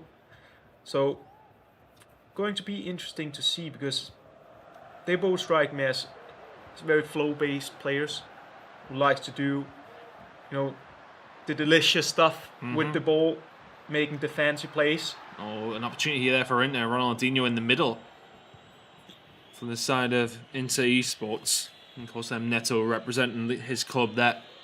Of course, Neto, a Brazilian youngster. Somebody who competing in Serie A, who's not of the native country, of course, but very interesting to see the young Brazilian players coming over and getting the job done. Let's see if he can continue to advance, of course. Dybala into Hullet here for Empoli. R9 out to Ronaldinho, who was so enigmatic, and he has a little bit of room. The cricketer cancelled. Try and find the opposition ball through. It's a touch of fortune that he maybe needed. But that's first blood to Empoli. And that man, Ronaldinho, so good once again. Yeah, we've been speaking about Hartixel and his use of Ronaldinho, and of course with a few margins here, but doesn't take away the pre-work for it, I think. Just showing again how nice of a flow he has, and especially when he gets the ball with Ronaldinho. Bit fortunate to get the chance there from an angle that didn't seem possible to score for, and at the same time the goalkeeper didn't look too well, but that's the margins and you want to take them. Wasn't able to this time. For the side of Inter, at least, anyway, take those margins in your favour. That's a tough one to concede, absolutely. Now he will have another chance of striking back, and I presume that he would like to make the comeback a bit earlier this time, even though for our point of view, a later comeback like yesterday would be enjoyable. I presume he probably doesn't want to have to do that. I keep saying 2 weeks, but it's 3 weeks time. I keep getting myself mixed up. It's actually 3 weeks, not 2 weeks. It's 3 weeks. Yeah. Right, okay. I mean, look, I'm just saying, if you guys tune in 2 weeks' time, just don't blame me. Look, okay? Well, maybe blame me. You can blame me. That's fair. Anyway, here we are. Kessie now, trying to feed the feet of Hullet once more. And really, we haven't seen anything from the side of Neto yet to offer any sort of attacking threat. Hullet trying to play the ball forward, not going to work out this time around, and Ronaldinho will recycle this back to Kessie and across to Darmian for Empoli to have an attack. Yeah, and I'm looking a lot of the players here, and I'm wondering which players has been the standouts for me, and I'll have to mention Koulibaly. I really think he's been involved in so many important defensive actions, making some very important blocks, interceptions, etc. But I also like to mention Hullet, obviously, one of the more easy choices to take. It's always involved. And then I also think that the Darmian actually has been pretty solid. Yeah, he really has. There's other options there, of course. Di Lorenzo, we've seen, I want to say we've seen Cuadrado once, and that was for one player in particular. I do forget who it was who was using it, but very much an attacking sense. I mean, Theo Hernandez has been the one and only at left back, of course. And maybe we had Ansaldi as well. Oh, no, sorry, yeah, we have had Ansaldi. But yeah, Theo Hernandez has been the common choice, yes, definitely. Which makes a lot of sense. Well, what makes a lot of sense is R9's in the box and usually results in something. Zidane's not able to quite get there for Inter. And this one will be played away by Hartixel. Kessie now, forward to R9 once more. Is the run of Dybala tempting? Maybe. Or maybe just tempting too much as Kessie tries to pass. Zidane gets in the way. Inter get the ball once more. Yeah, and I'm expecting Zidane to have some sort of impact on the offensive play when you decide to pick him over, potentially the likes of Ronaldinho or Maradona or some of the midfielders or strikers. You would expect Zidane to contribute a lot with the offensive. Very much looking for the creativity from Zidane, but of course the five-star, never a bad thing to have. It doesn't matter where you play on the pitch, it's always a nice option. Hullet now. Halfway into the half of Inter. Looking for a second goal here for Empoli. Maybe get himself a little bit of breathing room. Hartixel.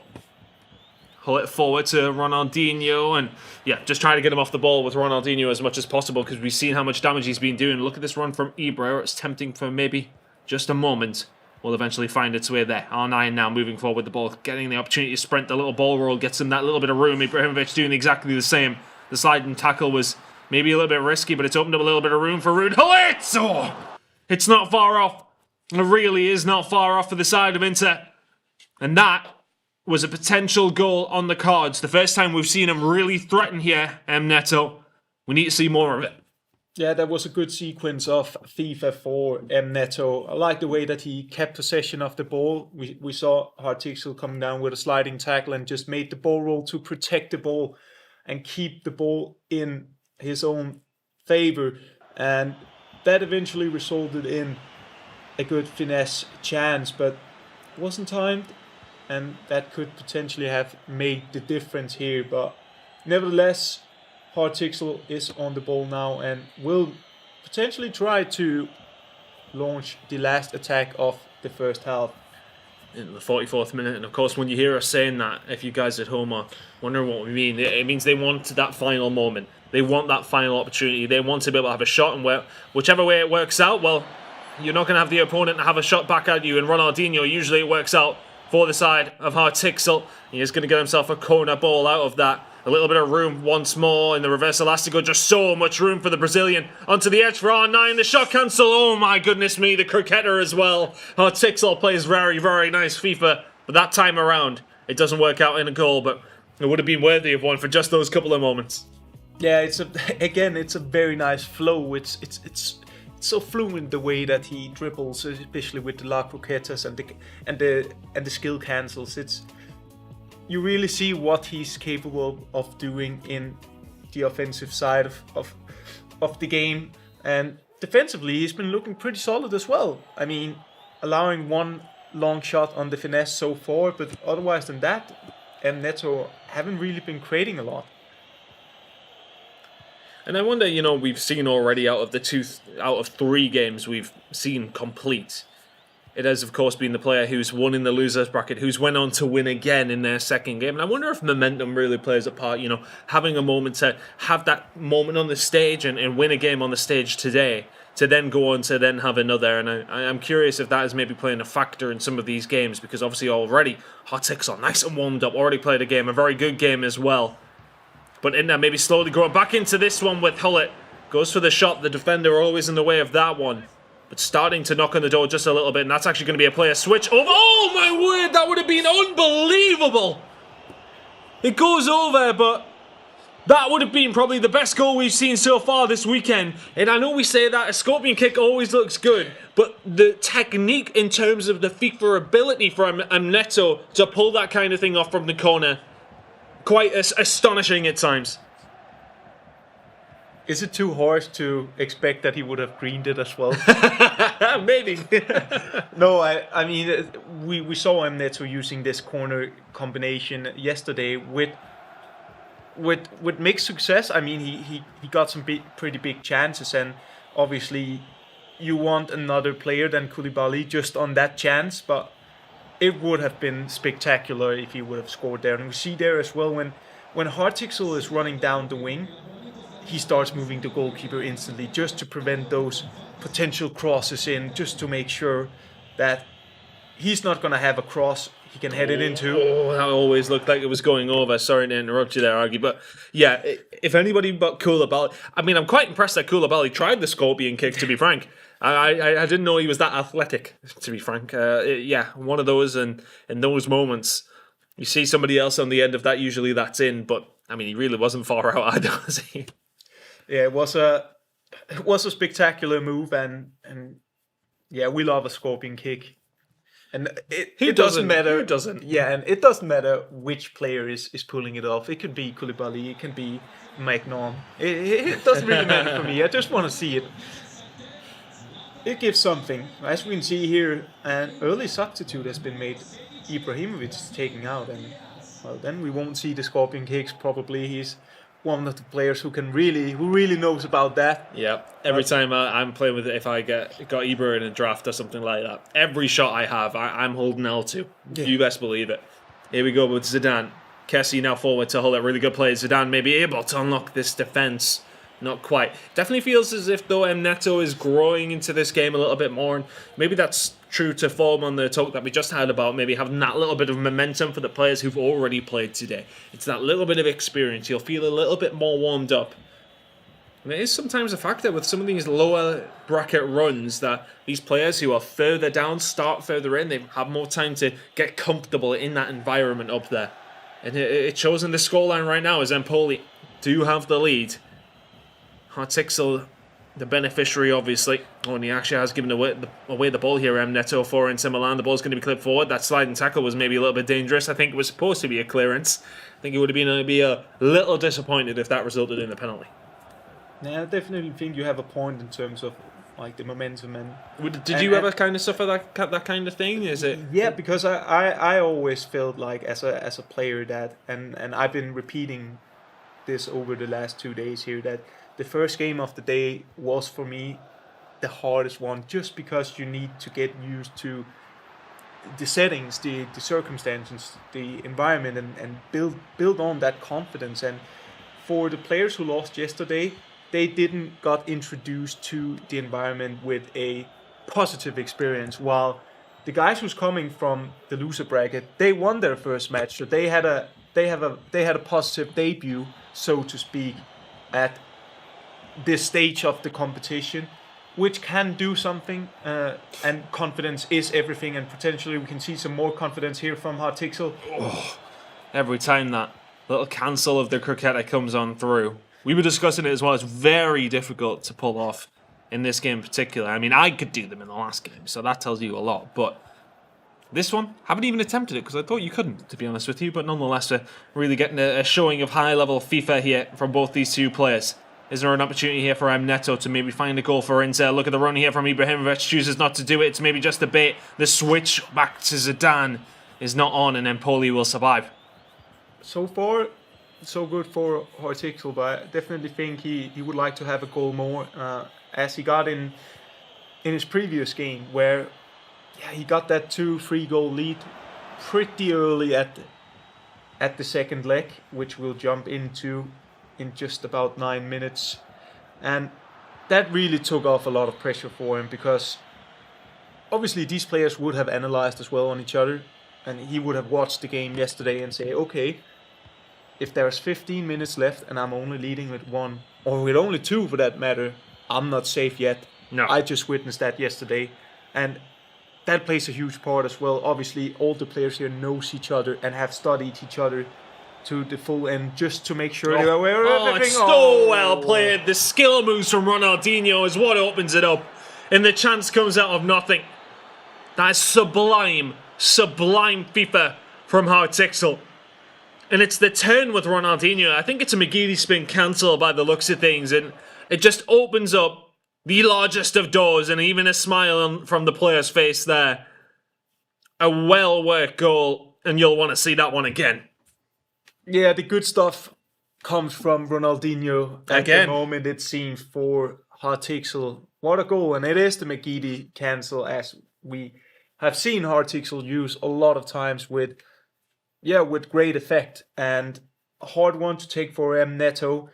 Obviously, you can study your opponent as much as you want, but when he pulls out something like that, it's hard to defend against. I mean, he has this extra gear where he suddenly shows something unexpected, and I think that's been pretty impressive from Hartixel. And I did say going into his first game today that I had pretty high expectations to him, because I heard and seen him perform very, very well, and a lot of players speaking about him as he is one of the most promising players here in Italy. And I think he proved the point today, regardless of what happens in the next 90 minutes.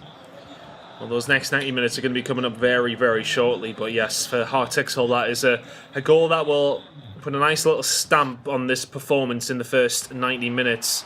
Is Ansaldi on side here, actually, for Inter. It's a good ball whipped in, but just not good enough. Szczesny always in the way of that one. Hartixel and Empoli will survive that minor scare towards the end and take a 2-0 lead heading into this second leg. In a deserved one, it has to be said. He really has been on top of the game and has looked very, very promising. And I think, again, you look at how he uses these skill moves. So many times that, even for me, I like to relate back to myself to try and convey as the average player. When I'm in a game and you kind of see somebody else is doing a skill move over and over and over again, you can kind of adapt to that.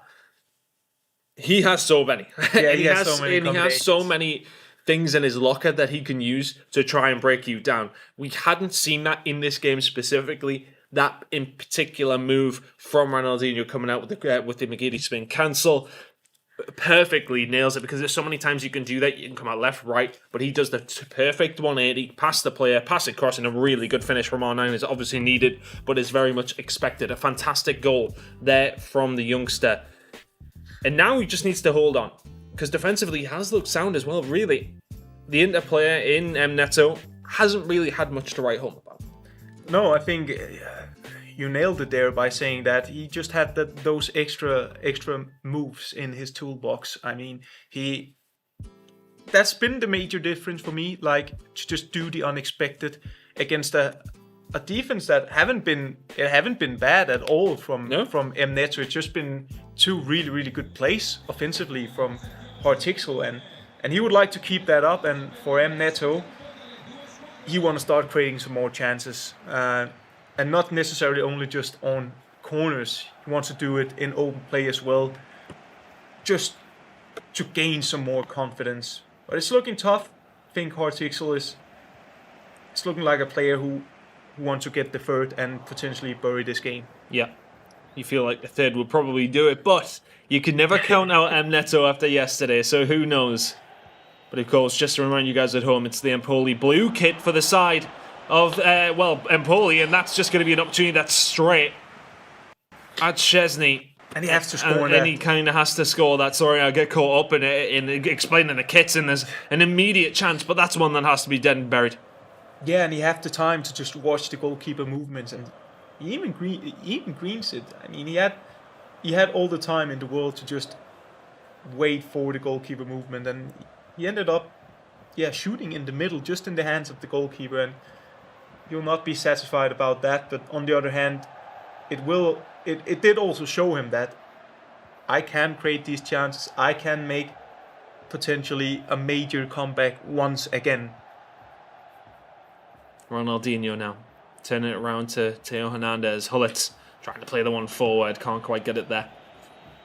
Inter obviously in the white kit this time, Empoli in the light blue. Ronaldo trying to move it forward here for Inter and for M Neto. Zidane. Pause cued for one of these players as well, and that is not a pass that you'd like to see from the Frenchman. No, and that's not a pass you'd like to see from your fullback either. Here we are, R9 with a little bit of room here for Inter Milan, trying to squeeze his way through with the roulette. Ball is recycled back to Hullet. Forward to Ibra, onside into R9. That's a crucial challenge from De Vrij, I believe. And now it's an opportunity for Empoli to counter-attack. Yeah, good situations here for M Neto. Started out the second leg here, pretty good. But just need that one thing that's quite essential in football and in FIFA, and that is a goal. But a very promising start for M Neto, which definitely should give him some more faith in making this potential comeback. As we see again, I like the way that he somehow controls his player and the goalkeeper at the same time. It requires many, but you need to control the keeper and your defenders there as R9 lurking in the box. An opportunity to maybe bring this one to a bad state for Inter there. Empoli, another opportunity inside the box, isn't converted. Now Inter able to make them move forward. M Neto trying to get something going, but it feels very stale in the attack. It just doesn't feel like it has that little moment to open things up. Empoli sitting very deep. Yeah, I think one goal could really accelerate this match once again. I think we started out with a blast. Slowed down a little bit. Oh my word, that's a big chance. R9 with the header. It's one you would expect to maybe go in from the cross from the fullback. You're starting to see a lot more here in FIFA 22. But this time around, with Ronaldo the Phenom, you expect that one to go in. Yeah, and it's again M Neto. 3 very good chances for him in the opening of this match. And we've been discussing these early crosses, and I believe it's the first time where we actually see how it can pay off if you time it correctly. Just getting into the right angle for it, and R9 just in front of the centre back as well, so requires a lot of timing here, and yeah, a good chance once again for him. Yep, there has been a few We only really had one really good chance for the side of Inter in the previous game, but maybe there's a chance developing here, and there always is one when Ronaldinho is on the ball for Hartixel. Finds its way to R9, flip-flop inside. Oh my goodness, he does so well to get that far, but Koulibaly, equally well done to defend that one. That was dangerous once more. Every time Ronaldinho is on this ball, it looks very, very dangerous, and if that pass had found its way through to Dybala, it would have been another big opportunity, but another, as said, opportunity presenting itself here for Hartixel and for Empoli, who are still looking very, very good here in this game.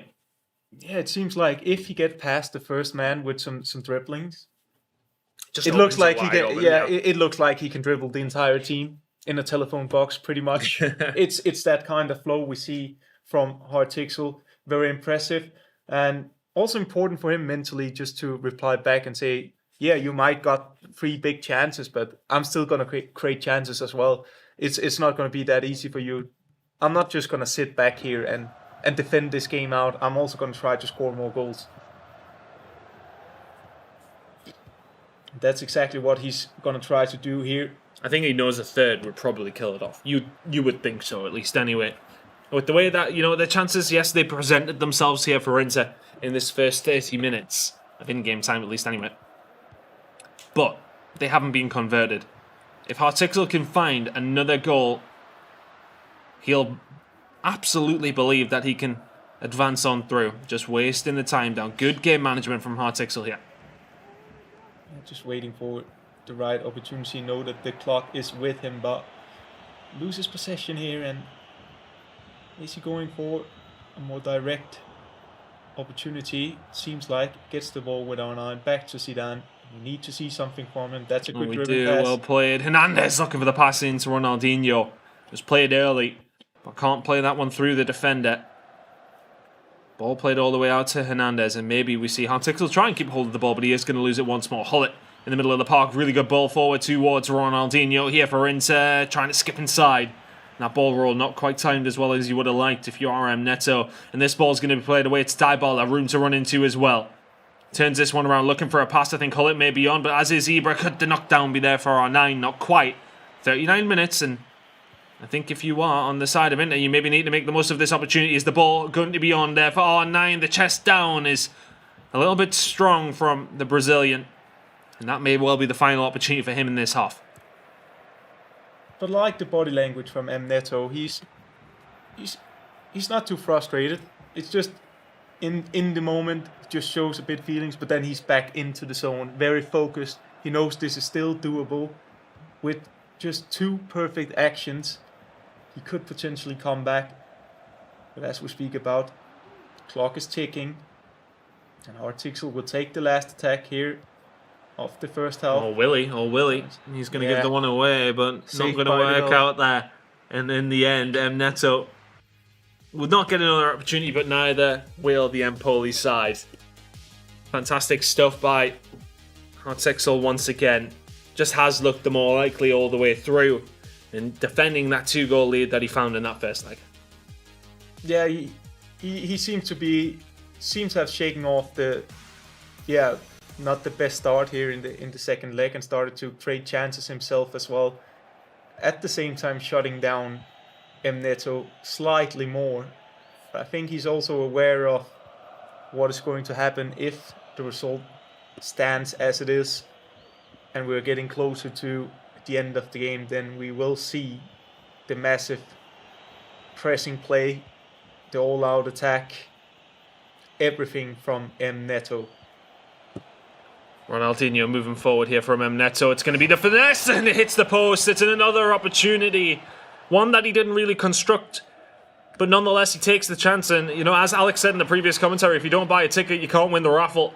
In that scenario, doesn't win it, becomes very, very close. Maybe his number was drawn out just one too late. And once again, Ronaldinho is here for the side of Empoli. And I've seen them given. We're holding our breath there for a second. Was close. No cigar. Ronaldinho moving forward. This game may well start to open up yet. R9 is the target in the box. The timed header. It might have been worth a shot, but once again, it's Zidane on the edge with that little bit of attacking flair. Can't find the pass through, and Hullet has to be careful to Maldini, and this one will be played away by Darmian. Yeah, solves it here. Was wondering if it was a bit dangerous to make the shooting thing there where you stop up, but solves it and is in possession again. And see here if he decides to go for the chance or if he decides to recycle it. No, he finds an angle potentially, but dispossessed again. And he always finally finds those angles, doesn't he? Like, that's the thing with Hartik. So even if there isn't an angle there, he'll create one himself. yeah, definitely been very good at finding his two side strikers. And potentially we're also going to see a formation switch. Giving the ball away. You can't be doing that there. Ibrahimovic is going to get away down this right-hand side. The ball roll, the heel to heel, just transitioning with the skill moves as best as he can. Darmian now. Back inside to Kessie. To Hullet. Feels like there is men over here for Empoli to maybe do something. R9 on the left foot. And it will be cleared away. And when there is more space just opening up because Inter have to attack, you are seeing time and time again, for the side of Hartixel, he's starting to find chances and Neto is struggling to find a way through. Yeah, and I think he wants that pause soon, just to change the tactics now and apply the pressure as we saw yesterday. That worked so well for him. It was drama until the last second, the last shot in the penalty shootout. Is there offside? Yeah, he draws him back. Intentionally, he knows that's an offside, and that's actually pretty smart because he knows really well that he played. requested a pause, and he don't want to give him the chance to make any substitute, makes any tactical changes. So a smart move here by Hartixel, just trying to keep the ball in play. Really well played by Hartixel. Those game management moments that he seems to have as well. He has the flair of these young players that we have seen so far this weekend, but he also has that little bit of maturity about him in his gameplay. Knows when to slow it down, knows when to be a nuisance in game, knows when to just be a little bit of a pain. Hernandez moving forward on the left-hand side. De Vrij now to Hullet. Moving it forward now, and does he find anything? Not quite. Zidane to Kessie. Ronaldinho can't find anything back, and Empoli just seemingly in control here.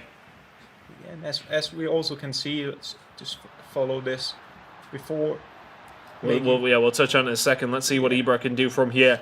It's back into Kessie. This defence is looking more and more wide open. Dybala trying to find the pass but can't quite find it. Maybe a counter-attacking opportunity here for the side of Inter. Ronaldinho trying to find R9, and once again the defence in the way. Time is running out here for Inter. Yeah, and for a moment it looked like, looking at the stamina, I'm not sure if he's in constant pressure or he maybe accidentally switched overload ball side on, which would result in a very tired Inter team. So has to make the subs. Has to make the subs. As you can see, there's a huge difference on the stamina, and it's not good news for Neto. That's not what you want to have when you need to really use the stamina of your players. That you can see that your opponent has fresher players. So probably we're going to see all three new players subbed in here to hope to make. Yeah, it looks like he's brought on, I think, Mkhitaryan, I think he's brought on Dybala, and I think he's brought on Ansaldi.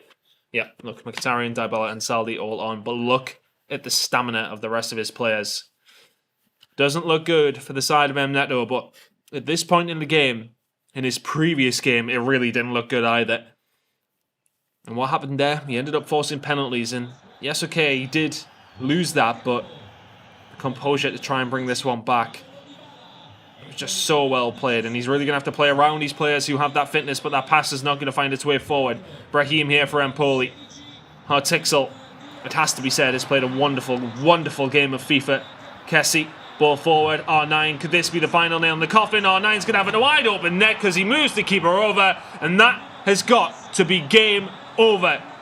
Empoli Esports FC get the job done. It's R9, courtesy of Hartixel, to advance his team to the final 8, barring a small miracle for Neto for Inter FC. Yeah, Neto has been digging deep over the last 2 days, but I think this was the end of the journey for him here at the competition. And he's been playing it very wise, Hartixel, let's be fair. We saw it before, manually preventing the game to pause and not calling an offside. And after the changes were made, he still managed to keep the ball in a very smart way, which obviously led to the goal where Neto had to try to do something with his goalkeeper, and you saw that. So well played by Neto. Well, maybe wait a minute, but a shake of the head from Neto. I think he knows that maybe there's just not enough time. The constant pressure will come on through, but Tixel may well just run down this game clock now. Hernandez at left back, plenty of stamina, and look on the other side of things. I say that for Inter, as there isn't really much stamina remaining. Maybe there is something. It's just becoming a little bit scary for Tixel now. And Neto trying to lock in another goal to make the final moments very entertaining, but I don't think he's going to have time. This ball will be played forward to Mkhitaryan, and it's momentarily 4 versus 2. Moving forward as best he can. The pass is misplaced though. 1 minute of added time, and that time is just not enough for Inter. It's just not enough for Neto. The final 8th placement is surely going to go over towards Empoli, as that final defensive touch will do the job. And he punches the air after a fantastic performance from Tixel. And he's one really to watch in 3 weeks' time. A fantastic performance in Neto. He's got to be disappointed. Look, he had some chances here and there, but I think on the overall grand scheme of things, a deserved win for Tixel in this one in particular. Yeah, definitely. He's been rock solid today, and he's really demonstrated that he is one of the players to look out for. Outstanding offensive plays, and at the same time keeping the organization very strict, not allowing his opponents to create a lot of chances, and that's a pretty complete performance. Yeah, a complete performance, and he's a player that I'm specifically going to be watching out for when we are back in Milan in 3 weeks' time for the conclusion of the tournament. But for the conclusion of today, we will be sending over towards Alex and Zenny. Boys, take it away. Very much both. It was a very entertaining game. Neto, unfortunately, not being able to work his way back in like we saw yesterday. Tixel had a very solid performance, and just there was a few chances here and there for Neto. You thought, oh, maybe that one will go in. But the one thing that we kind of picked up on, which I think played a big part yesterday, Neto changed to the 4-2-4 to be aggressive, to get back into the game, to take it all the way to penalties. And around the 65th minute, he realised that he had overload ball side on, which meant that his stamina had just drained on all the players. So it almost meant that there was no possibility for that comeback.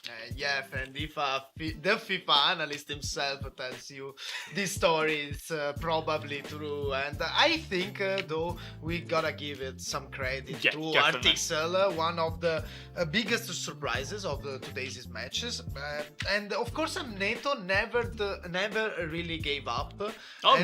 He showed again his Inter DNA, not giving up until the last minute. But yeah, I think Tixel overall was the better player. Let me add just a few numbers, because of course we mentioned it in the previously before the game, and Inter scored in the 2 legs in the regular season against Empoli 8 goals in total, and of course today he could only score once, and that's a real shame. And Inter of course conceded only 1 goal in the first 2 legs in the regular season against Empoli, and conceded 3 today. So yeah, I think really tells the story of this game. Well, I think the surprising thing is as well that the 3 teams that have gone through today from the losers bracket are the ones that automatically went to the losers bracket already. The guys that were in the winners bracket yesterday, we only had 1 team actually advance through from that winners bracket, which just shows the level of these players, that even throughout the season they might not have performed so well in the regular season.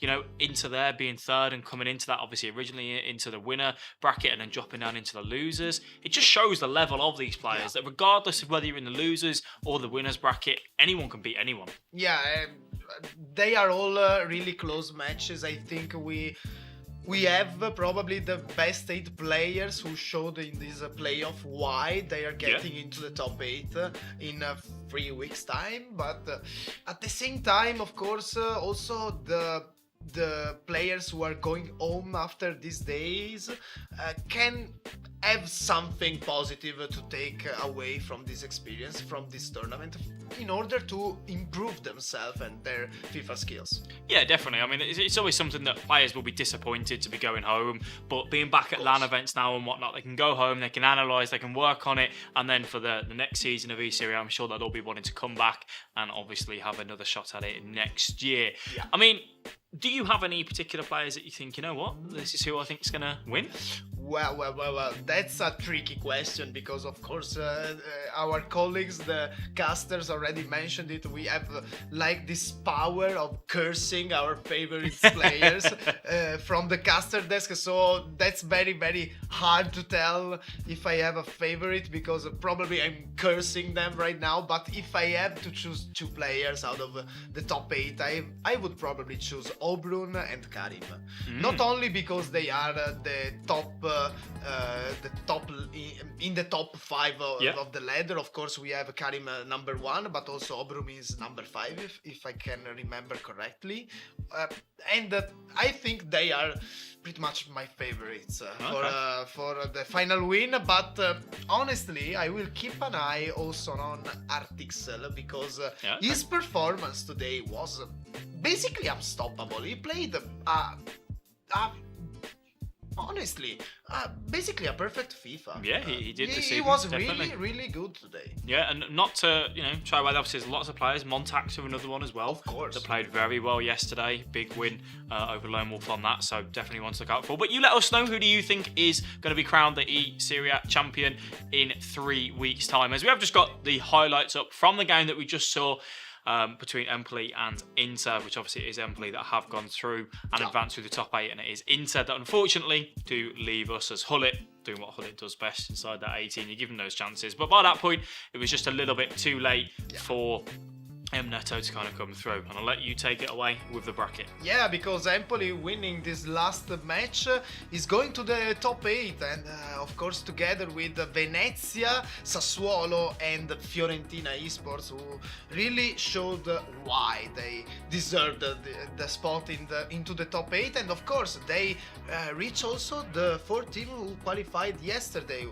such as AC Milan Clash, US Salernitana Esports, Torino FC Esports team, and Sampdoria. We will have a banger of a final 8, I'm sure of it. Yes, we definitely will. So you have seen obviously all of our players and teams that advanced through to the final 8, which will be back with you in 3 weeks' time, and we're absolutely looking forward to that, aren't we? Of course, man. I'm looking forward to see who is gonna win this tournament, because it looks like from those matches that is the competition here is really narrow between those guys, and basically between those 8 players it's anyone's title now. It definitely is. It is anyone's title. So we will look forward to seeing you, as I said, in 3 weeks' time. And obviously, thank you all for tuning in to the streams wherever you have been watching. And from us, it's going to be a very good night.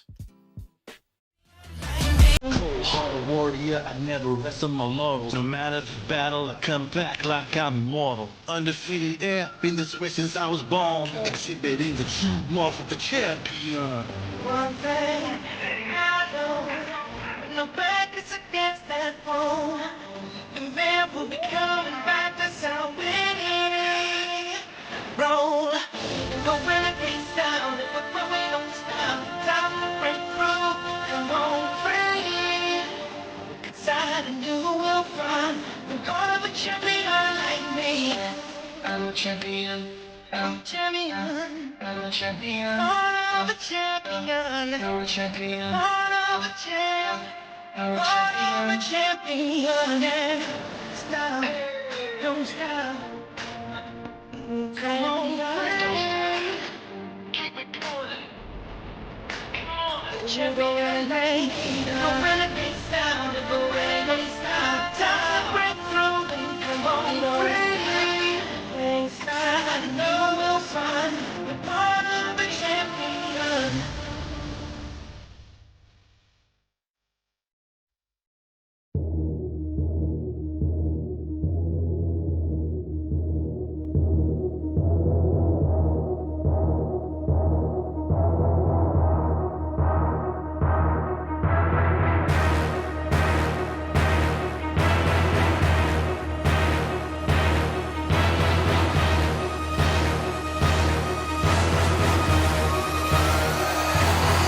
for this.